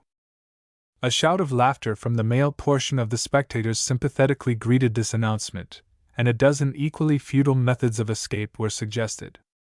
Among those who had joined us was, fortunately, one of the many boys who pervaded the fair selling halters, and by means of several of these knotted together, a line of communication was established. Moonlighter, who had fallen into the state of inane stupor in which horses in his plight so often indulge, was roused to activity by showers of stones and imprecations but faintly chastened by the presence of ladies. Bernard, hanging on to his tail, belabored him with a cane, and finally, the reins proving good, the task of towing the victims ashore was achieved. He's mine, Knox, you know, were Mr. Chute's first words as he scrambled to his feet. "He's the best horse I ever got across, worth twice the money." "Faith, he's acy plast," remarked a bystander. "Oh, do go and borrow some dry clothes," interposed Philippa practically. "Surely there must be someone." "There's a shop in the town where he can strip a peg for 13s. 9d," said Flurry grimly. "I wouldn't care myself about the clothes you'd borrow here." The morning sun shone jovially upon Moonlighter and his rider, caking momently the black bog stuff with which both were coated, and as the group disintegrated, and we turned to go back, every man present was pleasurably aware that the buttons of Mr. Chute's riding breeches had burst at the knee, causing a large triangular hiatus above his gaiter. "Well," said Flurry conclusively to me as we retraced our steps, "I always thought the fellow was a fool, but I never thought he was such a damned fool." It seemed an interminable time since breakfast when our party, somewhat shattered by the stirring events of the morning, found itself gathered in an upstairs room at the Royal Hotel, waiting for a meal that had been ordained some 2 hours before. The air was charged with the mingled odors of boiling cabbage and frying mutton. We affected to speak of them with disgust, but our souls yearned to them. Female ministrants, with rustling skirts and pounding feet, raced along the passages with trays that were never for us, and opening doors released roaring gusts of conversation, blended with the clatter of knives and forks, and still we starved. Even the ginger-colored check suit, lately labeled the Sandringham, "Wonderful value, 16s, 9d," in the window of Drumcurran's leading mart, and now displayed upon Mr. Chute's all too lengthy limbs, had lost its power to charm. "Oh, don't tear that belt quite out by the roots, Bernard," said his sister, from the heart of a lamentable yawn. "I dare say it only amuses them when we ring, but it may remind them that we are still alive. Major Yates, do you or do you not regret the pig's feet?" "More than I can express," I said, turning from the window, where I had been looking down at the endless succession of horses' backs and men's hats, moving in two opposing currents in the street below. "I dare say if we talk about them for a little we shall feel ill, and that will be better than nothing." At this juncture, however, a heavy-laden tray thumped against the door, and our repast was borne into the room by a hot young woman in creaking boots, who hoarsely explained that what kept her was waiting on the potatoes, and that the old pan that was in it was playing puck with the beefsteaks. "Well," said Miss Chute, as she began to try conclusions between a blunt knife and a bulletproof mutton chop, "I have never lived in the country before, but I have always been given to understand that the village inn was one of its chief attractions." She delicately moved the potato dish so as to cover the traces of a bygone egg, and her glance lingered on the flies that dragged their way across a melting mound of salt butter. "I like local color, but I don't care about it on the tablecloth." "Well, I'm feeling quite anxious about Irish country hotels now," said Bernard. "They're getting so civilized and respectable. After all, when you go back to England no one cares a pin to hear that you've been done up to the knocker. That don't amuse them a bit. But all my friends are as pleased as anything when I tell them of the pothouse where I slept in my clothes rather than face the sheets, or how, when I complained to the landlady next day, she said, 'Cock ye up. Wasn't it his reverence the Dean of Kilco had them last?'" We smiled wanly. What I chiefly felt was respect for any hungry man who could jest in presence of such a meal. "All this time my hunter hasn't been bought," said Philippa presently, leaning back in her chair and abandoning the unequal contest with her beefsteak. "Who is Bobby Bennett? Will his horse carry a lady?" Sally Knox looked at me and began to laugh. "You should ask Major Yates about Bobby Bennett," she said. Confound Miss Sally! It had never seemed worthwhile to tell Philippa all that story about my doing up Miss Bobby Bennett's hair, and I sank my face in my tumbler of stagnant whiskey and soda to conceal the color that suddenly adorned it. Any intelligent man will understand that it was a situation calculated to amuse the ungodly, but without any real fun in it. I explained Miss Bennet as briefly as possible, and at all the more critical points Miss Sally's hazel-green eyes roamed slowly and mercilessly towards me. "You haven't told Mrs. Yates that she's one of the greatest horse-copers in the country," she said, when I had got through somehow. "She can sell you a very good horse sometimes, and a very bad one too, if she gets the chance. No one will ever explain to me," said Miss Chute, scanning us all with her dark, half-amused, and wholly sophisticated eyes. Why, horse coping is more respectable than cheating at cards. I rather respect people who are able to cheat at cards. If every one did, it would make whist so much more cheerful. But there is no forgiveness for dealing yourself the right card, and there is no condemnation for dealing your neighbor a very wrong horse. Your neighbor is supposed to be able to take care of himself, said Bernard. Well, why doesn't that apply to card players? Returned his sister. Are they all in a state of helpless innocence? I'm helplessly innocent, announced Philippa. So I hope Miss Bennet won't deal me a wrong horse. Oh, her mare is one of the right ones, said Miss Sally. She's a lovely jumper, and her manners are the very best. The door opened, and Flurry Knox put in his head. Bobby Bennet's downstairs, he said to me mysteriously. I got up, not without consciousness of Miss Sally's eye, and prepared to follow him. You'd better come too, Mrs. Yates, to keep an eye on him. Don't let him give her more than 30, and if he gives that she should return him 2 sovereigns. This last injunction was bestowed in a whisper as we descended the stairs. Miss Bennet was in the crowded yard of the hotel, looking handsome and overdressed, and she greeted me with just that touch of auld lang syne in her manner that I could best have dispensed with. I turned to the business in hand without delay. The brown mare was led forth from the stable and paraded for our benefit. She was one of those inconspicuous, meritorious animals about whom there seems nothing particular to say, and I felt her legs and looked hard at her hocks, and was not much the wiser.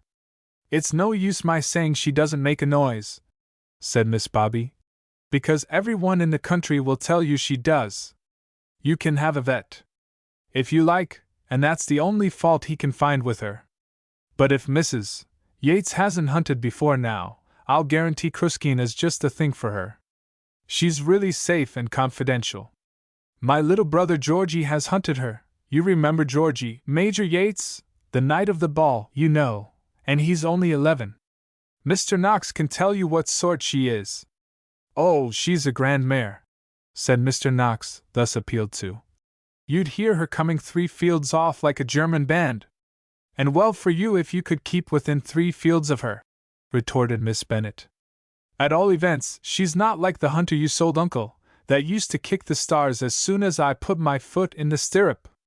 'Twas the size of the foot frightened him, said Flurry. Do you know how Uncle cured him? Said Miss Bennet, turning her back on her adversary. He had him tied head and tail across the yard gate, and every man that came in had to get over his back. That's no bad one, said Flurry. Philippa looked from one to the other in bewilderment, while the badinage continued, swift and unsmiling, as became 2 hierarchs of horse dealing. It went on at intervals for the next 10 minutes, and at the end of that time I had bought the mare for £30. As Miss Bennet said nothing about giving me back 2 of them, I had not the nerve to suggest it. After this Flurry and Miss Bennet went away, and were swallowed up in the fare, we returned to our friends upstairs, and began to arrange about getting home. This, among other difficulties, involved the tracking and capture of the Chute's groom, and took so long that it necessitated tea. Bernard and I had settled to ride our new purchases home, and the groom was to drive the wagonette, an alteration ardently furthered by Miss Chute. The afternoon was well advanced when Bernard and I struggled through the turmoil of the hotel yard in search of our horses, and, the hotel hostler being nowhere to be found, the Chute's man saddled our animals for us, and then withdrew, to grapple single-handed with the bays in the calf-house. Good business for me, that Knox is sending the grey horse home for me, remarked Bernard, as his new mare followed him tractably out of the stall. He'd have been rather a handful in this hole of a place. He shoved his way out of the yard in front of me, seemingly quite comfortable and at home upon the descendant of the mountain hare, and I followed as closely as drunken carmen and shafts of erratic carts would permit. Cruskeen evinced a decided tendency to turn to the right on leaving the yard, but she took my leftward tug in good part, and we moved on through the streets of Drumcurran with a dignity that was only impaired by the irrepressible determination of Mr. Chute's new trousers to run up his leg. It was a trifle disappointing that Cruskeen should carry her nose in the air like a camel, but I set it down to my own bad hands, and to that cause I also imputed her frequent desire to stop, a desire that appeared to coincide with every fourth or fifth public house on the line of march. Indeed, at the last corner before we left the town, Miss Bennet's mare and I had a serious difference of opinion, in the course of which she mounted the pavement, and remained planted in front of a very disreputable public house, whose owner had been before me several times for various infringements of the licensing acts. Bernard and the corner boys were of course much pleased. I inwardly resolved to let Miss Bennet know how her groom occupied his time in Drumcurran. We got out into the calm of the country roads without further incident, and I there discovered that Kruskeen was possessed of a dromedary's swiftness in trotting, that the action was about as comfortable as the dromedary's, and that it was extremely difficult to moderate the pace. "I say, this is something like going," said Bernard, cantering hard beside me with slack rein and every appearance of happiness. "Do you mean to keep it up all the way?" "You'd better ask this devil," I replied, hauling on the feudal-ring snaffle. "Miss Bennet must have an arm like a prize fighter. If this is what she calls confidential, I don't want her confidences." After another half-mile, during which I cursed Flurry Knox, and registered a vow that Philippa should ride Kruskeen in a cavalry bit, we reached the crossroads at which Bernard's way parted from mine. Another difference of opinion between my wife's hunter and me here took place, this time on the subject of parting from our companion, and I experienced that peculiar inward sinking that accompanies the birth of the conviction one has been stuck.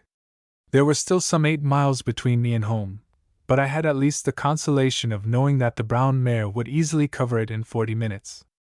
But in this also disappointment awaited me. Dropping her head to about the level of her knees, the mare subsided into a walk as slow as that of the slowest cow, and very similar in general style. In this manner I progressed for a further mile, breathing forth, like St. Paul, threatenings and slaughters against Bobby Bennet and all her confederates, and then the idea occurred to me that many really first-class hunters were very poor hacks. I consoled myself with this for a further period, and presently an opportunity for testing it presented itself. The road made a long loop round the flank of a hill, and it was possible to save half a mile or so by getting into the fields.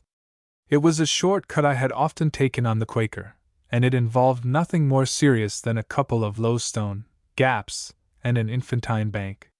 I turned Kruskeen at the first of these. She was evidently surprised. Being in an excessively bad temper, I beat her in a way that surprised her even more, and she jumped the stones precipitately, and with an ease that showed she knew quite well what she was about.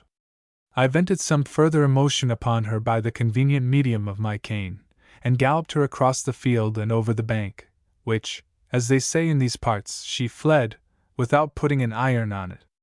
It was not the right way to jump it, but it was inspiriting, and when she had disposed of the next gap without hesitation my waning confidence in Miss Bennet began to revive. I cantered over the ridge of the hill, and down it towards the cottage near which I was accustomed to get out on to the road again. As I neared my wonted opening in the fence, I saw that it had been filled by a stout pole, well fixed into the bank at each end, but not more than 3 feet high. Kruskeen pricked her ears at it with intelligence.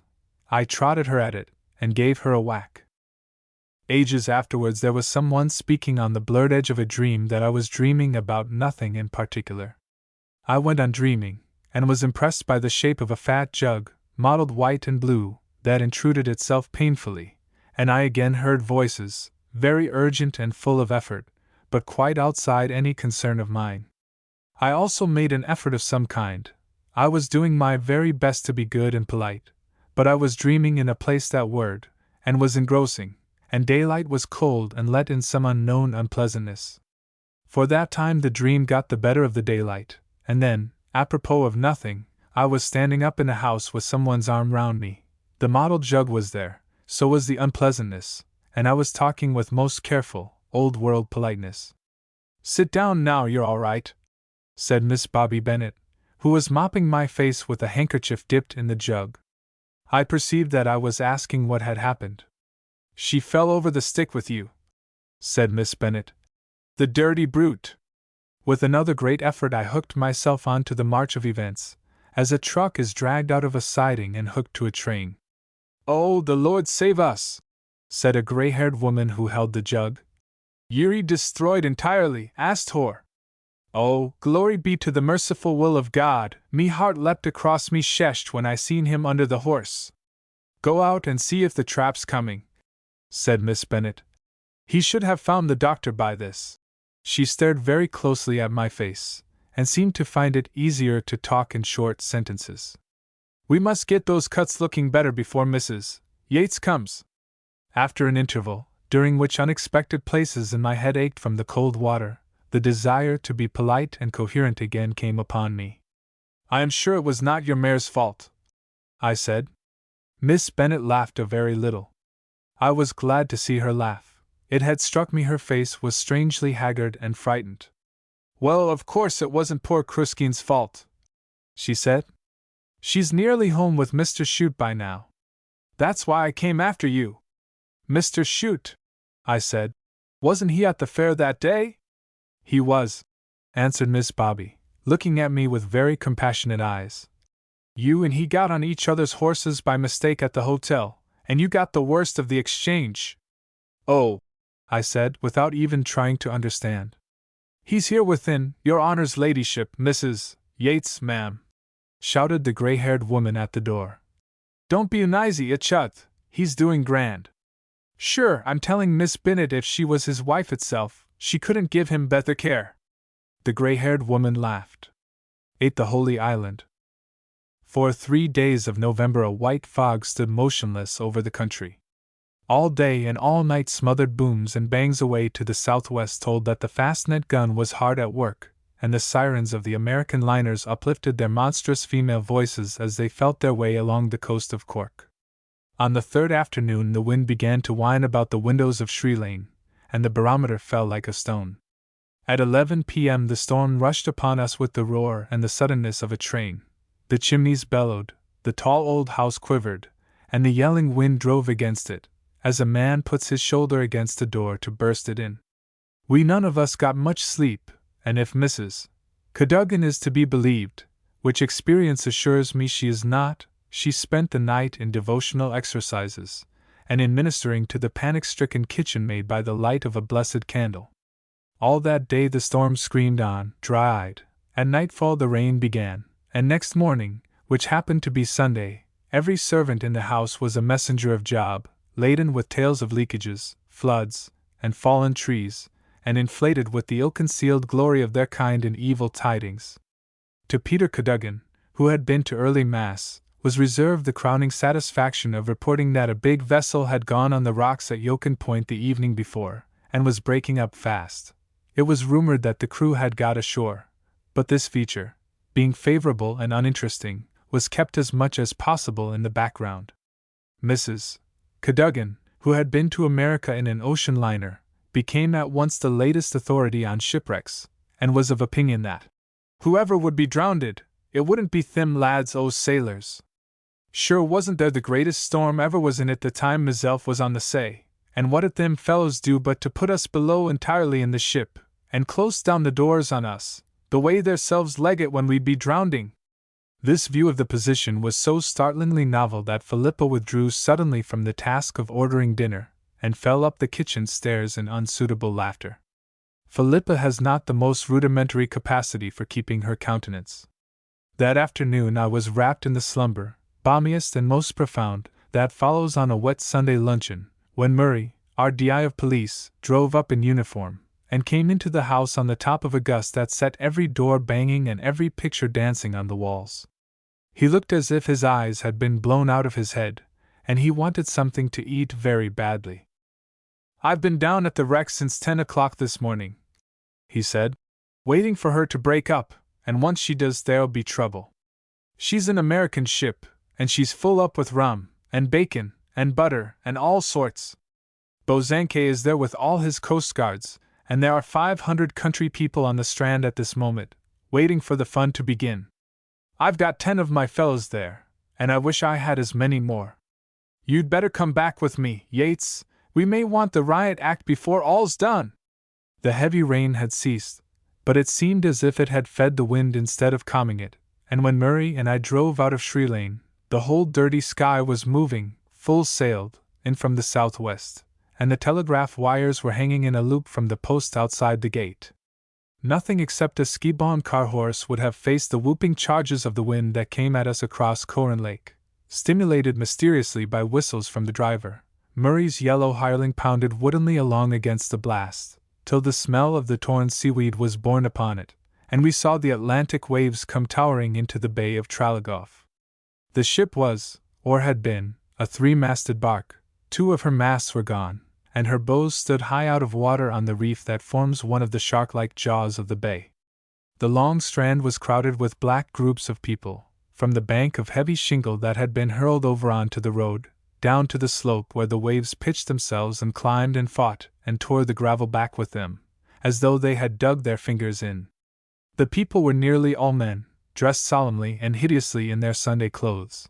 Most of them had come straight from Mass without any dinner, true to that Irish instinct that places its fun before its food. That the wreck was regarded as a spree of the largest kind was sufficiently obvious. Our car pulled up at a public house that stood askew between the road and the shingle. It was humming with those whom Irish publicans are pleased to call bona fides, and sundry of the same class were clustered round the door. Under the wall on the lee side was seated a bagpiper, droning out the Irish washerwoman, with nodding head and tapping heel, and a young man was cutting a few steps of a jig for the delectation of a group of girls. So far Murray's constabulary had done nothing but exhibit their imposing chest measurement and spotless uniforms to the Atlantic, and Bosanquet's coastguards had only salvaged some spars, the debris of a boat, and a dead sheep, but their time was coming. As we stumbled down over the shingle, battered by the wind and pelted by clots of foam, someone beside me shouted, "She's gone!" A hill of water had smothered the wreck, and when it fell from her again nothing was left but the bows, with the bowsprit hanging from them in a tangle of rigging. The clouds, bronzed by an unseen sunset, hung low over her, and that greedy pack of waves, with the remorseless rocks above and below her, she seemed the most lonely and tormented of creatures. About half an hour afterwards the cargo began to come ashore on the top of the rising tide. Barrels were plunging and diving in the trough of the waves, like a school of porpoises. They were pitched up the beach in waist-deep rushes of foam.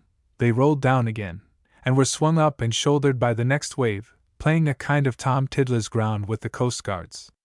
Some of the barrels were big and dangerous, some were small and nimble like young pigs, and the bluejackets were up to their middles as their prey dodged and ducked, and the police lined out along the beach to keep back the people. 10 men of the RIC can do a great deal, but they cannot be in more than 20 or 30 places at the same instant. Therefore they could hardly cope with a scattered and extremely active mob of 400 or 500, many of whom had taken advantage of their privileges as bona fide travelers, and all of whom were determined on getting at the rum. As the dusk fell the thing got more and more out of hand. The people had found out that the big puncheons held the rum, and had succeeded in capturing one. In the twinkling of an eye it was broached, and 50 backs were shoving round it like a football scrummage. I have heard many rows in my time. I have seen 2 Irish regiments, one of them militia, at each other's throats in Fermoy barracks. I have heard Philippa's water spaniel and 2 fox terriers hunting a strange cat round the dairy, but never have I known such untrammeled bedlam as that which yelled round the rum casks on Tralagoff Strand. For it was soon not a question of 1 broached cask, or even of 2. The barrels were coming in fast, so fast that it was impossible for the representatives of law and order to keep on any sort of terms with them. The people, shouting with laughter, stove in the casks, and drank rum at 34 degrees above proof, out of their hands, out of their hats, out of their boots.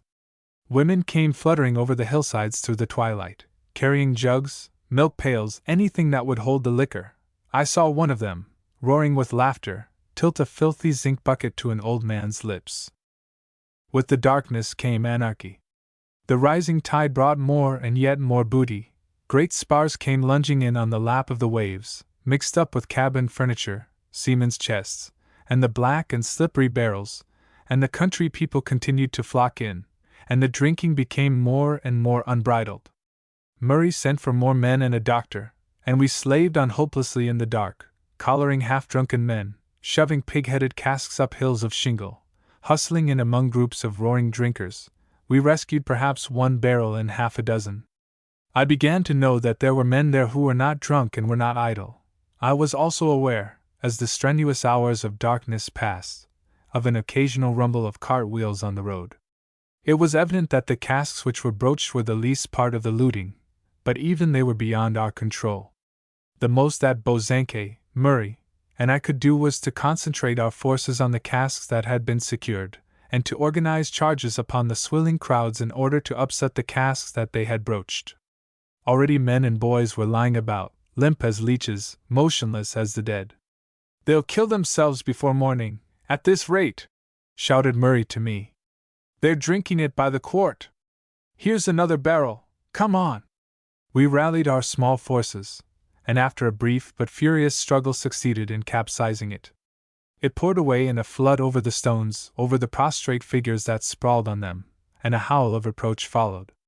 "If ye pour away any more o' that, Major," said an unctuous voice in my ear, "ye'll intoxicate the stones, and they'll be getting up and knocking us down."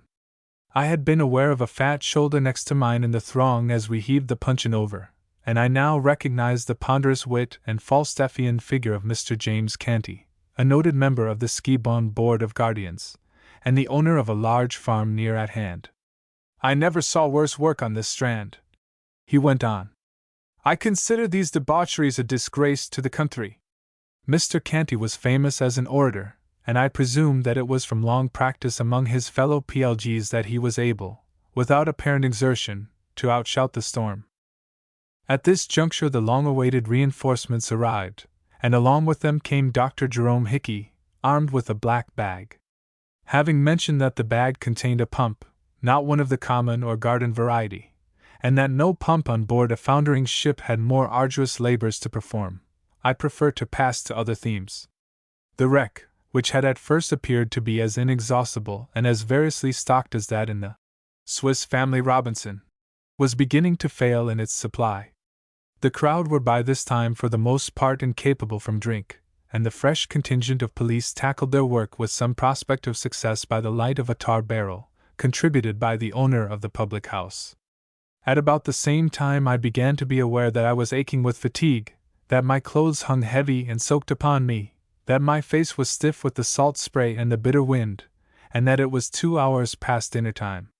The possibility of fried salt herrings and hot whiskey and water at the public house rose dazzlingly before my mind, when Mr. Canty again crossed my path. "In my opinion ye have the whole cargo under control now, Major," he said, "and the police and the sailors should be able to account for it all now by the help of the light. Wasn't I the finished fool that I didn't think to send up to my house for a tar barrel before now? Well, we're all foolish sometimes. But indeed it's time for us to give over, and that's what I'm after saying to the captain and Mr. Murray. You're exhausted now, the three of ye, and if I might make so bold I'd suggest that ye'd come up to my little place and have what'd warm ye before ye'd go home. It's only a few perches up the road." The tide had turned, the rain had begun again, and the tar barrel illumined the fact that Dr. Hickey's dreadful duties alone were pressing. We held a council and finally followed Mr. Canty, picking our way through wreckage of all kinds, including the human variety. Near the public house I stumbled over something that was soft and had a squeak in it. It was the piper, with his head and shoulders in an overturned rum barrel, and the bagpipe still under his arm. I knew the outward appearance of Mr. Canty's house very well. It was a typical southern farmhouse, with dirty whitewashed walls, a slated roof, and small, hermetically sealed windows staring at the morass of manure which constituted the yard.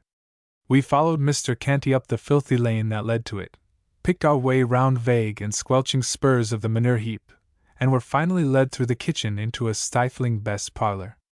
Mrs. Canty, a vast and slatternly matron, had evidently made preparations for us. There was a newly lighted fire pouring flame up the chimney from layers of bogwood, there were whiskey and brandy on the table, and a plate full of biscuits sugared in white and pink. Upon our hostess was a black silk dress which indifferently concealed the fact that she was short of bootlaces, and that the boots themselves had made many excursions to the yard and none to the blacking bottle.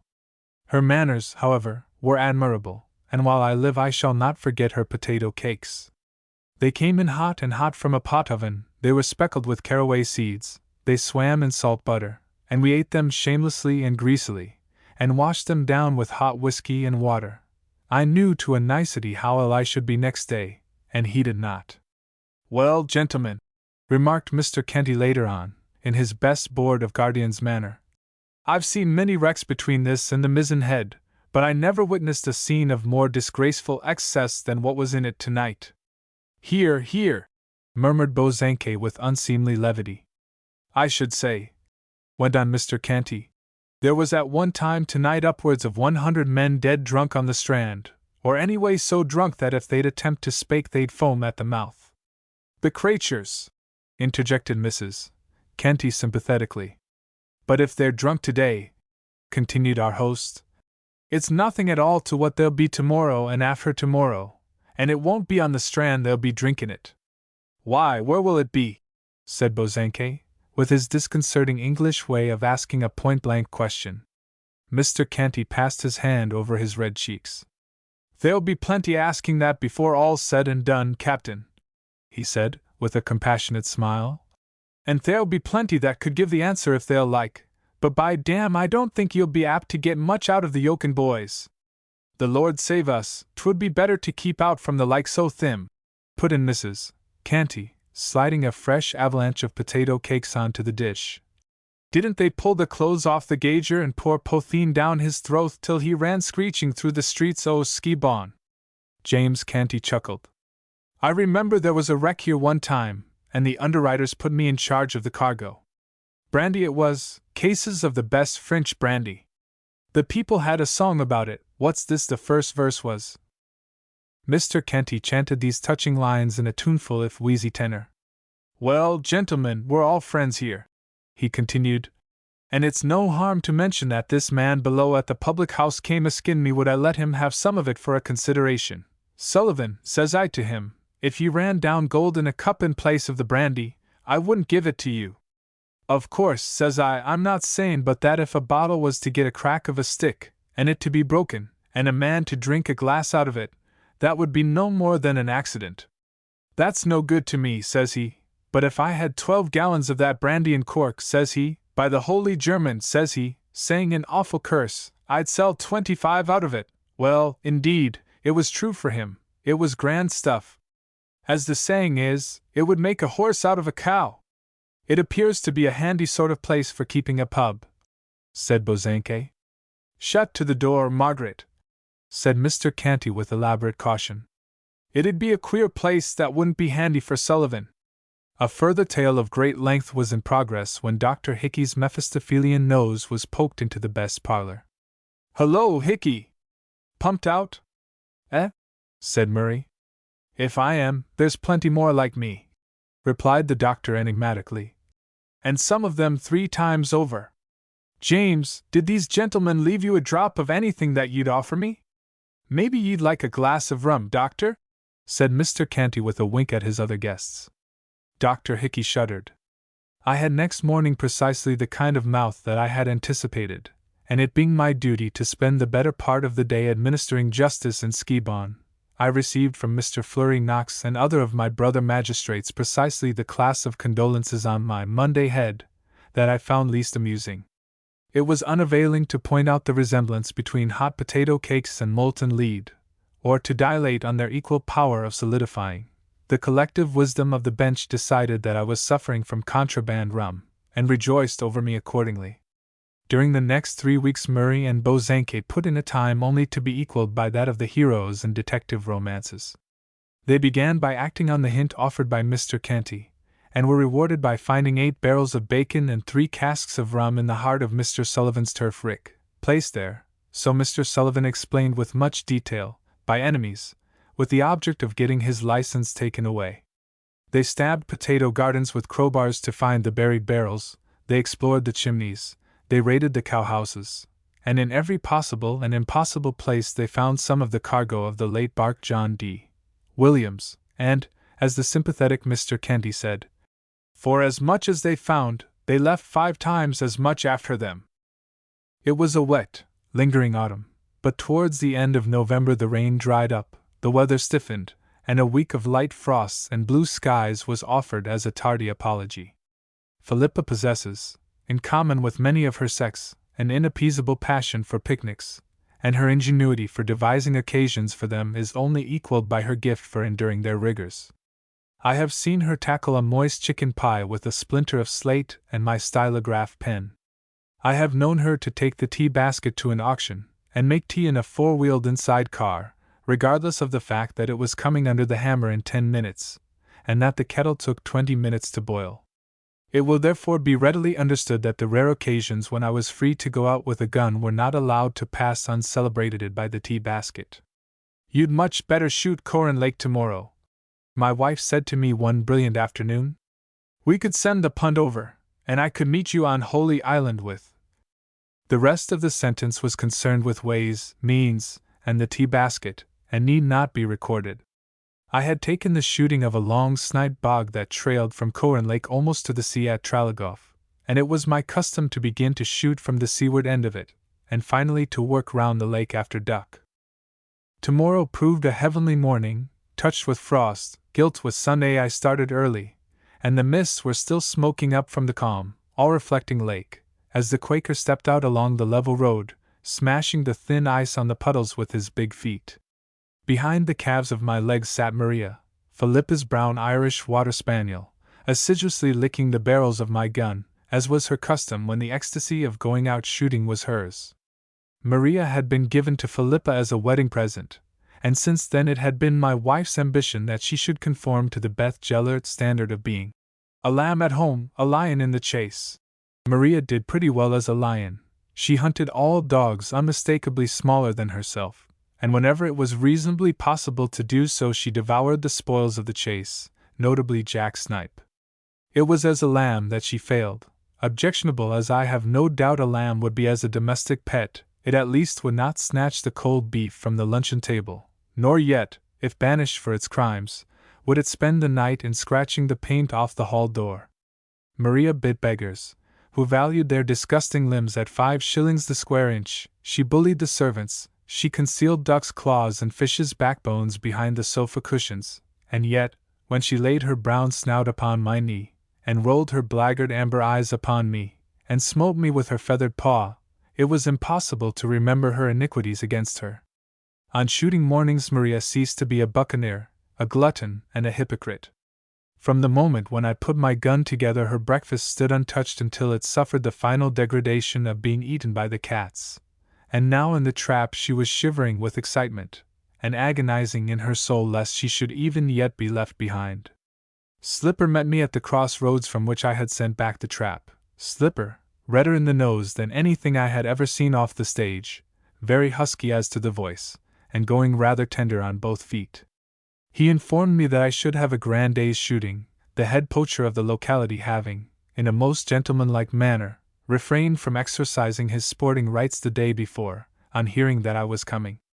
I understood that this was to be considered as a mark of high personal esteem, and I set to work at the bog with suitable gratitude. In spite of Mr. O'Driscoll's magnanimity, I had not a very good morning. The snipe were there, but in the perfect stillness of the weather it was impossible to get near them, and 5 times out of 6 they were up, flickering and dodging, before I was within shot. Maria became possessed of 7 devils and broke away from heel the first time I let off my gun, ranging far and wide in search of the bird I had missed, and putting up every live thing for half a mile round, as she went splashing and steeplechasing through the bog.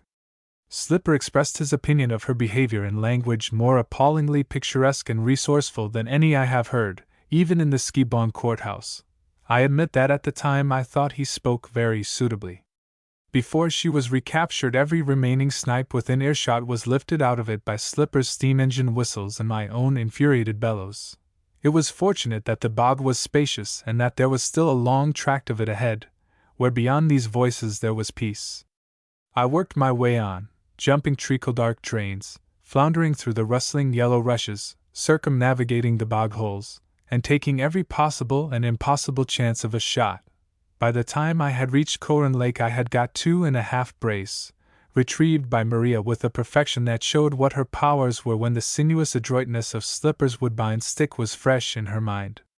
But with Maria it was always the unexpected that happened. My last snipe, a jack, fell in the lake, and Maria, bursting through the reeds with kangaroo bounds, and cleaving the water like a torpedo boat, was a model of all the virtues of her kind. She picked up the bird with a snake-like dart of her head, clambered with it onto a tussock, and there, well out of reach of the arm of the law, before our indignant eyes crunched it twice and bolted it. "Well," said Slipper complacently some 10 minutes afterwards, "divil such a baiting ever I gave a dog since the day Prince killed auld Mrs. Knox's paycock. Prince was a lump of a brown terrier I had one time, and faith I kicked the toes out o' me ould boots on him before I had the ould lady composed." However composing Slipper's methods may have been to Mrs. Knox, they had quite the contrary effect upon a family party of duck that had been lying in the reeds. With horrified outcries they broke into flight, and now were far away on the ethereal mirror of the lake, among strings of their fellows that were floating and quacking in preoccupied indifference to my presence. A promenade along the lake shore demonstrated the fact that without a boat there was no more shooting for me. I looked across to the island where, some time ago, I had seen Philippa and her punt arrive. The boat was tied to an overhanging tree, but my wife was nowhere to be seen. I was opening my mouth to give a hail, when I saw her emerge precipitately from among the trees and jump into the boat. Philippa had not in vain spent many summers on the Thames. She was under way in a twinkling, sculled a score of strokes at the rate of a finish, then stopped and stared at the peaceful island. I called to her, and in a minute or two the punt had crackled through the reeds, and shoved its blunt nose ashore at the spot where I was standing. "Sinclair," said Philippa in awestruck tones, "there's something on the island." "I hope there's something to eat there," said I. "I tell you there is something there, alive," said my wife with her eyes as large as saucers. "It's making an awful sound like snoring." "That's the fairies, ma'am," said Slipper with complete certainty. "Sure I know them that seen fairies in that island as thick as the grass, and every one o' them with little caps on them." Philippa's wide gaze wandered to Slipper's hideous pug face and back to me. "It was not a human being, Sinclair," she said combatively, though I had not uttered a word. Maria had already, after the manner of dogs, leaped, dripping, into the boat. I prepared to follow her example. "Major," said Slipper, in a tragic whisper, "there was a man was a night on that island one time, watching duck, and them people caught him, and dragged him through hell and through death, and threw him in the tide." "Shove off the boat," I said, too hungry for argument. Slipper obeyed, throwing his knee over the gunwale as he did so, and tumbling into the bow. We could have done without him very comfortably, but his devotion was touching. Holy Island was perhaps 100 yards long, and about half as many broad. It was covered with trees and a dense growth of rhododendrons. Somewhere in the jungle was a ruined fragment of a chapel, smothered in ivy and briars, and in a little glade in the heart of the island there was a holy well.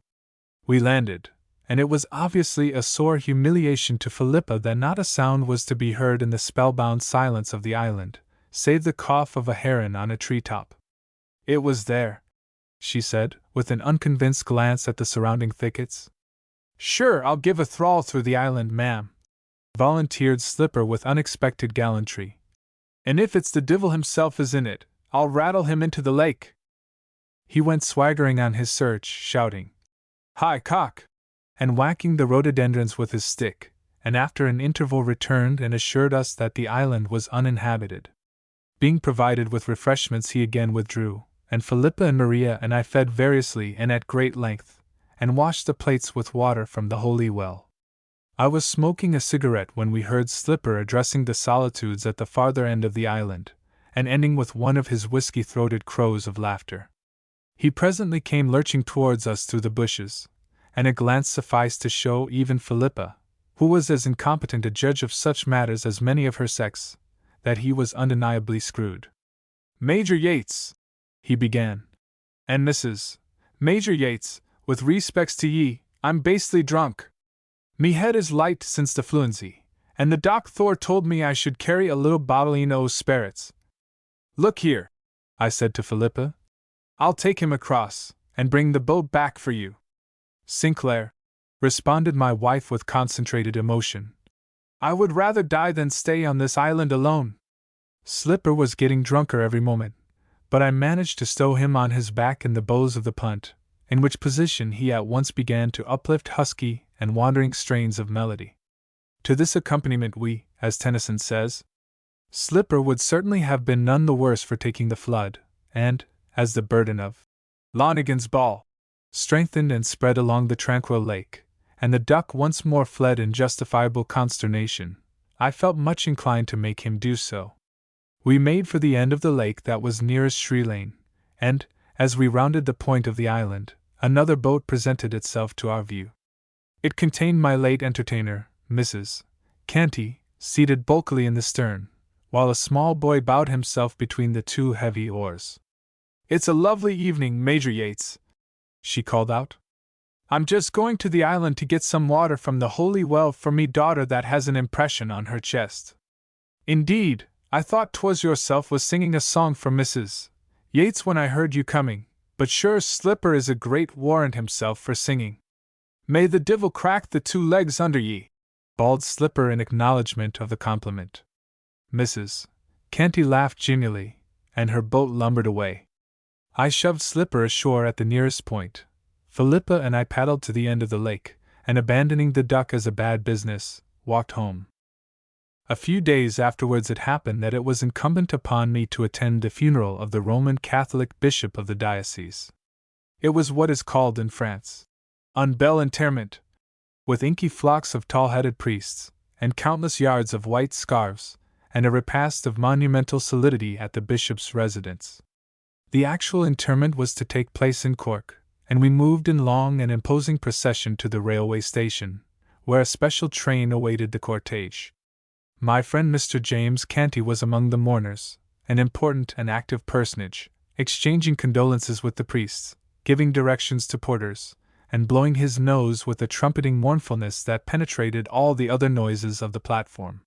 He was condescending enough to notice my presence, and found time to tell me that he had given Mr. Murray a sure word with regard to some of the wreckage, this with deep significance, and a wink of an inflamed and tearful eye.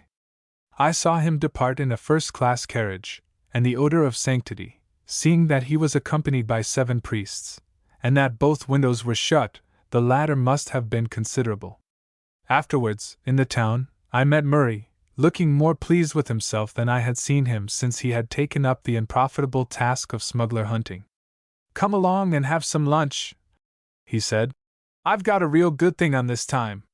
That chap Candy came to me late last night, and told me that he knew for a fact that the island on Corran Lake was just stiff with barrels of bacon and rum, and that I'd better send every man I could spare today to get them into the town. I sent the men out at 8 o'clock this morning. I think I've gone one better than Bosanquet this time."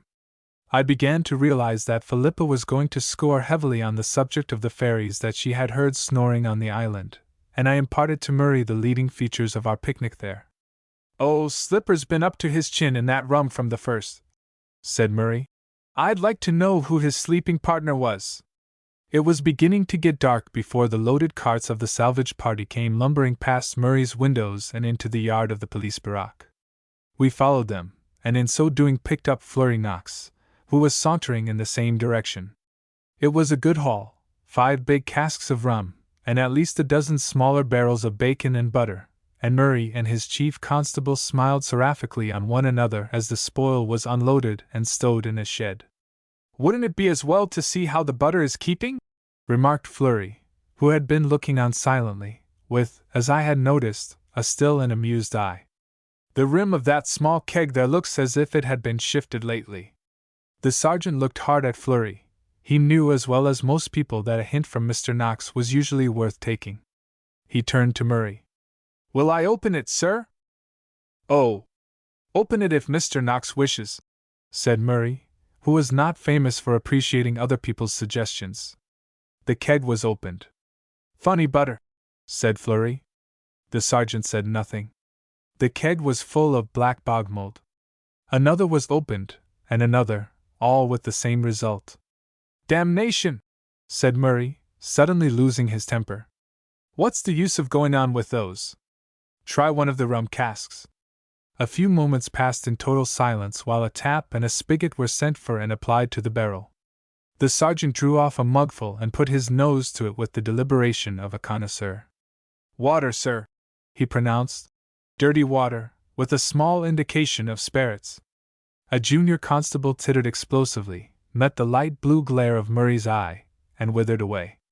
Perhaps it's holy water, said I, with a wavering voice. Murray's glance pinned me like an assegai, and I also faded into the background. Well, said Fleury in dulcet tones, if you want to know where the stuff is that was in those barrels, I can tell you, for I was told it myself half an hour ago.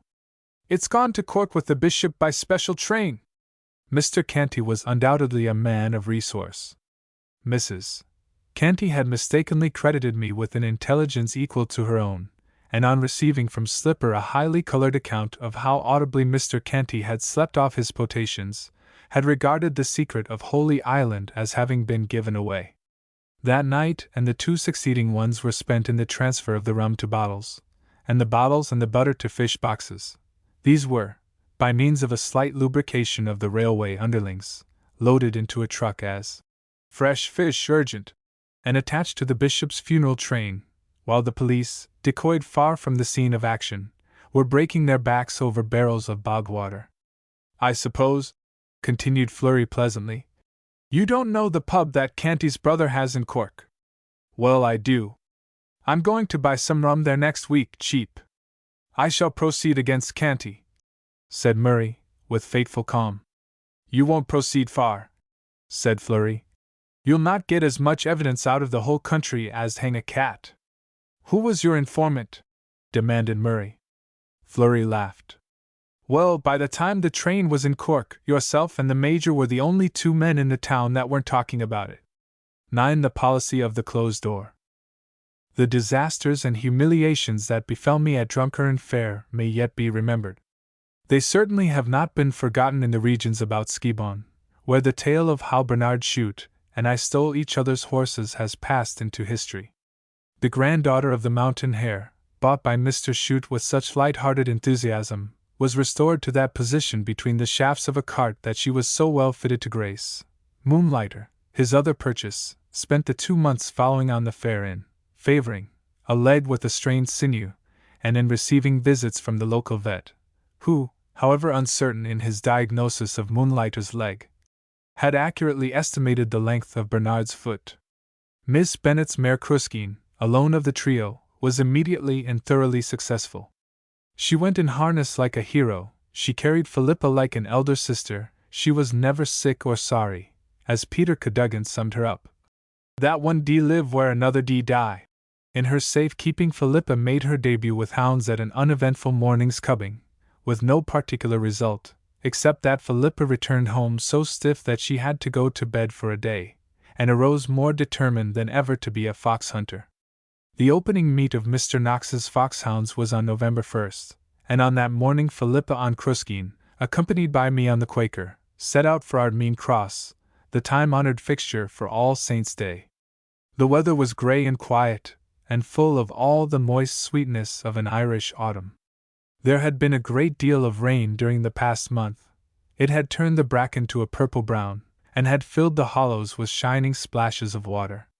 The dead leaves were slippery underfoot, and the branches above were thinly decked with yellow, where the pallid survivors of summer still clung to their posts.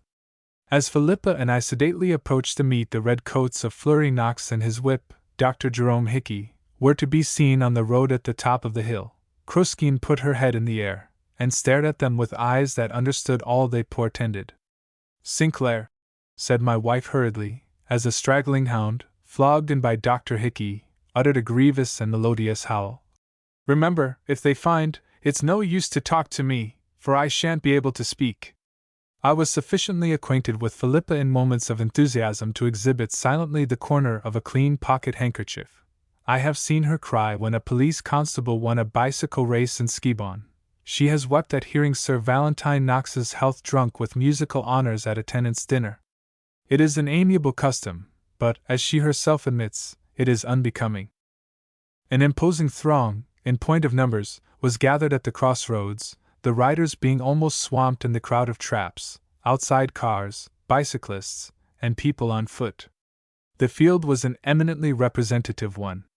The Clan Knox was, as usual, there in force, its more aristocratic members dingily respectable in black coats and tall hats that went impartially to weddings, funerals, and hunts, and like a horse that is past mark of mouth, were no longer to be identified with any special epoch.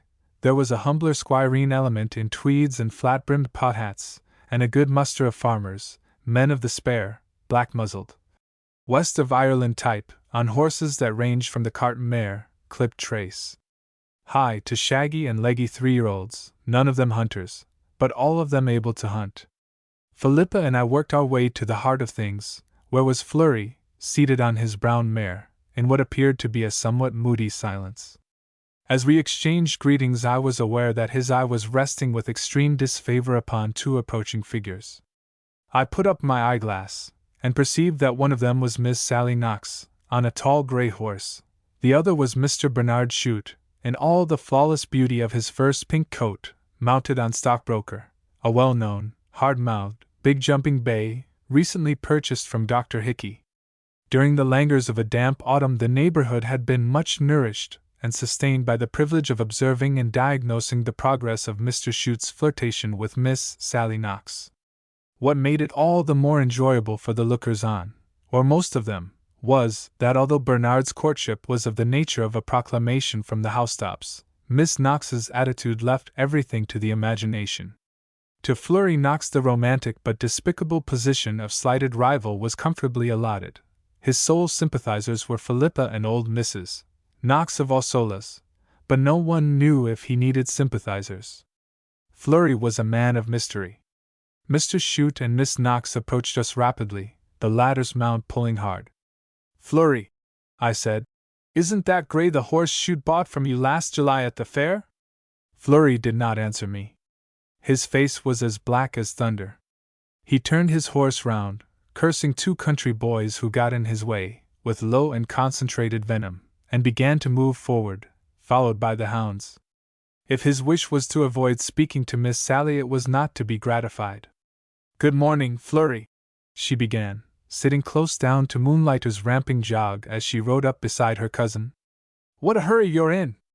We pass no end of people on the road who won't be here for another 10 minutes. No more will I," was Mr. Knox's cryptic reply, as he spurred the brown mare into a trot. Moonlighter made a vigorous but frustrated effort to buck, and indemnified himself by a successful kick at a hound. "Bother you, Flurry! Can't you walk for a minute?" exclaimed Miss Sally, who looked about as large, in relation to her horse, as the conventional tomtit on a round of beef. "You might have more sense than to crack your whip under this horse's nose. I don't believe you know what horse it is even." I was not near enough to catch Flurry's reply. "Well, if you didn't want him to be lent to me, you shouldn't have sold him to Mr. Chute," retorted Miss Knox, in her clear, provoking little voice. "I suppose he's afraid to ride him himself," said Flurry, turning his horse in at a gate. "Get ahead there, Jerome, can't you? It's better to put them in at this end than to have every one riding on top of them." Miss Sally's cheeks were still very pink when I came up and began to talk to her, and her gray-green eyes had a look in them like those of an angry kitten. The riders moved slowly down a rough pasture field, and took up their position along the brow of Ardmeen Covert, into which the hounds had already hurled themselves with their customary contempt for the convenances. Flurry's hounds, true to their nationality, were in the habit of doing the right thing in the wrong way. Untouched by autumn, the furze bushes of Ardmeen Covert were darkly green, save for a golden fleck of blossom here and there, and the glistening gray cobwebs that stretched from spike to spike. The look of the ordinary gorse covert is familiar to most people as a tidy enclosure of an acre or so, filled with low plants of well-educated gorse. Not so many will be found who have experience of it as a rocky, sedgy wilderness, half a mile square, garrisoned with brigades of furze bushes, some of them higher than a horse's head, lean, strong, and cunning, like the foxes that breed in them, impenetrable, with their bristling spikes, as a hedge of bayonets. By dint of infinite leisure and obstinate greed, the cattle had made paths for themselves through the bushes to the patches of grass that they hemmed in. Their hoofprints were guides to the explorer, down muddy staircases of rock, and across black intervals of unplumbed bog. The whole covert slanted gradually down to a small river that raced round three sides of it, and beyond the stream, in agreeable contrast, lay a clean and wholesome country of grass fields and banks. The hounds drew slowly along and down the hill towards the river, and the riders hung about outside the covert, and tried, I can answer for at least one of them, to decide which was the least odious of the ways through it, in the event of the fox breaking at the far side. Miss Sally took up a position not very far from me, and it was easy to see that she had her hands full with her borrowed mount, on whose temper the delay and suspense were visibly telling. His iron-gray neck was white from the chafing of the reins. Had the ground under his feet been red-hot, he could hardly have sidled and hopped more uncontrollably. Nothing but the most impassioned conjugation of the verb to condemn could have supplied any human equivalent for the manner in which he tore holes in the sedgy grass with a furious forefoot.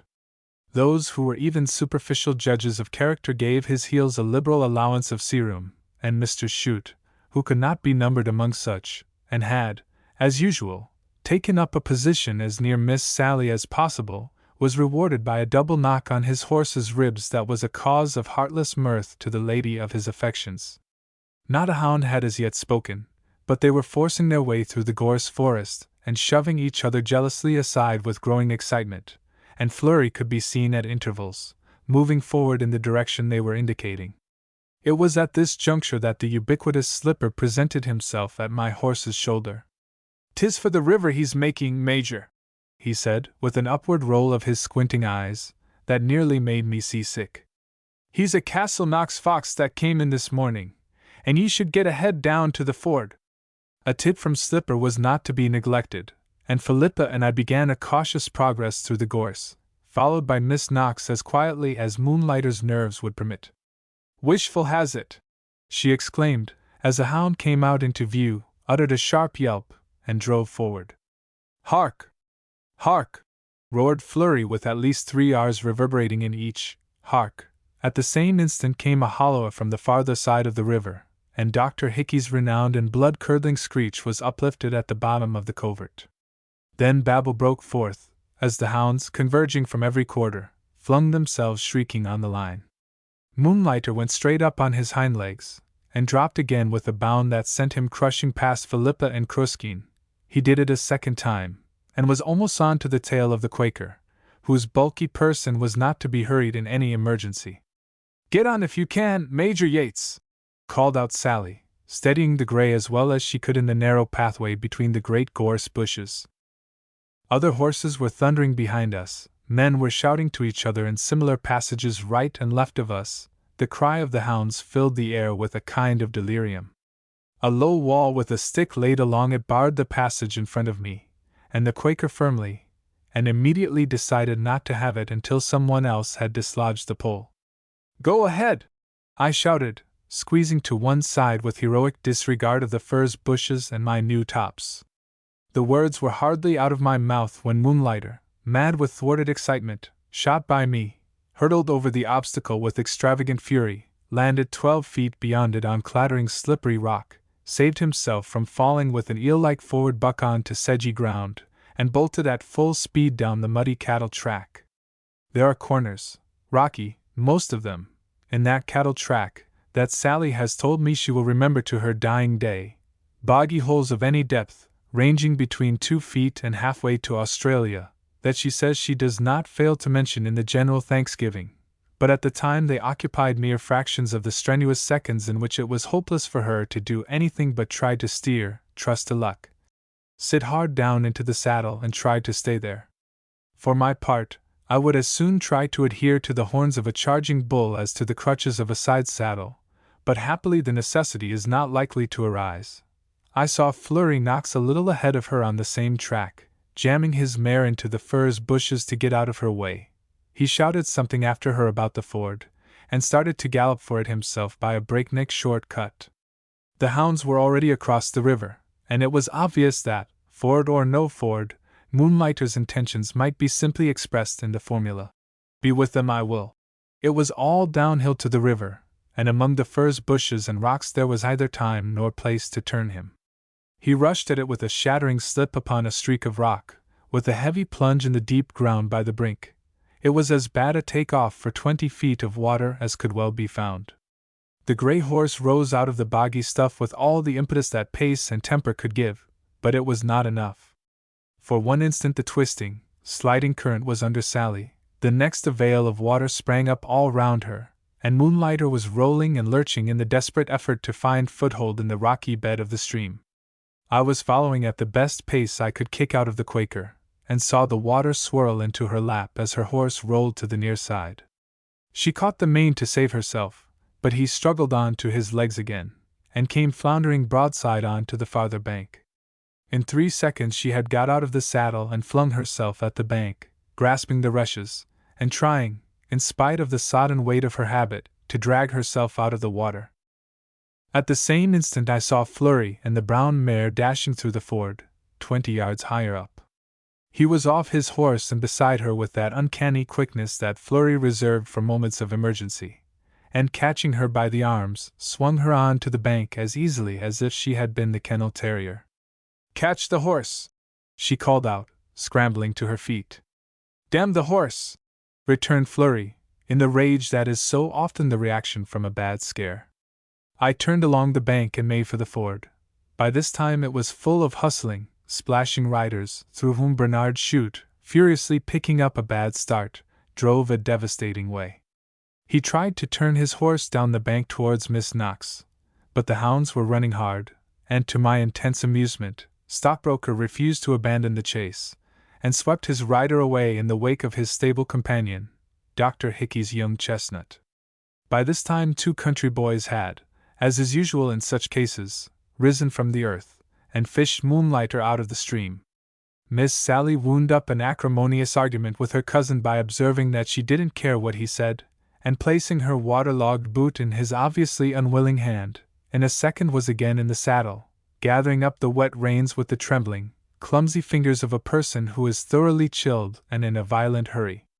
She set Moonlighter going, and was away in a moment, galloping him at the first fence at a pace that suited his steeplechasing ideas.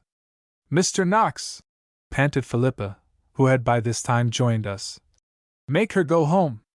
"She can go where she likes as far as I'm concerned," responded Mr. Knox, pitching himself on his mare's back and digging in the spurs.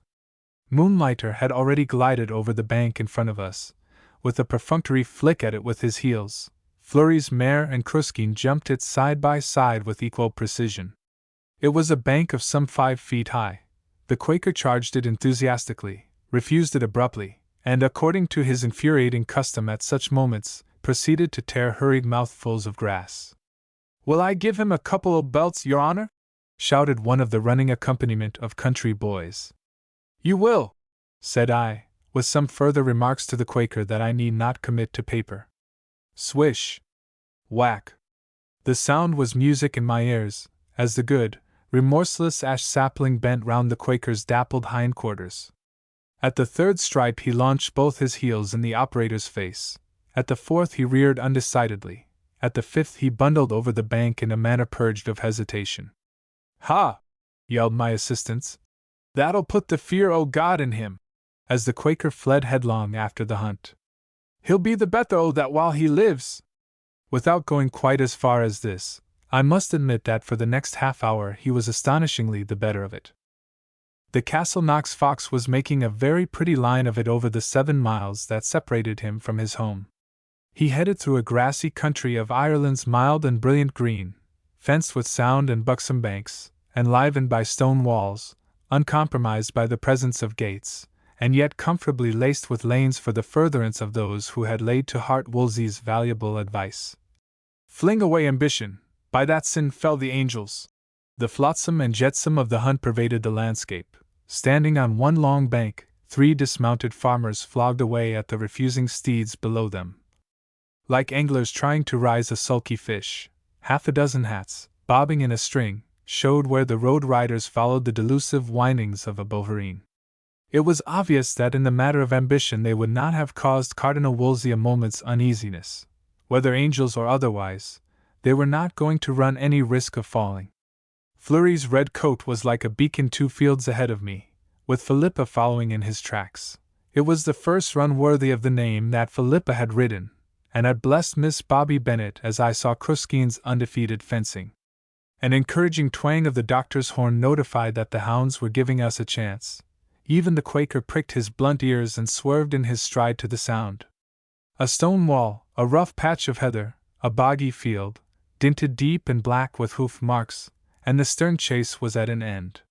The hounds had checked on the outskirts of a small wood, and the field, thinned down to a panting dozen or so, viewed us with the disfavor shown by the first flight towards those who unexpectedly add to their select number. In the depths of the wood Dr. Hickey might be heard uttering those singular little yelps of encouragement that to the irreverent suggest a milkman in his dotage. Bernard Chute, who either knew nor cared what the hounds were doing, was expatiating at great length to an uninterested squireen upon the virtues and perfections of his new mount. "I did all I knew to come and help you at the river," he said, riding up to the splashed and still dripping Sally. "But Stockbroker wouldn't hear of it. I pulled his ugly head round till his nose was on my boot, but he galloped away just the same." "He was quite right," said Miss Sally. "I didn't want you in the least." As Miss Sally's red gold coil of hair was turned towards me during this speech, I could only infer the glance with which it was delivered, from the fact that Mr. Chute responded to it with one of those firm gazes of adoration in which the neighborhood took such an interest, and crumbled away into incoherency. A shout from the top of a hill interrupted the amenities of the check. Fleury was out of the wood in half a dozen seconds, blowing shattering blasts upon his horn, and the hounds rushed to him, knowing the "gone away" note that was never blown in vain. The brown mare came out through the trees and the undergrowth like a woodcock down the wind, and jumped across a stream onto a more than questionable bank. The hounds splashed and struggled after him, and, as they landed, the first ecstatic whimpers broke forth. In a moment it was full cry, discordant, beautiful, and soul-stirring, as the pack spread and sped, and settled to the line. I saw the absurd dazzle of tears in Philippa's eyes, and found time for the insulting proffer of the clean pocket handkerchief, as we all galloped hard to get away on good terms with the hounds. It was one of those elect moments in fox hunting when the fittest alone have survived. Even the Quaker's sluggish blood was stirred by good company, and possibly by the remembrance of the singing ash plant, and he lumbered up tall stone-faced banks and down heavy drops, and across wide ditches, in astounding adherence to the line cut out by Fleury. Kruskin went like a book, a story for girls, very pleasant and safe, but rather slow.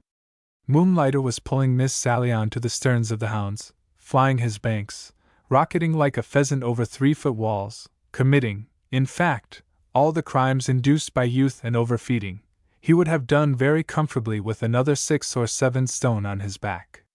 Why Bernard Chute did not come off at every fence, and generally die 1,000 deaths, I cannot explain. Occasionally I rather wished he would, as, from my secure position in the rear, I saw him charging his fences at whatever pace and place seemed good to the thoroughly demoralized stockbroker, and in so doing cannon heavily against Dr. Hickey on landing over a rotten ditch, jump a wall with his spur rowling Charlie Knox's boot, and cut in at top speed in front of Fleury, who was scientifically cramming his mare up a very awkward scramble.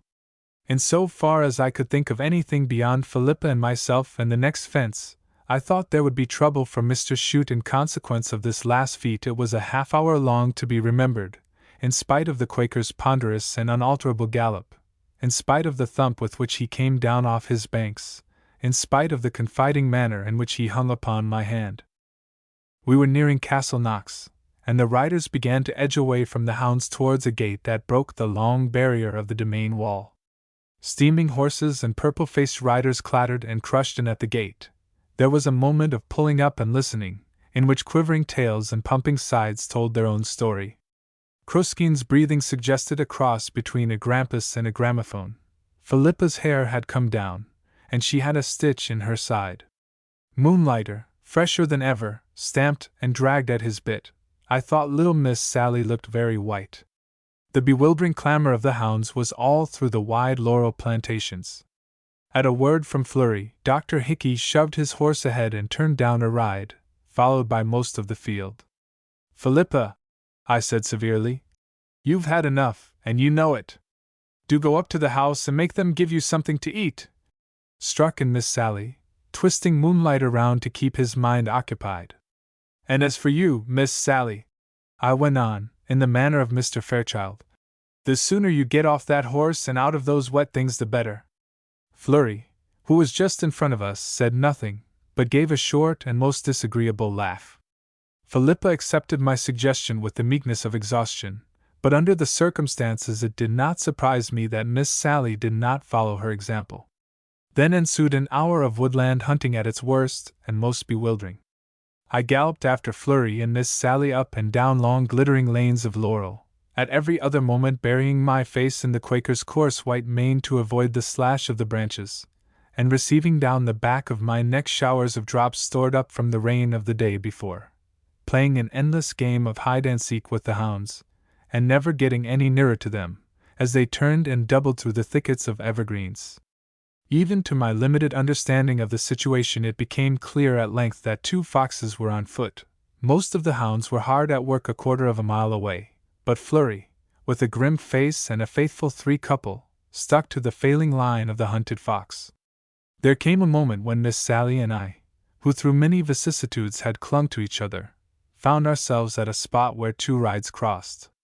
Flurry was waiting there, and a little way up one of the rides a couple of hounds were hustling to and fro, with the thwarted whimpers half breaking from them. He held up his hand to stop us, and at that identical moment Bernard Chute, like a bolt from the blue, burst upon our vision. It need scarcely be mentioned that he was going at full gallop. I have rarely seen him ride at any other pace, and as he bore down upon Flurry and the hounds, ducking and dodging to avoid the branches, he shouted something about a fox having gone away at the other side of the covert. "Hold hard!" roared Flurry. "Don't you see the hounds, you fool?" Mr. Chute, to do him justice, held hard with all the strength of his body, but it was of no avail. The bay horse had got his head down and his tail up. There was a piercing yell from a hound as it was ridden over, and Flurry's brown mare will not soon forget the moment when Stockbroker's shoulder took her on the point of the hip and sent her staggering into the laurel branches. As she swung round, Flurry's whip went up, and with a swift backhand of the cane and the looped thong caught Bernard across his broad shoulders. "Oh, Mr. Chute!" shrieked Miss Sally, as I stared dumbfounded. "Did that branch hurt you?" "All right. Nothing to signify," he called out as he bucked past, tugging at his horse's head. "Thought someone had hit me at first. Come on, we'll catch him up this way."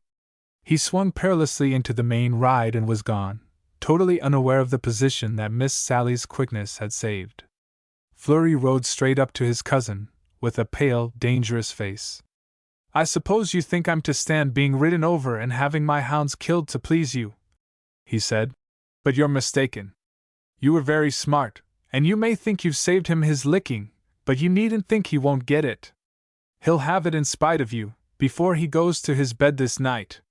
A man who loses his temper badly because he is badly in love is inevitably ridiculous, far though he may be from thinking himself so. He is also a highly unpleasant person to argue with, and Miss Sally and I held our peace respectfully. He turned his horse and rode away. Almost instantly the 3 couple of hounds opened in the underwood near us with a deafening crash, and not 20 yards ahead the hunted fox, dark with wet and mud, slunk across the ride. The hounds were almost on his brush. Moonlight reared and chafed. The din was redoubled, passed away to a little distance, and suddenly seemed stationary in the middle of the laurels. "Could he have got into the old ice house?" exclaimed Miss Sally, with reviving excitement. She pushed ahead, and turned down the narrowest of all the rides that had that day been my portion. At the end of the green tunnel there was a comparatively open space. Flurry's mare was standing in it, riderless, and Flurry himself was hammering with a stone at the padlock of a door that seemed to lead into the heart of a laurel clump. The hounds were baying furiously somewhere back of the entrance, among the laurel stems. "He's got in by the old ice drain," said Flurry, addressing himself sulkily to me, and ignoring Miss Sally.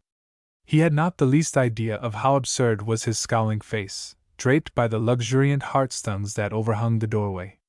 The padlock yielded, and the opening door revealed a low, dark passage, into which Flurry disappeared, lugging a couple of hounds with him by the scruff of the neck. The remaining 2 couple bayed implacably at the mouth of the drain. The croak of a rusty bolt told of a second door at the inner end of the passage. "Look out for the steps, Flurry, they're all broken," called out Miss Sally in tones of honey. There was no answer. Miss Sally looked at me. Her face was serious, but her mischievous eyes made a confederate of me. "He's in an awful rage," she said. "I'm afraid there will certainly be a row." A row there certainly was, but it was in the cavern of the ice house, where the fox had evidently been discovered. Miss Sally suddenly flung Moonlighter's reins to me and slipped off his back. "Hold him," she said, and dived into the doorway under the overhanging branches. Things happened after that with astonishing simultaneousness. There was a shrill exclamation from Miss Sally, the inner door was slammed and bolted, and at one and the same moment the fox darted from the entry, and was away into the wood before one could wink. "What's happened?" I called out, playing the refractory Moonlighter like a salmon. Miss Sally appeared at the doorway, looking half scared and half delighted. "I've bolted him in, and I won't let him out till he promises to be good. I was only just in time to slam the door after the fox bolted out." "Great Scott!" I said helplessly. Miss Sally vanished again into the passage, and the imprisoned hounds continued to express their emotions in the echoing vault of the ice house. Their master remained mute as the dead, and I trembled. "Flurry!" I heard Miss Sally say. "Flurry, I've locked you in." This self-evident piece of information met with no response. "Shall I tell you why?" A keener note seemed to indicate that a hound had been kicked. "I don't care whether you answer me or not, I'm going to tell you." There was a pause. Apparently telling him was not as simple as had been expected. "I won't let you out till you promise me something." "Ah, Flurry, don't be so cross." "What do you say? Oh, that's a ridiculous thing to say. You know quite well it's not on his account." There was another considerable pause. "Flurry," said Miss Sally again, in tones that would have wiled a badger from his earth. "Dear Flurry." At this point I hurriedly flung Moonlighter's bridle over a branch and withdrew. My own subsequent adventures are quite immaterial, until the moment when I encountered Miss Sally on the steps of the hall door at Castle Knox. "I'm just going in to take off these wet things," she said airily. This was no way to treat a confederate. "Well?" I said, barring her progress. "Oh, he promised." "It's all right," she replied, rather breathlessly. There was no one about. I waited resolutely for further information. It did not come. "Did he try to make his own terms?" said I, looking hard at her. "Yes, he did." She tried to pass me. "And what did you do?" "I refused them," she said, with the sudden stagger of a sob in her voice, as she escaped into the house. Now what on earth was Sally Knox crying about? The house of Fahey. Nothing could shake the conviction of Maria that she was by nature and by practice a house dog. Every one of Shree Lane's many doors had, at one time or another, slammed upon her expulsion, and each one of them had seen her stealthy, irrepressible return to the sphere that she felt herself so eminently qualified to grace. For her the bone, thriftily interred by Tim Connor's terrier, was a mere diversion. Even the fruitage of the ashpit had little charm for an accomplished habitué of the kitchen. She knew to a nicety which of the doors could be burst open by assault, at which it was necessary to whine sycophantically, and the clinical thermometer alone could furnish a parallel for her perception of mood in those in authority. In the case of Mrs. Cadogan, she knew that there were seasons when instant and complete self-effacement was the only course to pursue. Therefore, when, on a certain morning in July, on my way through the downstairs regions to my office, I saw her approach the kitchen door with her usual circumspection, and, on hearing her name enunciated indignantly by my cook, withdraw swiftly to a city of refuge at the back of the hayrick, I drew my own conclusions. Had she remained, as I did, she would have heard the disclosure of a crime that lay more heavily on her digestion than her conscience. "I can't put a thing out o' me hand but he's watching me to whip it away," declaimed Mrs. Cadogan, with all the disregard of her kind for the accident of sex in the brute creation. "'Twas only last night I was back in the scullery when I heard Bridget let a screech, and there was me brave dog up on the table eating the roast beef that was after coming out from the dinner." "Brute!" interjected Philippa, with what I well knew to be a simulated wrath. "And I had planned that bit of beef for the luncheon," continued Mrs. Cadogan in impassioned lamentation. "The way we wouldn't have to inthrud on the cold turkey. Sure he has it that dragged, that all we can do with it now is run it through the mincing machine for the Major's sandwiches." At this appetizing suggestion I thought fit to intervene in the deliberations. "One thing," I said to Philippa afterwards, as I wrapped up a bottle of Yanatas in a cardigan jacket and rammed it into an already apoplectic Gladstone bag, "that I do draw the line at, is taking that dog with us. The whole business is black enough as it is." "Dear," said my wife, looking at me with almost clairvoyant abstraction, "I could manage a second evening dress if you didn't mind putting my tea jacket in your portmanteau."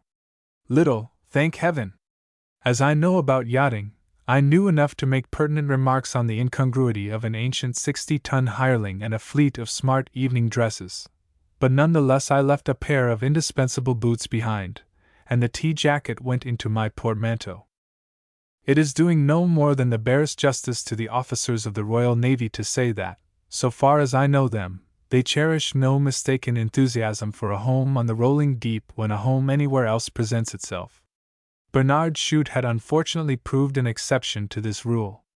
During the winter, the invitation to go for a cruise in the yacht that was in process of building for him hung over me like a cloud. A timely strike in the builder's yard brought a respite, and in fact, placed the completion of the yacht at so safe a distance that I was betrayed into specious regrets, echoed with an atrocious sincerity by Philippa, into a life pastorally compounded of petty sessions and lawn tennis parties. Retribution fell when it was least expected. Bernard Chute hired a yacht in Queenstown, and 1 short week afterwards the worst had happened, and we were packing our things for a cruise in her, the only alleviation being the knowledge that, whether by sea or land, I was bound to return to my work in 4 days. We left Shrielanne at 12 o'clock, a specially depressing hour for a start, when breakfast has died in you, and lunch is still remote. My last act before mounting the dogcart was to put her collar and chain on Maria and immure her in the potato house, whence, as we drove down the avenue, her wails rent the heart of Philippa and rejoiced mine. It was a very hot day, with a cloudless sky. The dust lay thick on the white road, and on us also, as, during 2 baking hours, we drove up and down the long hills and remembered things that had been left behind, and grew hungry enough to eat sandwiches that tasted suspiciously of roast beef. The yacht was moored in Clountis Harbour. We drove through the village street, a narrow and unlovely thoroughfare, studded with public houses, swarming with children and poultry, down through an ever-growing smell of fish, to the quay. Thence we first viewed our fate, a dingy-looking schooner, and the hope I had secretly been nourishing that there was not wind enough for her to start, was dispelled by the sight of her topsail going up. More than ever at that radiant moment, as the reflection of the white sail quivered on the tranquil blue, and the still water flattered all it reproduced, like a fashionable photographer, did I agree with George Herbert's advice. "Praise the sea, but stay on shore." "We must hail her, I suppose," I said drearily. I assailed the Eileen Oge, such being her inappropriate name, with desolate cries, but achieved no immediate result beyond the assembling of some village children round us and our luggage. "Mr. Chute and the 2 ladies was after screeching here for the boat a while ago," volunteered a horrid little girl, whom I had already twice frustrated in the attempt to seat an infant relative on our bundle of rugs. "Timsy Hallahane says 'twould be as good for them to stay ashore, for there isn't as much wine outside as out a candle." With this encouraging statement the little girl devoted herself to the alternate consumption of gooseberries and cockles. All things come to those who wait, and to us arrived at length the gig of the Eileen Oge, and such, by this time, were the temperature and the smells of the quay that I actually welcomed the moment that found us leaving it for the yacht. "Now, Sinclair, aren't you glad we came?"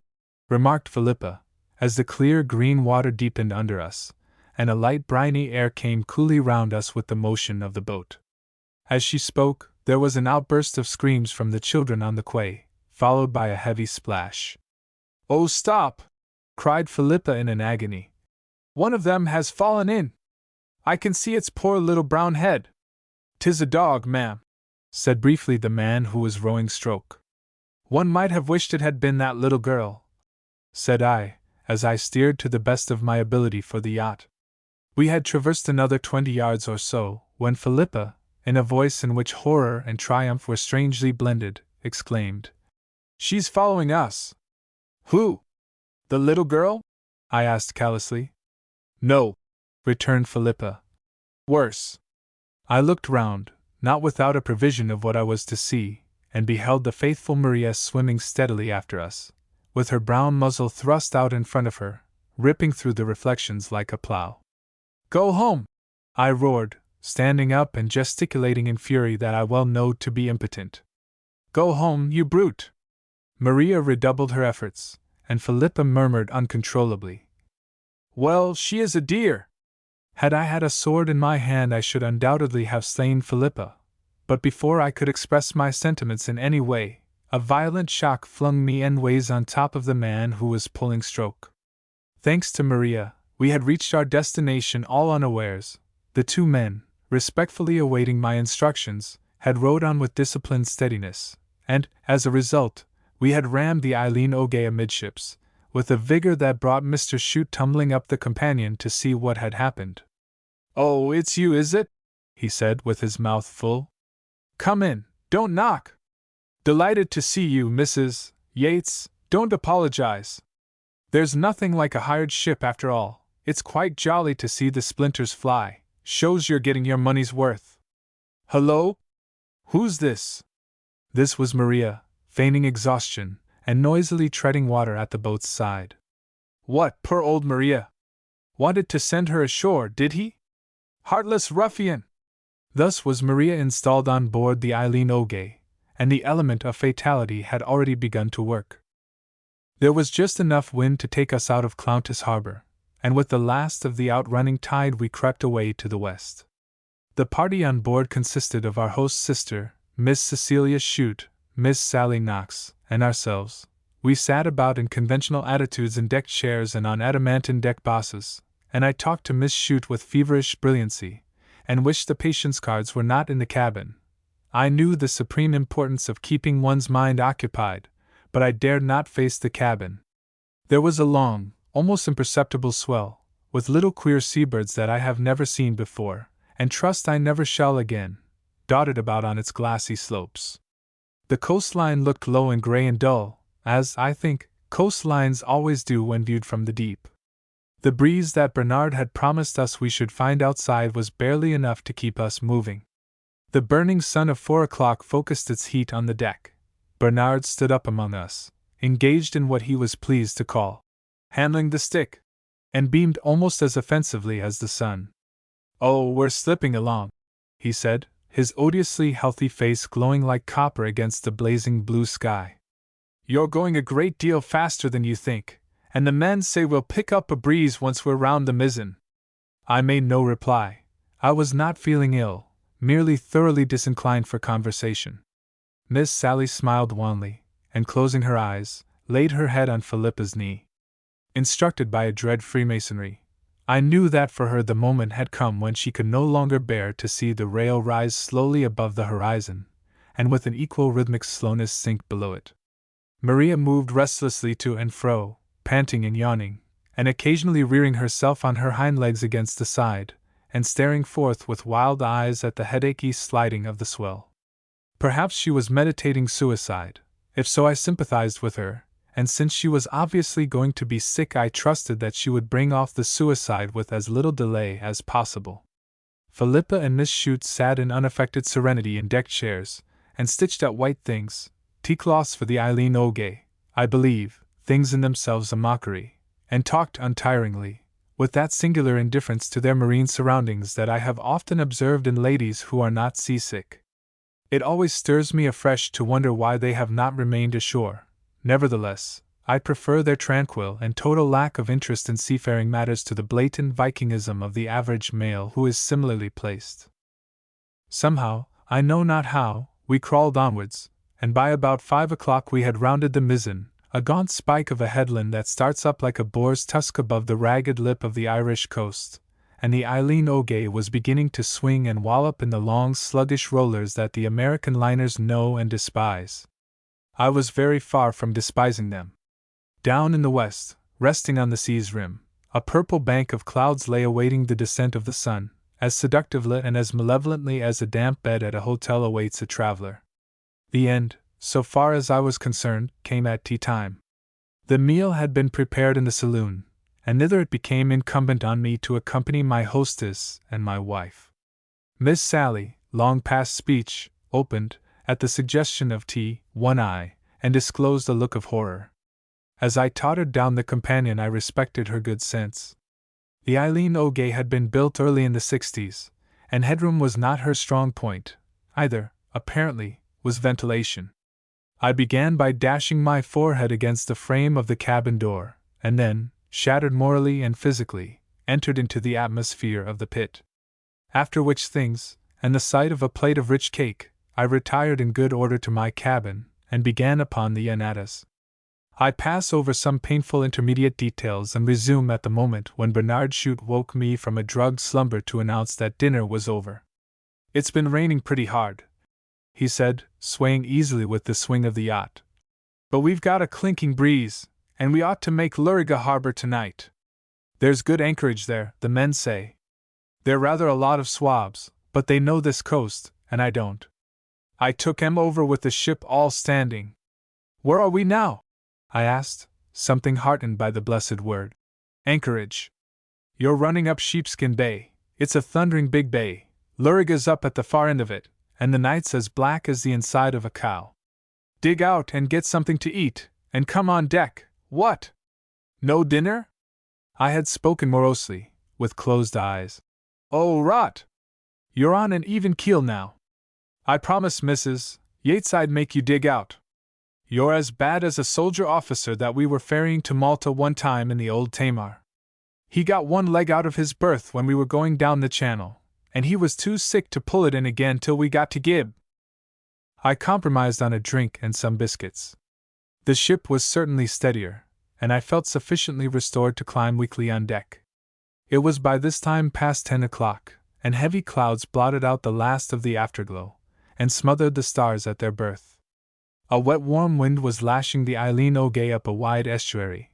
The waves were hunting her, hissing under her stern, racing up to her, crested with the white glow of phosphorus, as she fled before them. I dimly discerned in the grayness the more solid grayness of the shore. The mainsail loomed out into the darkness, nearly at right angles to the yacht, with the boom creaking as the following wind gave us an additional shove. I know nothing of yacht sailing, but I can appreciate the grand fact that in running before a wind the boom is removed from its usual sphere of devastation. I sat down beside a bundle of rugs that I had discovered to be my wife, and thought of my whitewashed office at Shree Lane, and its bare but stationary floor, with a yearning that was little short of passion. Miss Sally had long since succumbed. Miss Chute was tired, and had turned in soon after dinner. "I suppose she's overdone by the delirious gaiety of the afternoon," said I acridly, in reply to this information. Philippa cautiously poked forth her head from the rugs, like a tortoise from under its shell, to see that Bernard, who was standing near the steersman, was out of hearing. "In all your life, Sinclair," she said impressively, "you never knew such a time as Cecilia and I have had down there. We've had to wash everything in the cabins, and remake the beds, and hurl the sheets away. They were covered with black finger marks. And while we were doing that, in came the creature that calls himself the steward, to ask if he might get something of his that he had left in Miss Chute's birthplace. And he rooted out from under Cecilia's mattress a pair of socks and half a loaf of bread. Consolation to Miss Chute to know her berth has been well aired," I said, with the nearest approach to enjoyment I had known since I came on board. "And has Sally made any equally interesting discoveries? She said she didn't care what her bed was like. She just dropped into it. I must say I am sorry for her," went on Philippa. "She hated coming. Her mother made her accept." "I wonder if Lady Knox will make her accept him," I said. "How often has Sally refused him, does anyone know?" "Oh, about once a week," replied Philippa. "Just the way I kept on refusing you, you know."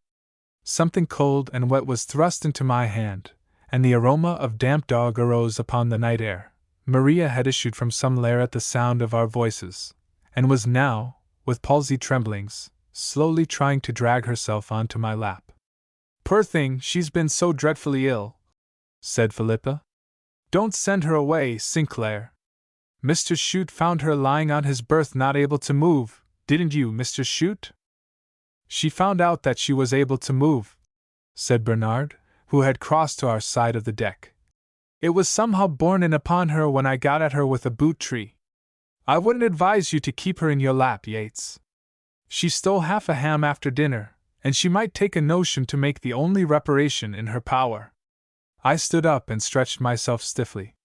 The wind was freshening, and though the growing smoothness of the water told that we were making shelter of some kind, for all that I could see of land we might as well have been in mid-ocean.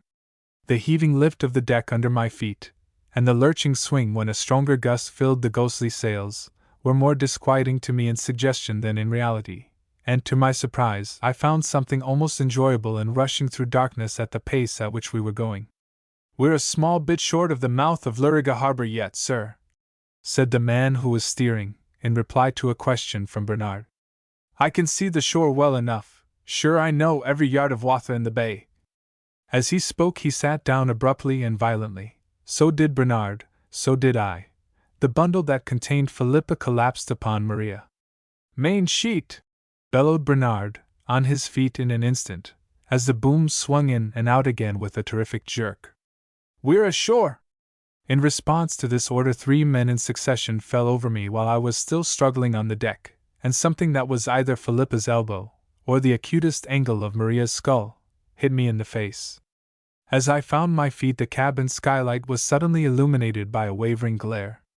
I got across the slanting deck somehow, through the confusion of shouting men and the flapping thunder of the sails, and saw through the skylight a gush of flame rising from a pool of fire, around an overturned lamp on the swing table. I avalanched down the companion and was squandered like an avalanche on the floor at the foot of it. Even as I fell, McCarthy the steward dragged the strip of carpet from the cabin floor and threw it on the blaze. I found myself, in some unexplained way, snatching a railway rug from Miss Chute and applying it to the same purpose, and in half a dozen seconds we had smothered the flame and were left in total darkness. The most striking feature of the situation was the immovability of the yacht. "Great Ned!" said McCarthy, invoking I know not what heathen deity. "It is on the bottom of the sea we are. Well, whether or no, thank God we have the fire quenched." We were not, so far, at the bottom of the sea, but during the next 10 minutes the chances seemed in favor of our getting there.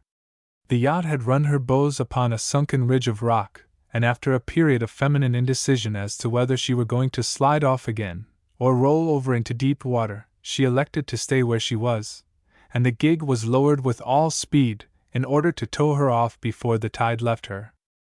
My recollection of this interval is but hazy, but I can certify that in 10 minutes I had swept together an assortment of necessaries and knotted them into my counterpane, had broken the string of my eyeglass, and lost my silver matchbox, had found Philippa's curling tongs and put them in my pocket, had carted all the luggage on deck, had then applied myself to the manly duty of reassuring the ladies, and had found Miss Chute merely bored, Philippa enthusiastically anxious to be allowed to help to pull the gig, and Miss Sally radiantly restored to health and spirits by the cessation of movement and the probability of an early escape from the yacht.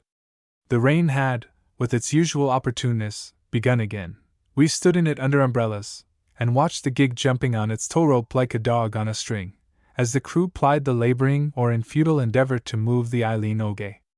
We had run on the rock at half-tide, and the increasing slant of the deck as the tide fell brought home to us the pleasing probability that at low water, viz. about 2 a.m., we should roll off the rock and go to the bottom. Had Bernard Chute wished to show himself in the most advantageous light to Miss Sally, he could scarcely have bettered the situation. I looked on in helpless respect while he whom I had known as the scourge of the hunting field, the terror of the shooting party, rose to the top of a difficult position and kept there, and my respect was, if possible, increased by the presence of mind with which he availed himself of all critical moments to place a protecting arm round Miss Knox. By about 1 a.m. the 2 gaffs with which Bernard had contrived to shore up the slowly heeling yacht began to show signs of yielding, and in approved shipwreck fashion, we took to the boats, the yacht's crew in the gig remaining in attendance on what seemed likely to be the last moments of the Eileen Oge, while we, in the dinghy, sought for the harbor. Owing to the tilt of the yacht's deck, and the roughness of the broken water round her, getting into the boat was no mean feat of gymnastics. Miss Sally did it like a bird, alighting in the inevitable arms of Bernard.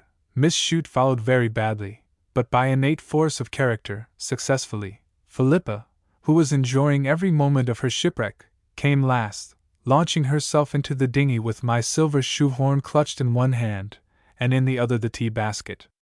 I heard the hollow clank of its tin cups as she sprang, and appreciated the heroism with which Bernard received one of its corners in his waist. How or when Maria left the yacht I know not, but when I applied myself to the bow or I led off with 3 crabs, owing to the devotion with which she thrust her head into my lap. I am no judge of these matters, but in my opinion we ought to have been swamped several times during that row. There was nothing but the phosphorus of breaking waves to tell us where the rocks were, and nothing to show where the harbor was except a solitary light, a masthead light, as we supposed. The skipper had assured us that we could not go wrong if we kept a westerly course with a little northing in it. But it seemed simpler to steer for the light, and we did so. The dinghy climbed along over the waves with an agility that was safer than it felt. The rain fell without haste and without rest. The oars were as inflexible as crowbars, and somewhat resembled them in shape and weight. Nevertheless, it was Elysium when compared with the afternoon leisure of the deck of the Eileen Oge. At last we came, unexplainably, into smooth water, and it was at about this time that we were first aware that the darkness was less dense than it had been, and that the rain had ceased. By imperceptible degrees a grayness touched the back of the waves, more a dreariness than a dawn, but more welcome than thousands of gold and silver. I looked over my shoulder and discerned vague bulky things ahead. As I did so, my oar was suddenly wrapped in seaweed. We crept on. Maria stood up with her paws on the gunwale, and whined in high agitation. The dark objects ahead resolved themselves into rocks, and without more ado Maria pitched herself into the water. In half a minute we heard her shaking herself on shore. We slid on. The water swelled under the dinghy, and lifted her keel on to grating gravel. "We couldn't have done it better if we'd been the Hydrograph Royal," said Bernard, wading knee-deep in a light wash of foam, with the painter in his hand. "But all the same, that masthead light is someone's bedroom candle." We landed, hauled up the boat, and then feebly sat down on our belongings to review the situation, and Maria came and shook herself over each of us in turn. We had run into a little cove, guided by the philanthropic beam of a candle in the upper window of a house about 100 yards away.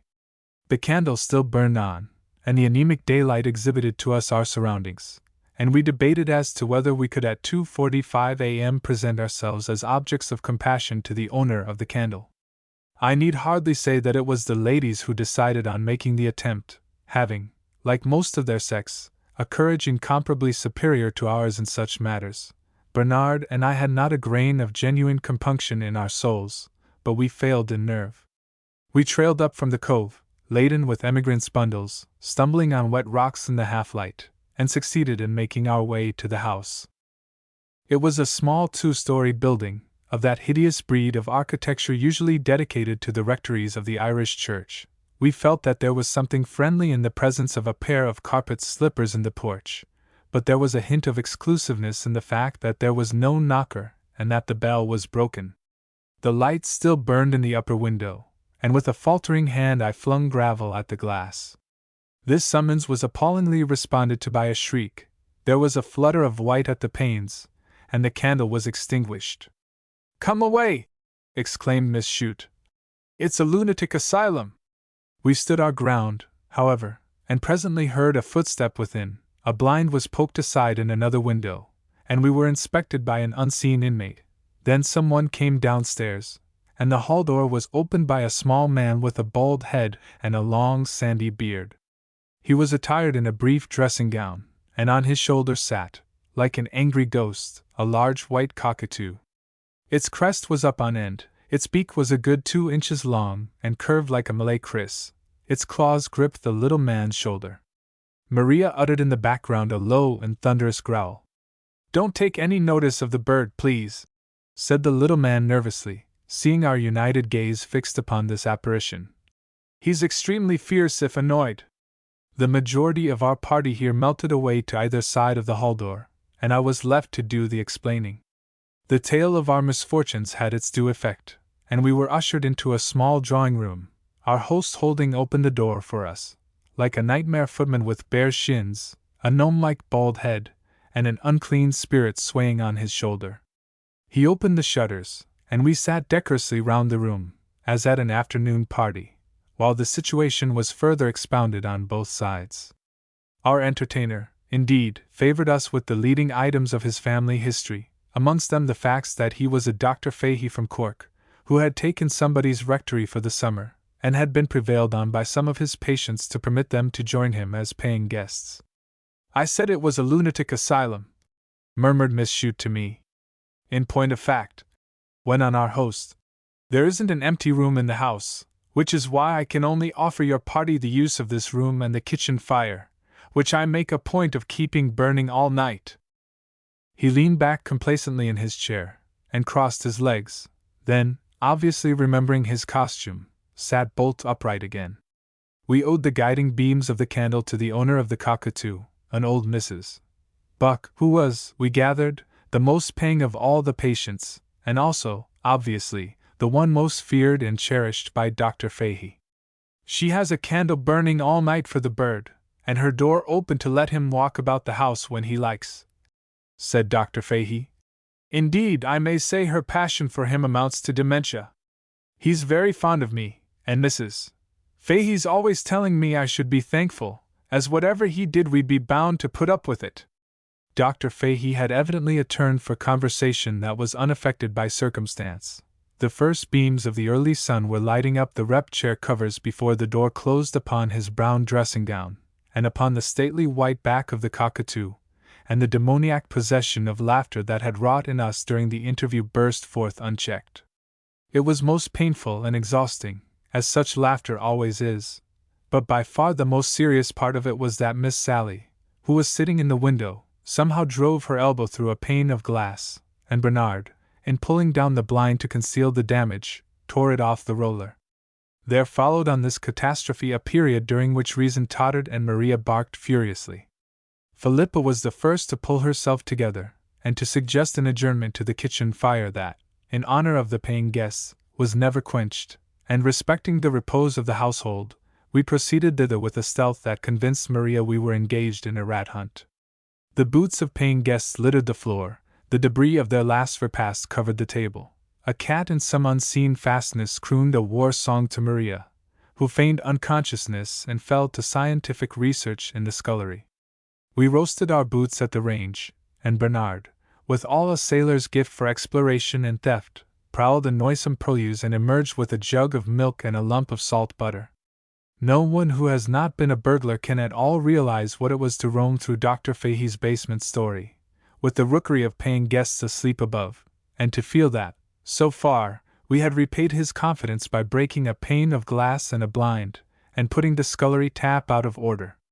I have always maintained that there was something wrong with it before I touched it, but the fact remains that when I had filled Philippa's kettle, no human power could prevail upon it to stop flowing.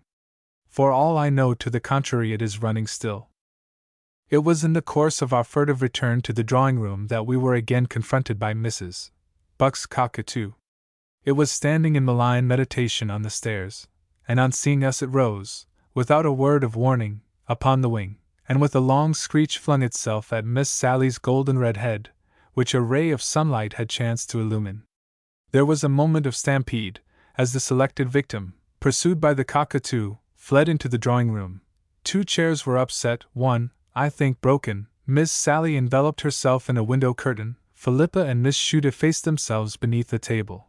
The Cockatoo, foiled of its prey, skimmed, still screeching, round the ceiling. It was Bernard who, with a well-directed sofa cushion, drove the enemy from the room. There was only a chink of the door open, but the Cockatoo turned on his side as he flew, and swung through it like a woodcock. We slammed the door behind him, and at the same instant there came a thumping on the floor overhead, muffled, yet peremptory. "That's Mrs. Buck," said Miss Chute, crawling from under the table. The room over this is the one that had the candle in it. We sat for a time in awful stillness, but nothing further happened, save a distant shriek overhead, that told the cockatoo had sought and found sanctuary in his owner's room. We had tea sotto voce, and then, one by one, despite the amazing discomfort of the drawing-room chairs, we dozed off to sleep.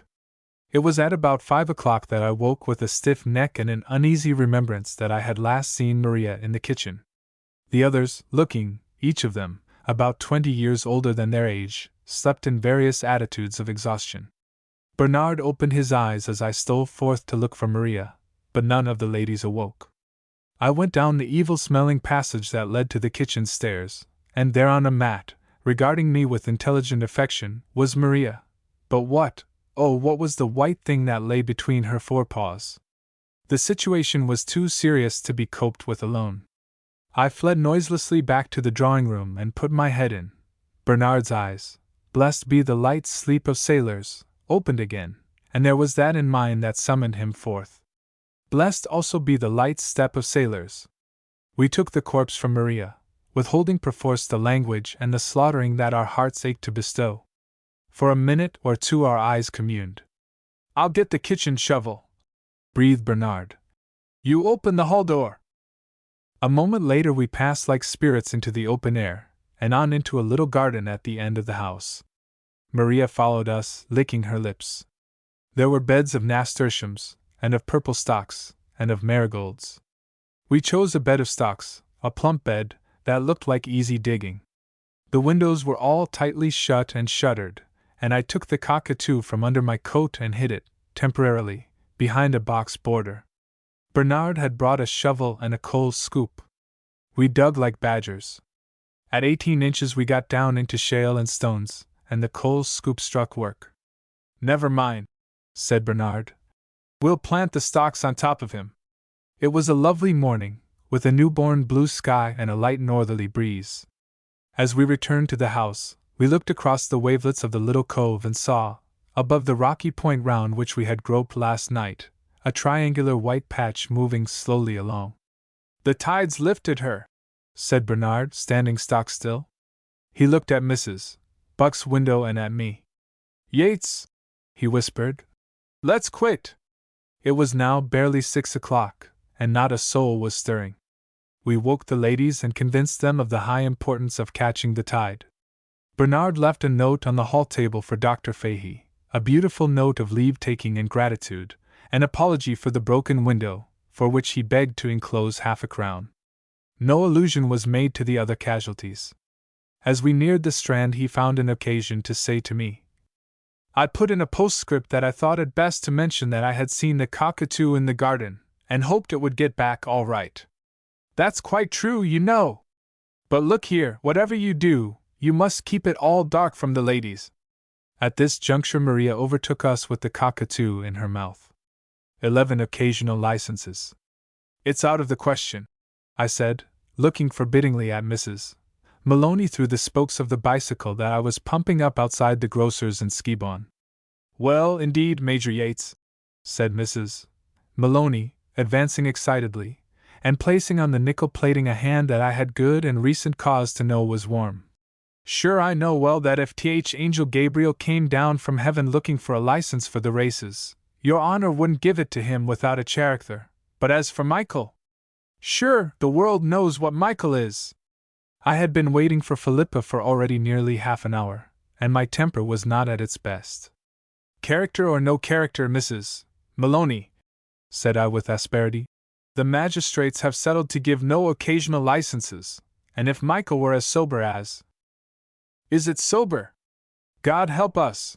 exclaimed Mrs. Maloney with an upward rolling of her eye to the recording angel. "I'll tell your honor the truth. I'm his wife, now, 15 years, and I never seen the sign of drink on Michael only once, and that was when he went out good nature helping Timsy Ryan to whitewash his house, and Timsy and himself had a couple old pots o' porther, and look, he was as little used to it that his head got light, and he walked away out to drive in the cows and in no more than 11 o'clock in the day. And the cows, the cratures, as much surprised, goin' hither and over the four corners of the road from him. Faith, ye'd have to laugh, Michael, says I to him, "Ye're drunk." "I am," says he, and the tears rained from his eyes. I turned the cows from him. "Go home," I says, "and lie down on Willie Tom's bed." At this affecting point my wife came out of the grocer's with a large parcel to be strapped to my handlebar, and the history of Mr. Maloney's solitary lapse from sobriety got no further than Willie Tom's bed. "You see," I said to Philippa, as we bicycled quietly home through the hot June afternoon, "we've settled we'll give no licenses for the sports. Why, even young Sheehy, who owns 3 pubs in Skibon, came to me and said he hoped the magistrates would be firm about it, as these one-day licenses were quite unnecessary, and only led to drunkenness and fighting, and every man on the bench has joined in promising not to grant any." "How nice, dear!" said Philippa absently. "Do you know, Mrs. McDonald can only let me have 3 dozen cups and saucers. I wonder if that will be enough?" "Do you mean to say you expect 3 dozen people?" said I. "Oh, it's always well to be prepared," replied my wife evasively.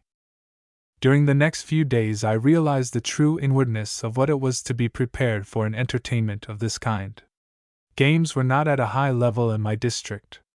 Football, of a wild, guerrilla species, was waged intermittently, blended in some inextricable way with home rule and a brass band, and on Sundays gatherings of young men rolled a heavy round stone along the roads, a rudimentary form of sport, whose fascination lay primarily in the fact that it was illegal, and in lesser degree, in betting on the length of each roll.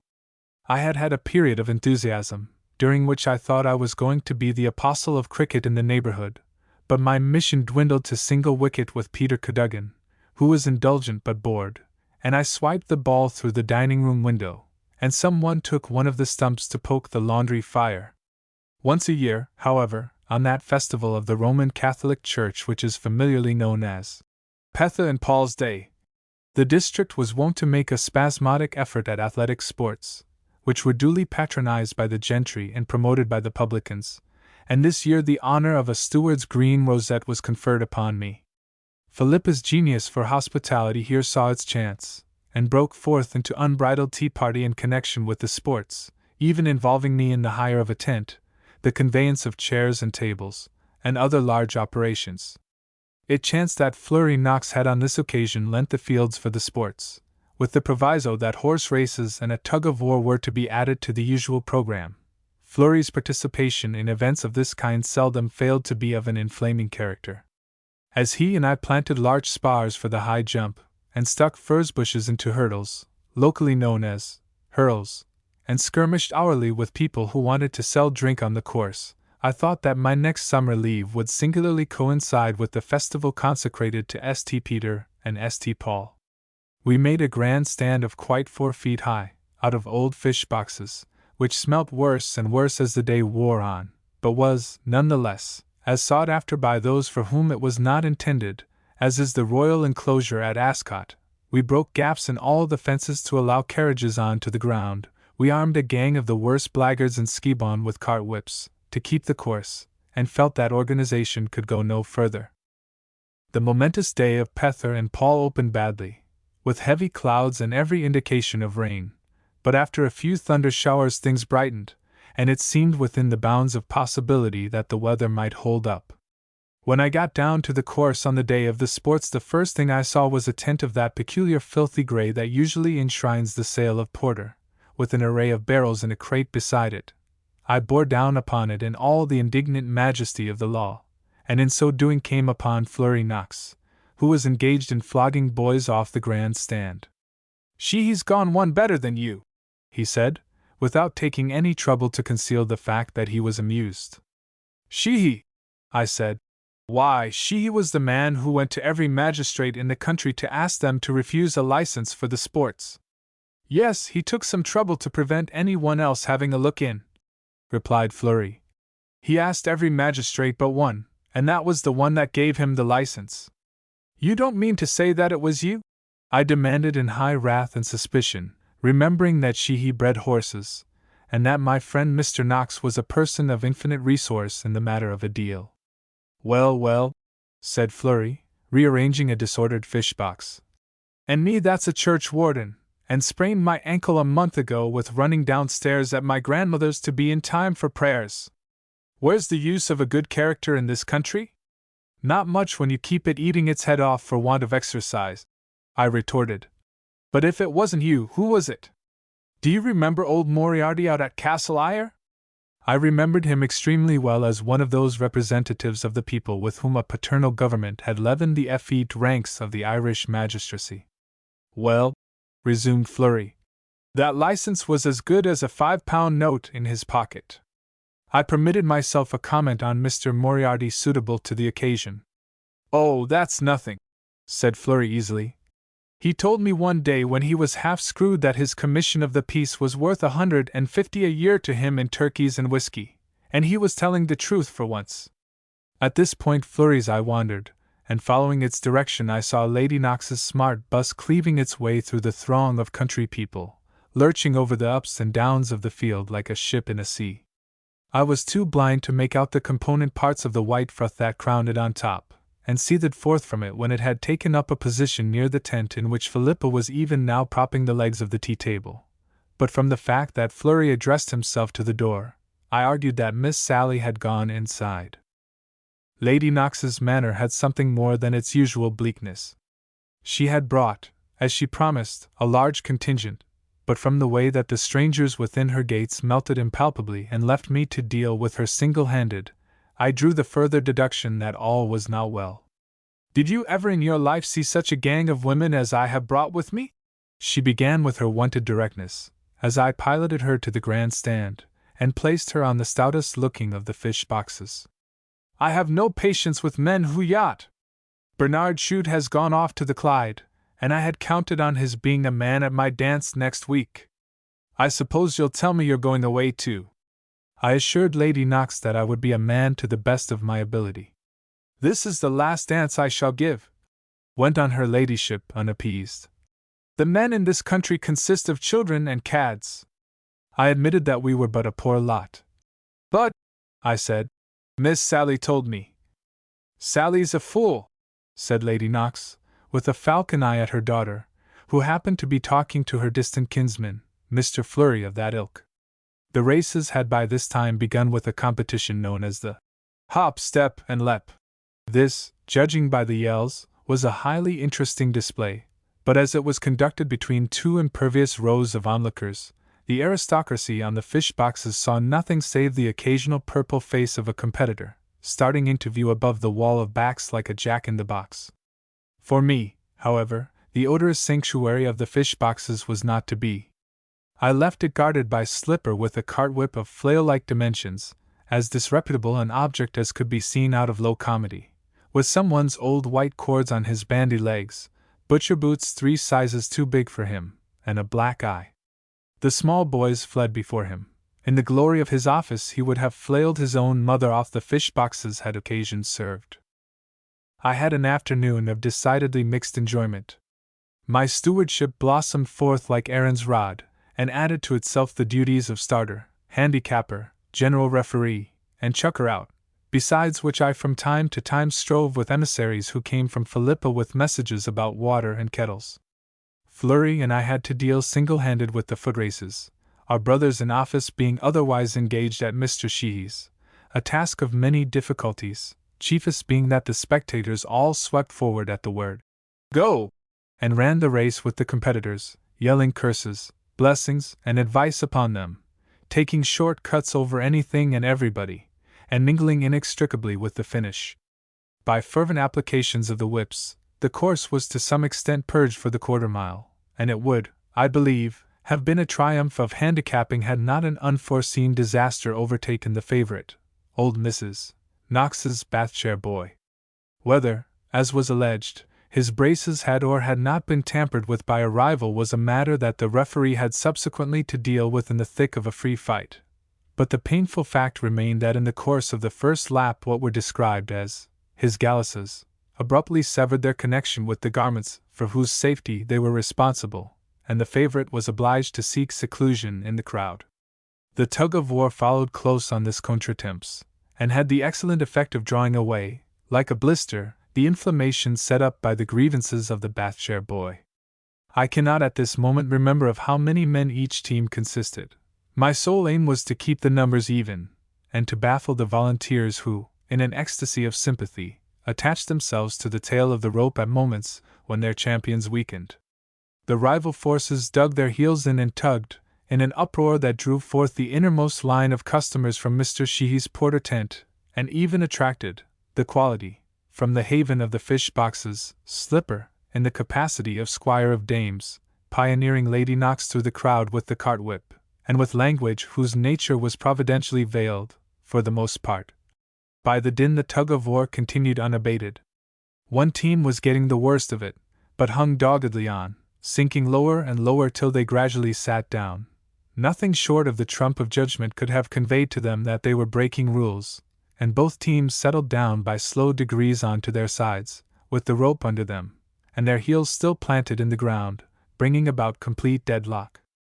I do not know the record duration for a tug-of-war, but I can certify that the Cullinan and Knockranney teams lay on the ground at full tension for half an hour, like men in apoplectic fits, each man with his respective adherents howling over him, blessing him, and adjuring him to continue. With my own nauseated eyes I saw a bearded countryman, obviously one of Mr. Sheehy's best customers, fling himself on his knees beside one of the combatants, and kiss his crimson and streaming face in a rapture of encouragement. As he shoved unsteadily past me on his return journey to Mr. Sheehy's, I heard him informing a friend that he cried a handful over Danny Malloy, when he seen the poor brave boy so stubborn, and, indeed, he couldn't say why he cried. For good nature ye'd cry, suggested the friend. Well, just that, I suppose, returned Danny Malloy's admirer resignedly. Indeed, if it was only two cocks ye seen fightin' on the road, your heart'd take part with one o' them. I had begun to realize that I might as well abandon the tug-of-war and occupy myself elsewhere, when my wife's much-harassed messenger brought me the portentous tidings that Mrs. Yates wanted me at the tent at once. When I arrived I found the tent literally bulging with Philippa's guests. Lady Knox, seated on a hamper, was taking off her gloves, and loudly announcing her desire for tea, and Philippa, with a flushed face and a crooked hat, breathed into my ear the awful news that both the cream and the milk had been forgotten. But Flurry Knox says he can get me some, she went on. He's gone to send people to milk a cow that lives near here. Go out and see if he's coming. I went out and found, in the first instance, Mrs. Cadogan, who greeted me with the prayer that the divil might roast Julia McCarthy, that legged it away to the races like a wild goose, and left the cream after her on the servants' hall table. Sure, Mr. Flurry's gone looking for a cow, and what cow would there be in a backwards place like this? And look at me striving to keep the kettle simpering on the fire, and not as much coals under it as red in a pipe. Where's Mr. Knox? I asked. Himself and Slippers galloping the country like the deer. I believe it's to the house above they went, sir. I followed up a rocky hill to the house above, and there found Flurry and Slipper engaged in the patriarchal task of driving two brace of coupled and spancelled goats into a shed. It's the best we can do, said Flurry briefly. There isn't a cow to be found, and the people are all down at the sports. B.D. to you, Slipper, don't let them go from you, as the goats charged and doubled like football players. But goat's milk, I said, paralyzed by horrible memories of what tea used to taste like at Gib. They'll never know it, said Flurry, cornering a venerable nanny. Here, hold this divil, and hold her tight. I have no time to dwell upon the pastoral scene that followed.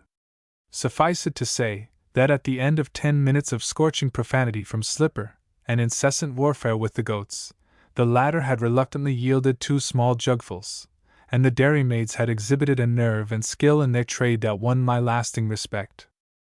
I knew I could trust you, Mr. Knox, said Philippa, with shining eyes, as we presented her with the 2 foaming beakers.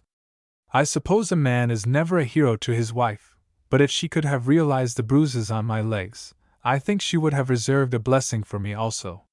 What was thought of the goat's milk I gathered symptomatically from a certain fixity of expression that accompanied the first sip of the tea, and from observing that comparatively few ventured on second cups. I also noted that after a brief conversation with Flurry, Miss Sally poured hers secretly onto the grass. Lady Knox had throughout the day preserved an aspect so threatening that no change was perceptible in her demeanor. In the throng of hungry guests I did not for some time notice that Mr. Knox had withdrawn until something in Miss Sally's eye summoned me to her, and she told me she had a message from him for me. "Couldn't we come outside?" she said. Outside the tent, within less than 6 yards of her mother, Miss Sally confided to me a scheme that made my hair stand on end. Summarized, it amounted to this: that, first, she was in the primary stage of a deal with Sheehy for a 4-year-old chestnut colt, for which Sheehy was asking double its value on the assumption that it had no rival in the country. That, secondly, they had just heard it was going to run in the first race. And thirdly and lastly, that as there was no other horse available, Flurry was going to take old Sultan out of the bus and ride him in the race, and that Mrs. Yates had promised to keep Mama safe in the tent while the race was going on, and, "You know, Major Yates, it would be delightful to beat Sheehy after his getting the better of you all about the license." With this base appeal to my professional feelings, Miss Knox paused, and looked at me insinuatingly. Her eyes were greeny-gray, and very beguiling. "Come on," she said. "They want you to start them." Pursued by visions of the just wrath of Lady Knox, I weakly followed Miss Sally to the farther end of the second field, from which point the race was to start. The course was not a serious one: 2 or 3 natural banks, a stone wall, and a couple of hurdles. There were but 4 riders, including Flurry, who was seated composedly on Sultan, smoking a cigarette and talking confidentially to Slipper. Sultan, although something stricken in years and touched in the wind, was a brown horse who in his day had been a hunter of no mean repute. Even now he occasionally carried Lady Knox in a sedate and gentlemanly manner, but it struck me that it was trying him rather high to take him from the pole of the bus after 12 miles on a hilly road, and hustle him over a country against a 4-year-old. My acutest anxiety, however, was to start the race as quickly as possible, and to get back to the tent in time to establish an alibi. Therefore I repressed my private sentiments, and tying my handkerchief to a stick, determined that no time should be fashionably frittered away in false starts. They got away somehow. I believe Sheehy's colt was facing the wrong way at the moment when I dropped the flag, but a friend turned him with a stick, and with a cordial and timely whack, speeded him on his way on sufficiently level terms, and then somehow, instead of returning to the tent, I found myself with Miss Sally on the top of a tall narrow bank, in a precarious line of other spectators, with whom we toppled and swayed, and, in moments of acuter emotion, held on to each other in unaffected comradeship. Flurry started well, and from our commanding position we could see him methodically riding at the first fence at a smart hunting canter, closely attended by James Canty's brother on a young black mare, and by an unknown youth on a big white horse. The Hope of Sheehy's stable, a leggy chestnut, ridden by a cadet of the house of Sheehy, went away from the friend's stick like a rocket, and had already refused the first bank twice before old Sultan decorously changed feet on it, and dropped down into the next field with tranquil precision. The white horse scrambled over it on his stomach, but landed safely, despite the fact that his rider clasped him round the neck during the process. The black mare and the chestnut shouldered one another over at the hole the white horse had left, and the whole party went away in a bunch and jumped the ensuing hurdle without disaster. Flurry continued to ride at the same steady hunting pace, accompanied respectfully by the white horse and by Jerry Canty on the black mare. Sheehy's colt had clearly the legs of the party, and did some showy galloping between the jumps. But as he refused to face the banks without a lead, the end of the first round found the field still a sociable party personally conducted by Mr. Knox. "That's a damn nice horse," said one of my hangers-on, looking approvingly at Sultan as he passed us at the beginning of the second round, making a good deal of noise but apparently going at his ease. "You might depend your life on him, and he have the crabbiest jock in the globe of Ireland on him this minute." "Canty's mare's very sour," said another. "Look at her now, balking the bank. She's as cross as a bag of weasels." "Begob, I wouldn't say but she's a little sign lame," resumed the first. "She was going light on one leg on the road a while ago. I tell you what it is," said Miss Sally, very seriously in my ear. "That chestnut of Sheehy's is settling down. I'm afraid he'll gallop away from Sultan at the finish, and the wall won't stop him. Flurry can't get another inch out of Sultan. He's riding him well," she ended in a critical voice, which yet was not quite like her own. Perhaps I should not have noticed it but for the fact that the hand that held my arm was trembling. As for me, I thought of Lady Knox, and trembled too. There now remained but one bank, the trampled remnant of the furze hurdle, and the stone wall. The pace was beginning to improve, and the other horses drew away from Sultan.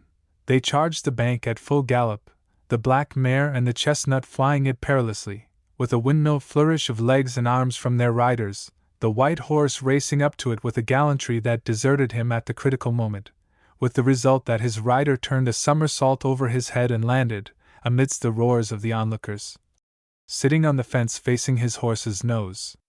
With creditable presence of mind he remained on the bank, towed the horse over, scrambled onto his back again and started afresh. Sultan, 30 yards to the bad, pounded doggedly on, and Flurry's cane and heels remained idle. The old horse, obviously blown, slowed cautiously coming in at the jump. Sally's grip tightened on my arm, and the crowd yelled as Sultan, answering to a hint from the spurs and a touch at his mouth, heaved himself onto the bank. Nothing but sheer riding on Flurry's part got him safe off it, and saved him from the consequences of a bad peck on landing. None the less, he pulled himself together, and went away down the hill for the stone wall as stoutly as ever. The high road skirted the last 2 fields, and there was a gate in the roadside fence beside the place where the stone wall met it at right angles. I had noticed this gate, because during the first round Slipper had been sitting on it, demonstrating with his usual fervor. Sheeny's colt was leading, with his nose in the air, his rider's hands going like a circular saw, and his temper, as a bystander remarked, up on end. The black mare, half mad from spurring, was going hard at his heels, completely out of hand. The white horse was steering steadily for the wrong side of the flag, and Flurry, by dint of cutting corners and of saving every yard of ground, was close enough to keep his antagonists' heads over their shoulders, while their right arms rose and fell in unceasing flagellation. "There'll be a smash when they come to the wall. If one falls they'll all go," panted Sally. "Oh, now! Flurry! Flurry!"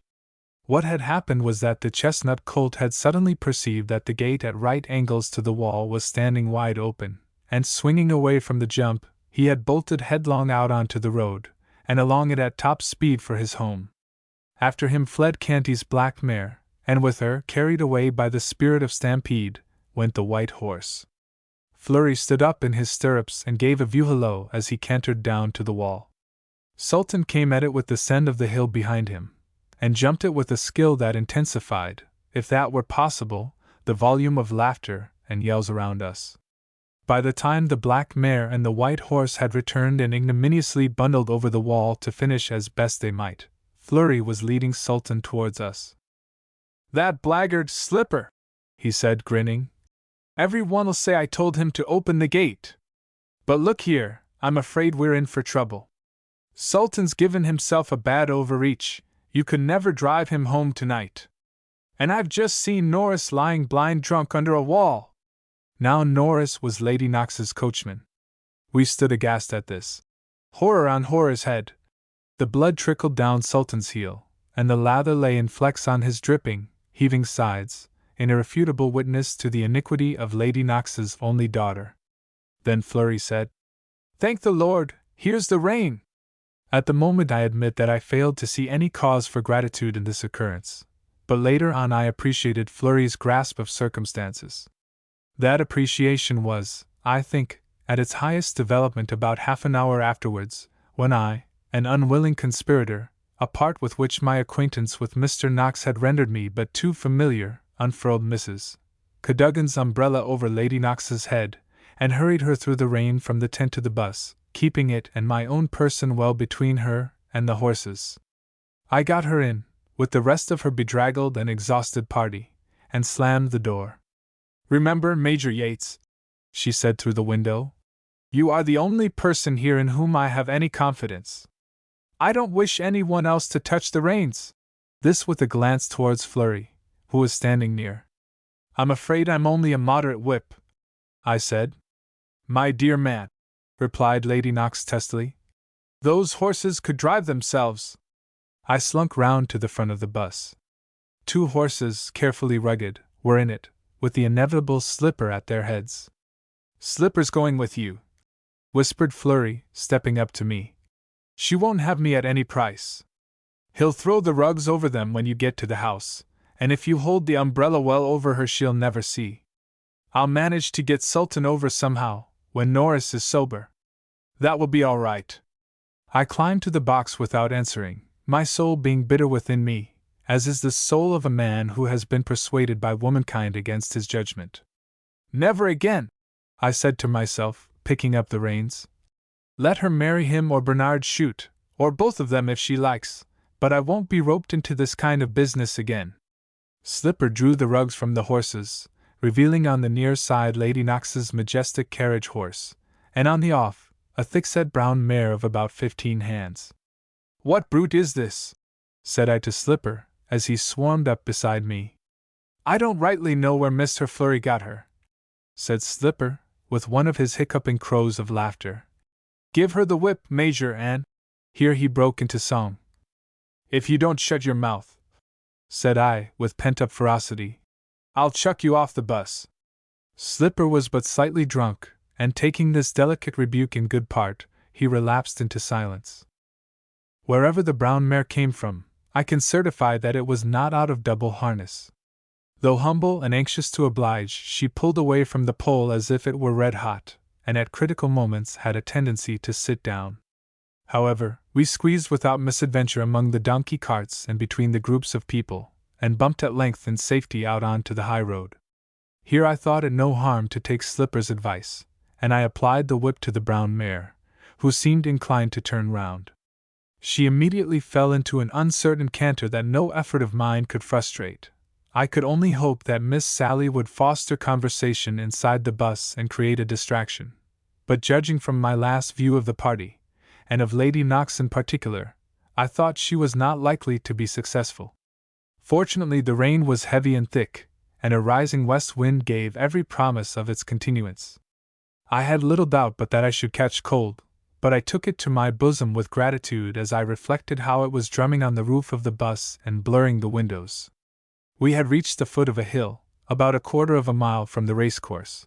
The Castle Knox horse addressed himself to it with dignified determination, but the mare showed a sudden and alarming tendency to jib. "Belt her, Major!" vociferated Slipper, as she hung back from the pole chain, with the collar halfway up her ewe-neck. "And give it to the horse, too! He'll drag her!" I was in the act of belting, when a squealing whinny struck upon my ear, accompanied by a light pattering gallop on the road behind us. There was an answering roar from the brown mare, a roar, as I realized with a sudden drop of the heart, of outraged maternal feeling, and in another instant a pale, yellow foal sprinted up beside us, with shrill whickerings of joy. Had there at this moment been a bog-hole handy, I should have turned the bus into it without hesitation. As there was no accommodation of the kind, I laid the whip severely into everything I could reach, including the foal. The result was that we topped the hill at a gallop, 3 abreast, like a Russian troitska. It was like my usual luck that at this identical moment we should meet the police patrol, who saluted respectfully. "That the divil may blister Michael Maloney!" ejaculated Slipper, holding on to the rail. "Didn't I give him the foleen and a halter on him to keep him? I'll hold you a pint 'twas the wife let him go, for she being vexed about the license. Sure that one's a March foal, and he'd run from here to Cork." There was no sign from my inside passengers, and I held on at a round pace, the mother and child galloping absurdly, the carriage horse pulling hard, but behaving like a gentleman. I wildly revolved plans of how I would make Slipper turn the foal in at the first gate we came to, of what I should say to Lady Knox supposing the worst happened and the foal accompanied us to her hall door, and of how I would have Flurry's blood at the earliest possible opportunity, and here the fateful sound of galloping behind us was again heard. "It's impossible," I said to myself. "She can't have twins." The galloping came nearer, and Slipper looked back. "Murder alive!" he said in a stage whisper. "Tom Sheehy's after us on the butcher's pony." "What's that to me?" I said, dragging my team aside to let him pass. I suppose he's drunk, like everyone else. Then the voice of Tom Sheehy made itself heard. Stop! Stop, thief! He was bawling. Give up my mare! How will I get me Porther home? That was the closest shave I have ever had, and nothing could have saved the position but the torrential nature of the rain and the fact that Lady Knox had on a new bonnet. I explained to her at the door of the bus that Sheehy was drunk, which was the one unassailable feature of the case, and had come after his foal, which, with the fatuity of its kind, had escaped from a field and followed us. I did not mention to Lady Knox that when Mr. Sheehy retreated, apologetically, dragging the foal after him in a halter belonging to one of her own carriage horses, he had a sovereign of mine in his pocket, and during the narration I avoided Miss Sally's eye as carefully as she avoided mine. The only comments on the day's events that are worthy of record were that Philippa said to me that she had not been able to understand what the curious taste in the tea had been till Sally told her it was turf smoke, and that Mrs. Cadogan said to Philippa that night that the Major was that drenched that if he had a shirt between his skin and himself he could have wrung it, and that Lady Knox said to a mutual friend that though Major Yates had been extremely kind and obliging, he was an uncommonly bad whip. 12. Oh love! Oh fire! It was on one of the hottest days of a hot August that I walked over to Tory Lodge to inform Mr. Fleury Knox, MFH, that the limits of human endurance had been reached, and that either Venus and her family, or I and mine, must quit Shree Lane. In a moment of impulse I had accepted her and her numerous progeny as guests in my stable yard, since when Mrs. Cadogan had given warning once or twice a week, and Maria, lawful autocrat of the ashpit, had, I quote the kitchen maid, tin battles for every meal she'd ate. The walk over the hills was not of a nature to lower the temperature, moral or otherwise. The grassy path was as slippery as glass, the rocks radiated heat, the bracken radiated horseflies. There was no need to nurse my wrath to keep it warm. I found Fleury seated in the kennel yard in a long and unclean white linen coat, engaged in clipping hieroglyphics on the ears of a young outgoing draft, an occupation in itself unfavorable to argument. The young draft had already monopolized all possible forms of remonstrance, from snarling in the obscurity behind the meal sack in the boiler house, to hysterical yelling as they were dragged forth by the tail. But through these alarms and excursions I denounced Venus and all her works, from slaughtered Wyandottes to broken dishes. Even as I did so I was conscious of something chastened in Mr. Knox's demeanor, some touch of remoteness and melancholy with which I was quite unfamiliar. My indictment weakened and my grievances became trivial when laid before this grave and almost religiously gentle young man. I'm sorry you and Mrs. Yates should be vexed by her. Send her back when you like. I'll keep her. Maybe it'll not be for so long after all. When pressed to expound this dark saying, Fleury smiled wanly and snipped a second line in the hair of the puppy that was pinned between his legs. I was almost relieved when a hard try to bite on the part of the puppy imparted to Fleury's language a transient warmth, but the reaction was only temporary.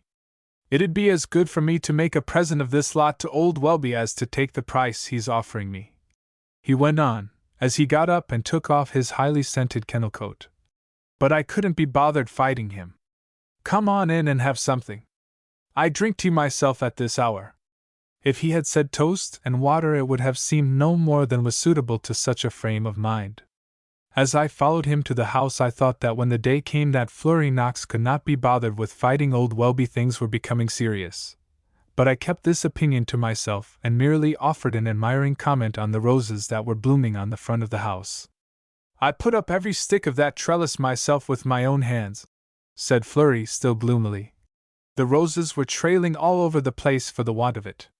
Would you like to have a look at the garden while they're getting tea? I settled it up a bit since you saw it last. I acceded to this almost alarmingly ladylike suggestion, marveling greatly. Fleury certainly was a changed man, and his garden was a changed garden.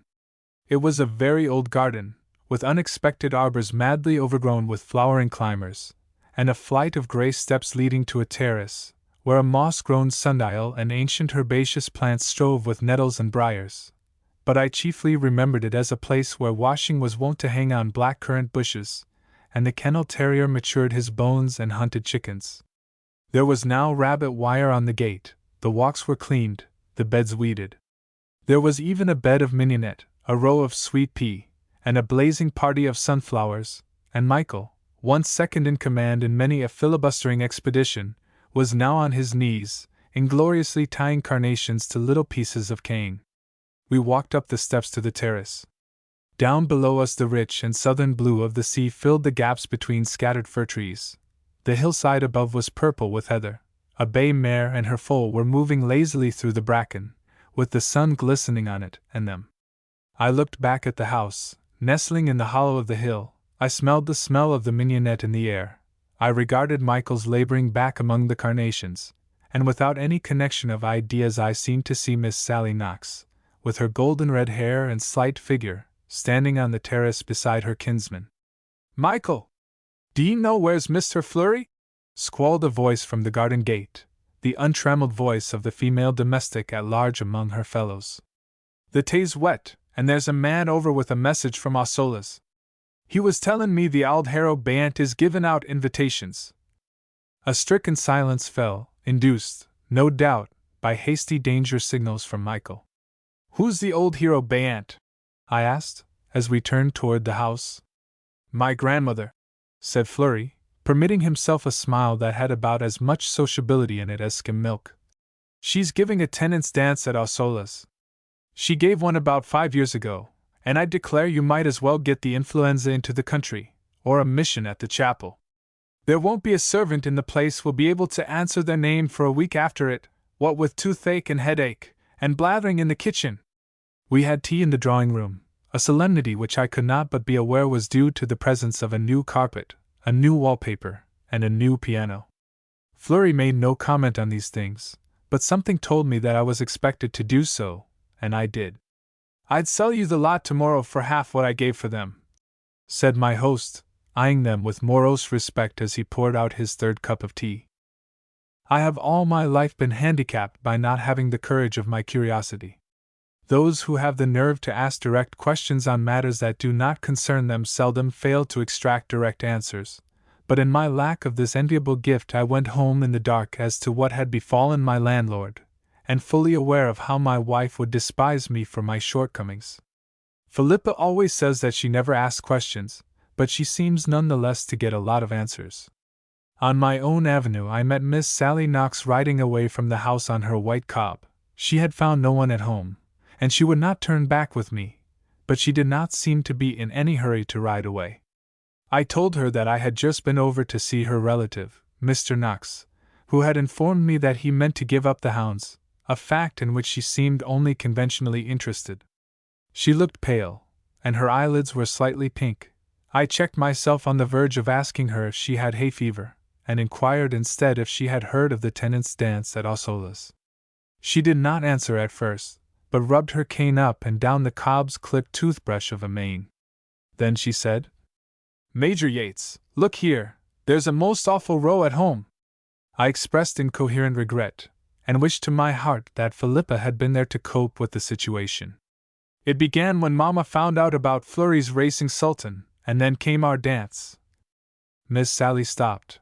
I nodded, remembering certain episodes of Lady Knox's dance. "And Mamma says," she says. I waited respectfully to hear what Mamma had said. The cob fidgeted under the attentions of the horseflies, and nearly trod on my toe. "Well, the end of it is," she said with a gulp. "She said such things to Fleury that he can't come near the house again, and I'm to go over to England to Aunt Dora next week. Will you tell Philippa I came to say good-bye to her? I don't think I can get over here again."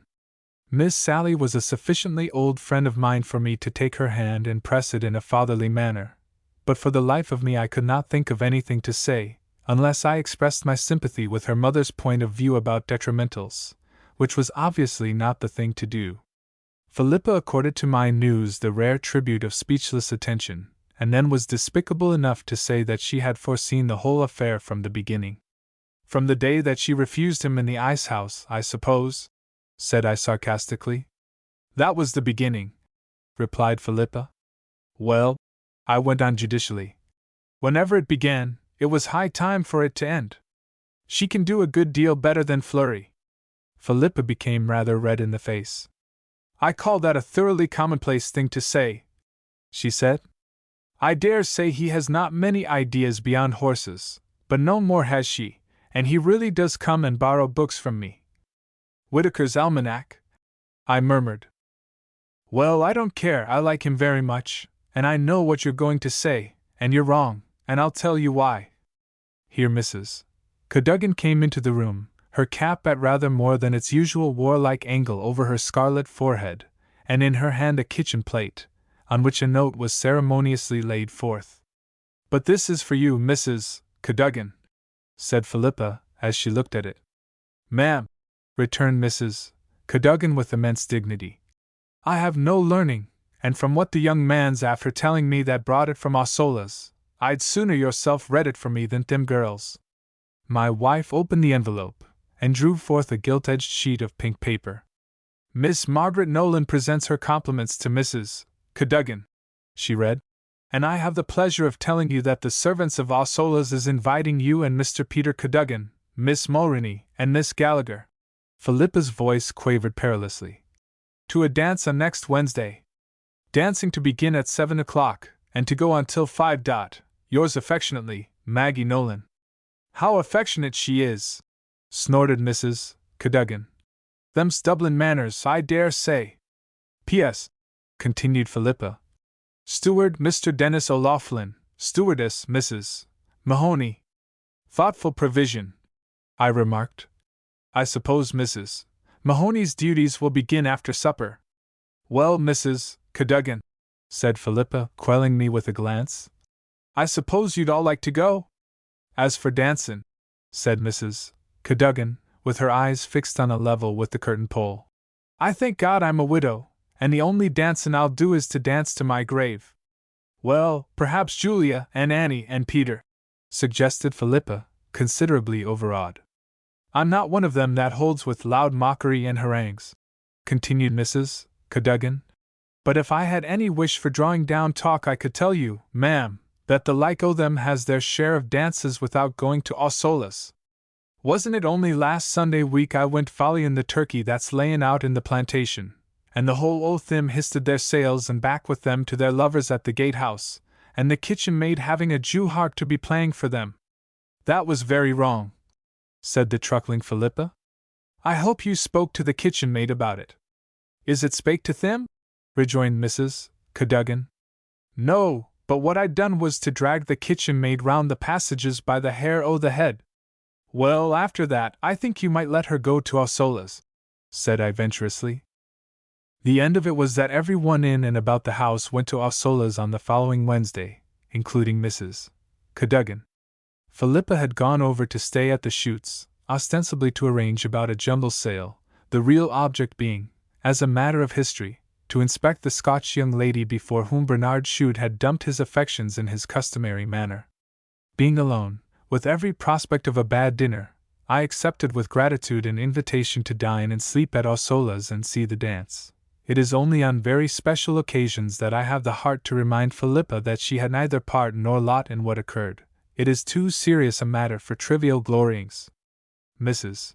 Knox had asked me to dine at 6 o'clock, which meant that I arrived, in blazing sunlight and evening clothes, punctually at that hour, and that at 7 o'clock I was still sitting in the library, reading heavily bound classics, while my hostess held loud conversations down staircases with Dennis O'Loughlin, the red-bearded Robinson Crusoe who combined in himself the offices of coachman, butler, and, to the best of my belief, valet to the lady of the house. The door opened at last, and Dennis, looking as furtive as his prototype after he had sighted the footprint, put in his head and beckoned to me. The mistress says will ye go to dinner without her? He said very confidentially. Sure she's greatly vexed ye should be waitin' on her. 'Twas the kitchen chimney caught fire, and faith she's after giving Biddy Mahoney the sack on the head of it. Though, indeed, 'tis little we'd regard a chimney on fire here any other day. Mrs. Knox's woolly dog was the sole occupant of the dining room when I entered it. He was sitting on his mistress's chair, with all the air of outrage peculiar to a small and self-important dog when routine has been interfered with. It was difficult to discover what had caused the delay, The meal, not excepting the soup, being a cold collation, it was heavily flavored with soot, and was hurled on to the table by Crusoe in spasmodic bursts, contemporaneous, no doubt, with Biddy Mahoney's fits of hysterics in the kitchen. Its most memorable feature was a noble lake trout, which appeared in 2 jagged pieces, a matter lightly alluded to by Dennis as the result of a little argument between himself and Biddy as to the dish on which it was to be served. Further conversation elicited the interesting fact that the combatants had pulled the trout in 2 before the matter was settled. A brief glance at my attendant's hands decided me to let the woolly dog justify his existence by consuming my portion for me, when Crusoe left the room. Old Mrs. Knox remained invisible till the end of dinner, when she appeared in the purple velvet bonnet that she was reputed to have worn since the famine, and a dun-colored woolen shawl fastened by a splendid diamond brooch, that flashed rainbow fire against the last shafts of sunset. There was a fire in the old lady's eye, too, the light that I had sometimes seen in flurries in moments of crisis. "I have no apologies to offer that are worth hearing," she said, "but I have come to drink a glass of port wine with you, if you will so far honor me, and then we must go out and see the ball. My grandson is late, as usual." She crumbled a biscuit with a brown and preoccupied hand. Her claw-like fingers carried a crowded sparkle of diamonds upwards as she raised her glass to her lips. The twilight was falling when we left the room and made our way downstairs. I followed the little figure in the purple bonnet through dark regions of passages and doorways, where strange lumber lay about. There was a rusty suit of armor, an upturned punt, moldering pictures, and finally, by a door that opened into the yard, a lady's bicycle, white with the dust of travel. I supposed this latter to have been imported from Dublin by the fashionable Miss Maggie Nolan, but on the other hand it was well within the bounds of possibility that it belonged to old Mrs. Knox.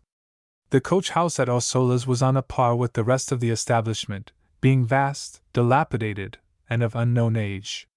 Its 3 double doors were wide open, and the guests overflowed through them into the cobblestoned yard. Above their heads the tin reflectors of paraffin lamps glared at us from among the Christmas decorations of holly and ivy that festooned the walls. The voices of a fiddle and a concertina, combined, were uttering a polka with shrill and hideous fluency, to which the scraping and stamping of hobnailed boots made a ponderous bass accompaniment. Mrs.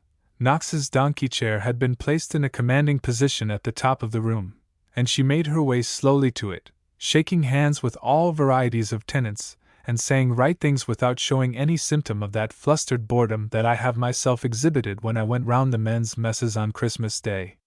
She took her seat in the donkey chair, with the white dog in her lap, and looked with her hawk's eyes round the array of faces that hemmed in the space where the dancers were solemnly bobbing and hopping. "Will you tell me who that tomfool is, Dennis?" she said, pointing to a young lady in a ball dress who was circling in conscious magnificence and somewhat painful incongruity in the arms of Mr. Peter Cadogan. "That's the lady's maid from Castle Knox, your honor, ma'am," replied Dennis, with something remarkably like a wink at Mrs. Knox. "When did the Castle Knox servants come?" asked the old lady, very sharply. "The same time your honor left the table, and Pilliloo. What's this?" There was a clatter of galloping hoofs in the courtyard, as of a troop of cavalry, and out of the heart of it Flurry's voice shouting to Dennis to drive out the colts, and shut the gates before they had the people killed. I noticed that the color had risen to Mrs. Knox's face, and I put it down to anxiety about her young horses. I may admit that when I heard Flurry's voice, and saw him collaring his grandmother's guests, and pushing them out of the way as he came into the coach-house, I rather feared that he was in the condition so often defined to me at petty sessions as not drunk, but having drink taken. His face was white, his eyes glittered, there was a general air of exaltation about him that suggested the solace of the pangs of love according to the most ancient convention. "Hullo!" he said, swaggering up to the orchestra. "What's this humbugging thing they're playing? A polka, is it? Drop that, John Casey, and play a jig." John Casey ceased abjectly. "What'll I play, Master Flurry? What the devil do I care? Here, Yates, put a name on it. You're a sort of musicianer yourself." I know the names of 3 or 4 Irish jigs, but on this occasion my memory clung exclusively to one. I suppose because it was the one I felt to be peculiarly inappropriate. "Oh, well, haste to the wedding," I said, looking away. Fleury gave a shout of laughter. "That's it!" he exclaimed. "Play it up, John! Give us haste to the wedding, that's Major Yates's fancy." Decidedly Fleury was drunk. "What's wrong with you all that you aren't dancing?" he continued, striding up the middle of the room. "Maybe you don't know how. Here, I'll soon get one that'll show you." He advanced upon his grandmother, snatched her out of the donkey chair, and amid roars of applause led her out, while the fiddle squealed its way through the inimitable twists of the tune, and the concertina surged and panted after it. Whatever Mrs. Knox may have thought of her grandson's behavior, she was evidently going to make the best of it. She took her station opposite to him, in the purple bonnet, the dun-colored shawl, and the diamonds. She picked up her skirt at each side, affording a view of narrow feet in elastic-sided cloth boots, and for 3 repeats of the tune she stood up to her grandson, and footed it on the coach-house floor. What the cloth boots did I could not exactly follow. They were, as well as I could see, extremely scientific, while there was hardly so much as a nod from the plumes of the bonnet. Fleury was also scientific, but his dancing did not alter my opinion that he was drunk. In fact, I thought he was making rather an exhibition of himself. They say that jig was £20 in Mrs. Knox's pocket at the next rent day, but though this statement is open to doubt, I believe that if she and Fleury had taken the hat round there, and then she would have gotten the best part of her arrears. After this the company settled down to business. The dances lasted a sweltering half-hour, old women and young dancing with equal and tireless zest. At the end of each the gentlemen abandoned their partners without ceremony or comment, and went out to smoke, while the ladies retired to the laundry, where families of teapots stewed on the long bars of the fire, and Mrs. Mahoney cut up mighty barmbracks, and the tea-drinking was illimitable. At 10 o'clock Mrs. Knox withdrew from the revel. She said that she was tired, but I have seldom seen any one look more wide awake. I thought that I might unobtrusively follow her example, but I was intercepted by Fleury. "Yates," he said seriously, "I'll take it as a kindness if you'll see this thing out with me. We must keep them pretty sober, and get them out of this by daylight. I have to get home early." I at once took back my opinion that Fleury was drunk. I almost wished he had been, as I could then have deserted him without a pang. As it was, I addressed myself heavily to the night's enjoyment. Wan with heat, but conscientiously cheerful, I danced with Miss Maggie Nolan, with the Castle Knox lady's maid, with my own kitchen maid, who fell into wild giggles of terror whenever I spoke to her, with Mrs.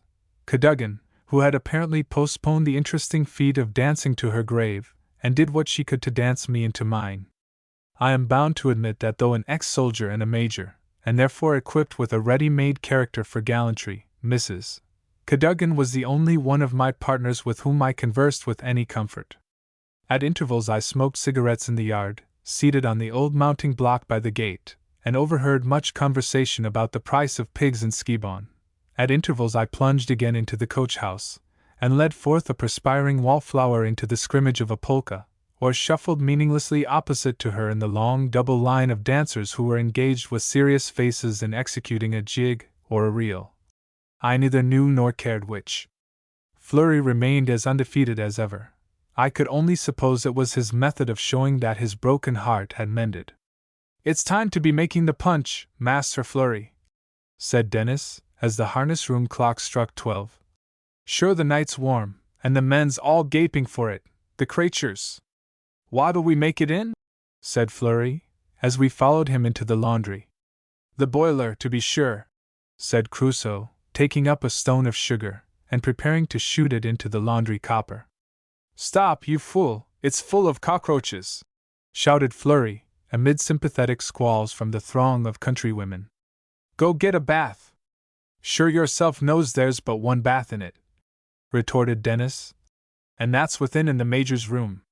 Faith, the tinker got his own share yesterday with the same bath, striving to quench the holes, and they as thick in it as the stars in the sky, and 'tis weeping still, after all he done." "Well, then, here goes for the cockroaches," said Fleury. "What doesn't sicken will fatten." Give me the kettle, and come on, you Kitty Collins, and be skimming them off.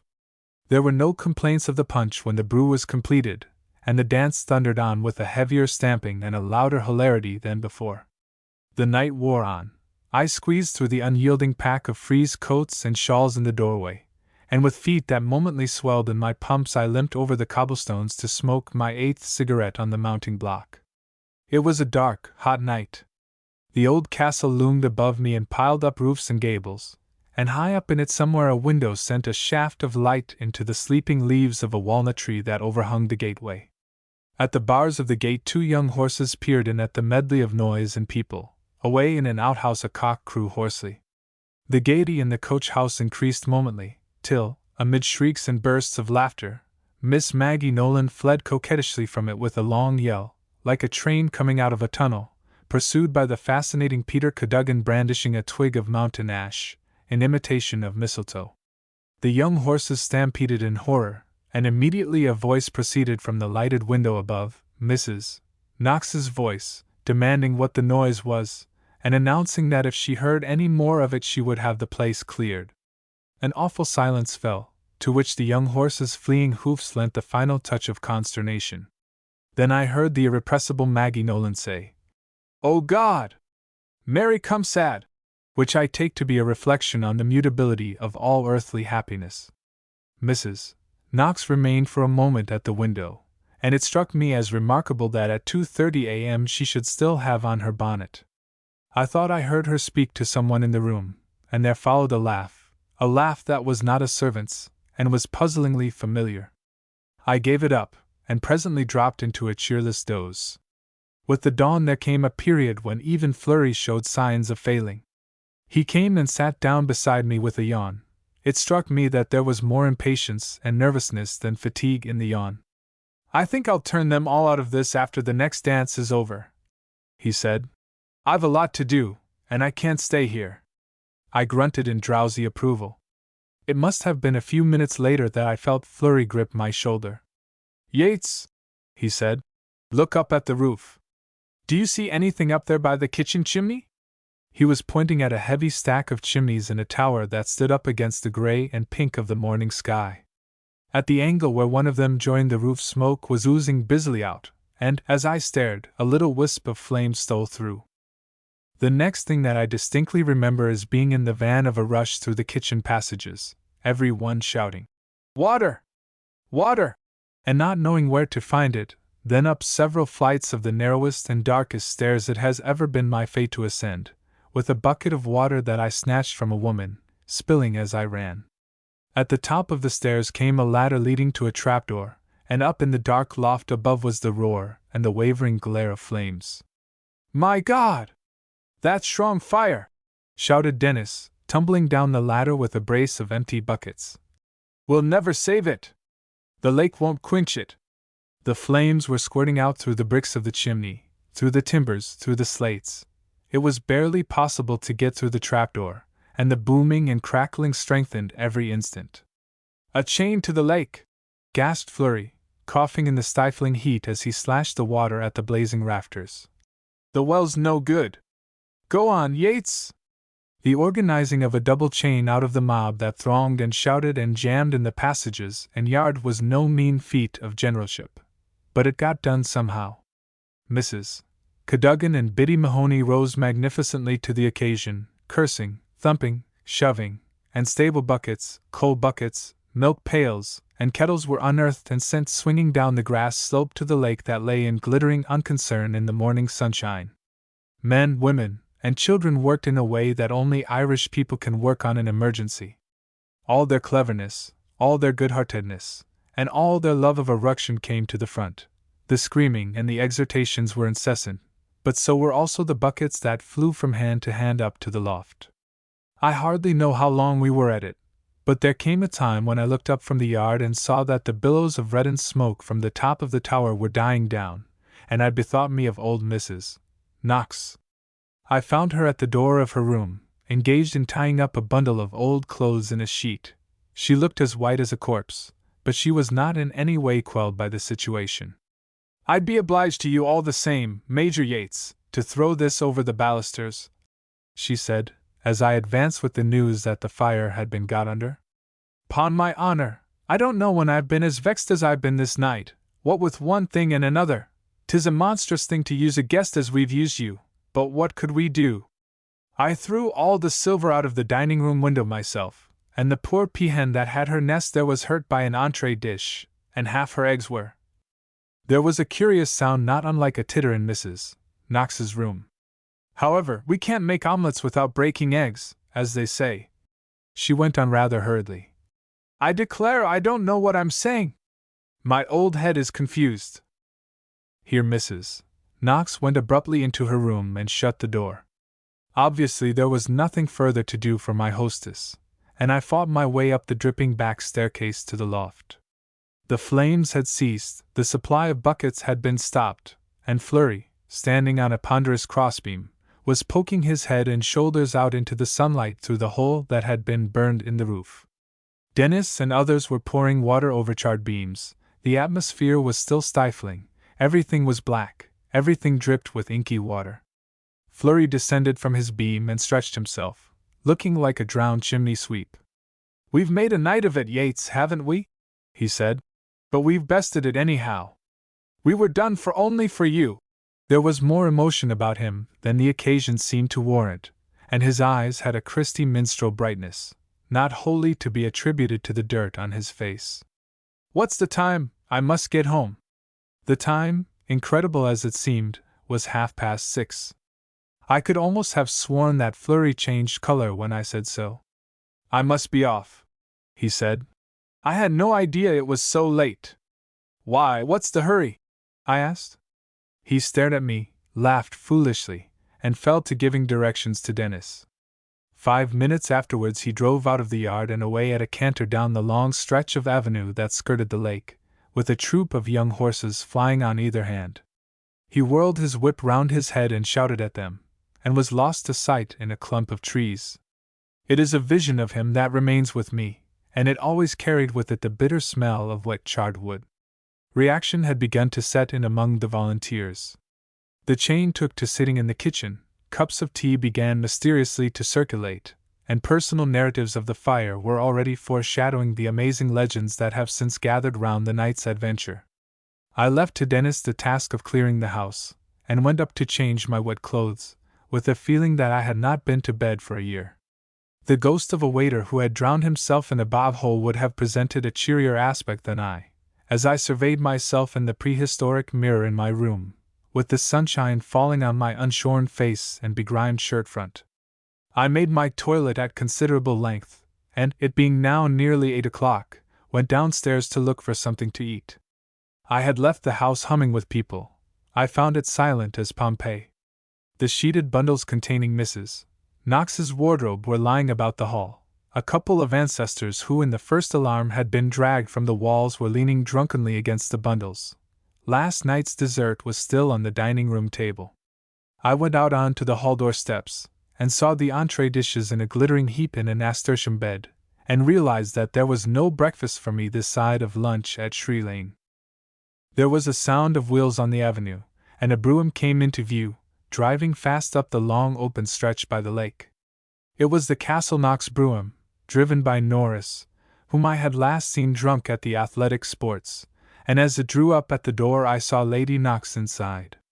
"It's all right, the fire's out," I said, advancing genially and full of reassurance. "What fire?" said Lady Knox, regarding me with an iron countenance. I explained. "Well, as the house isn't burned down," said Lady Knox, cutting short my details, "perhaps you would kindly find out if I could see Mrs. Knox." Lady Knox's face was many shades redder than usual. I began to understand that something awful had happened, or would happen, and I wished myself safe at Shree Lane, with the bedclothes over my head. "If 'tis for the mistress you're looking, me lady," said Dennis's voice behind me, in tones of the utmost respect. "She went out to the kitchen garden a while ago to get a blast o' the fresh air after the night. Maybe your ladyship would sit inside in the library till I call her?" Lady Knox eyed Crusoe suspiciously. "Thank you, I'll fetch her myself," she said. "Oh, sure, that's too trouble," began Dennis. "Stay where you are," said Lady Knox, in a voice like the slam of a door. "Bedad, I'm best plast she went," whispered Dennis, as Lady Knox set forth alone down the shrubbery walk. "But is Mrs. Knox in the garden?" said I. "The Lord preserve your innocence, sir," replied Dennis, with seeming irrelevance. At this moment I became aware of the incredible fact that Sally Knox was silently descending the stairs. She stopped short as she got into the hall, and looked almost wildly at me and Dennis. Was I looking at her wraith? There was again a sound of wheels on the gravel. She went to the hall door, outside which was now drawn up Mrs. Knox's donkey carriage, as well as Lady Knox's brougham, and, as if overcome by this imposing spectacle, she turned back and put her hands over her face. "She's gone round to the garden, Ashore," said Dennis in a hoarse whisper. "Go in the donkey carriage. 'Twill be all right." He seized her by the arm, pushed her down the steps and into the little carriage, pulled up the hood over her to its furthest stretch, snatched the whip out of the hand of the broadly grinning Norris, and with terrific objurgations lashed the donkey into a gallop. The donkey boy grasped the position, whatever it might be. He took up the running on the other side, and the donkey carriage swung away down the avenue, with all its incongruous air of hooded and rowdy invalidism. I have never disguised the fact that I am a coward, and therefore when, at this dynamitical moment, I caught a glimpse of Lady Knox's hat over a laurustinus, as she returned at high speed from the garden, I slunk into the house and faded away round the dining-room door. "This minute I seen the mistress going down through the plantation beyond," said the voice of Crusoe outside the window, "and I'm after sending Johnny Regan to her with the little carriage, not to put any more delay on your ladyship. Sure you can see him making all the haste he can. Maybe you'd sit inside in the library till she comes." Silence followed. I peered cautiously round the window curtain. Lady Knox was looking defiantly at the donkey carriage as it reeled at top speed into the shades of the plantation, strenuously pursued by the woolly dog. Norris was regarding his horse's ears in expressionless respectability. Dennis was picking up the entree dishes with decorous solicitude. Lady Knox turned and came into the house. She passed the dining-room door with an ominous step, and went on into the library. It seemed to me that now or never was the moment to retire quietly to my room, put my things into my portmanteau, and... Dennis rushed into the room with the entree dishes piled up to his chin. "She's diddled," he whispered, crashing them down on the table. He came at me with his hand out. "3 cheers for Master Flurry and Miss Sally," he hissed, ringing my hand up and down. "And 'twas yourself called for haste to the weddin' last night. Long life to ye! The Lord save us! There's the mistress going into the library." Through the half-open door I saw old Mrs. Knox approach the library from the staircase with a dignified slowness. She had on a wedding garment, a long white burnous, in which she might easily have been mistaken for a small, stout clergyman. She waved back Crusoe, the door closed upon her, and the battle of giants was entered upon. I sat down, it was all I was able for, and remained for a full minute in stupefied contemplation of the entree dishes. Perhaps of all conclusions to a situation so portentous, that which occurred was the least possible. 20 minutes after Mrs. Knox met her antagonist, I was summoned from strapping my portmanteau to face the appalling duty of escorting the combatants, in Lady Knox's brougham, to the church outside the back gate, to which Miss Sally had preceded them in the donkey carriage. I pulled myself together, went downstairs, and found that the millennium had suddenly set in. It had apparently dawned with the news that Ossolas and all things therein were bequeathed to Flurry by his grandmother, and had established itself finally upon the considerations that the marriage was past praying for, and that the diamonds were intended for Miss Sally. We fetched the bride and bridegroom from the church. We fetched old Eustace Hamilton, who married them. We dug out the champagne from the cellar. We even found rice and threw it. The hired carriage that had been ordered to take the runaways across country to a distant station was driven by Slipper. He was shaved. He wore an old livery coat and a new pot hat. He was wondrous sober. On the following morning he was found asleep on a heap of stones 10 miles away. Somewhere in the neighborhood one of the horses was grazing in a field with a certain amount of harness hanging about it. The carriage and the remaining horse were discovered in a roadside ditch, 2 miles farther on. One of the carriage doors had been torn off, and in the interior the hens of the vicinity were conducting an exhaustive search after the rice that lurked in the cushions. Printed in Great Britain at the press of the publishers. The New Nelson Classics. Over 300 volumes. Cloth gilt. Each one's 60 net. This famous series, which is now more attractive than ever, contains many notable modern books, the classics of tomorrow, besides classics, in the accepted sense. Stevenson, Dickens, Scott, the Brontes, Jane Austen, Smollett, Trollope, Hazlitt, Lamb, Boswell, Victor Hugo, Tolstoy, Shakespeare, Keats, Milton, Blake, all the great novelists and poets are included, volumes of history, biography, travel, science, religion, etc., and children's classics. Recent editions include Mother Goose, edited by Joan Huggins, 300 nursery rhymes, 200 pictures, Rubaiyat of Omar Khayyam, in Fitzgerald's rendering, with an introduction by Monica Redlick, plays of R. B. Sheridan, complete, edited by John Hampton, from the original editions, Huckleberry Finn, Mark Twain, illustrated, Black Beauty, Anna Sewell, illustrated, A Shorter Pepys. The famous diary, abridged by F. W.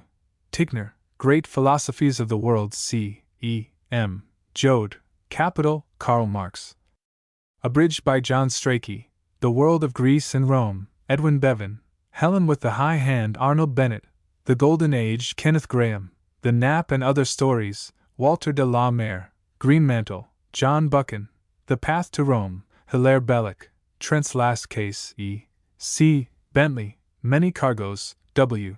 W. Jacobs, The English Novel, J. B.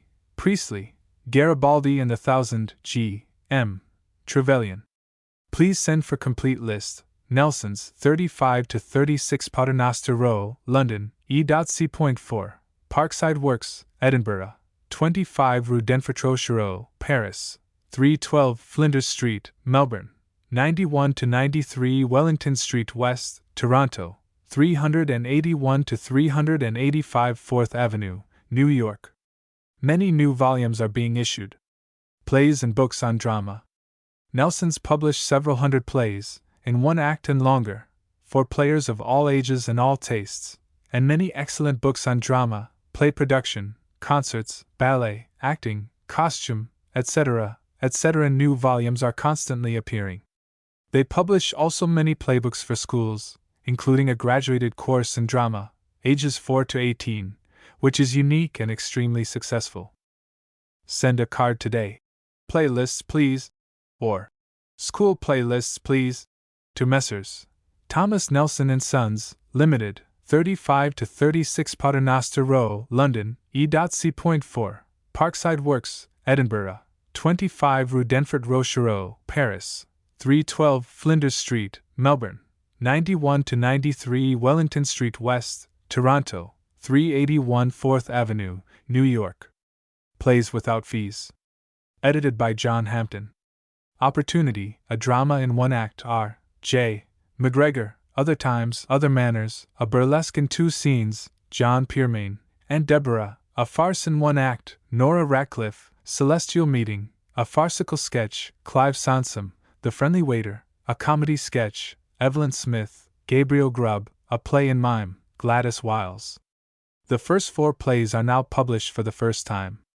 All are excellent for amateur performance, and easy to stage. No acting fees. Quarter cloth boards. 2s, net.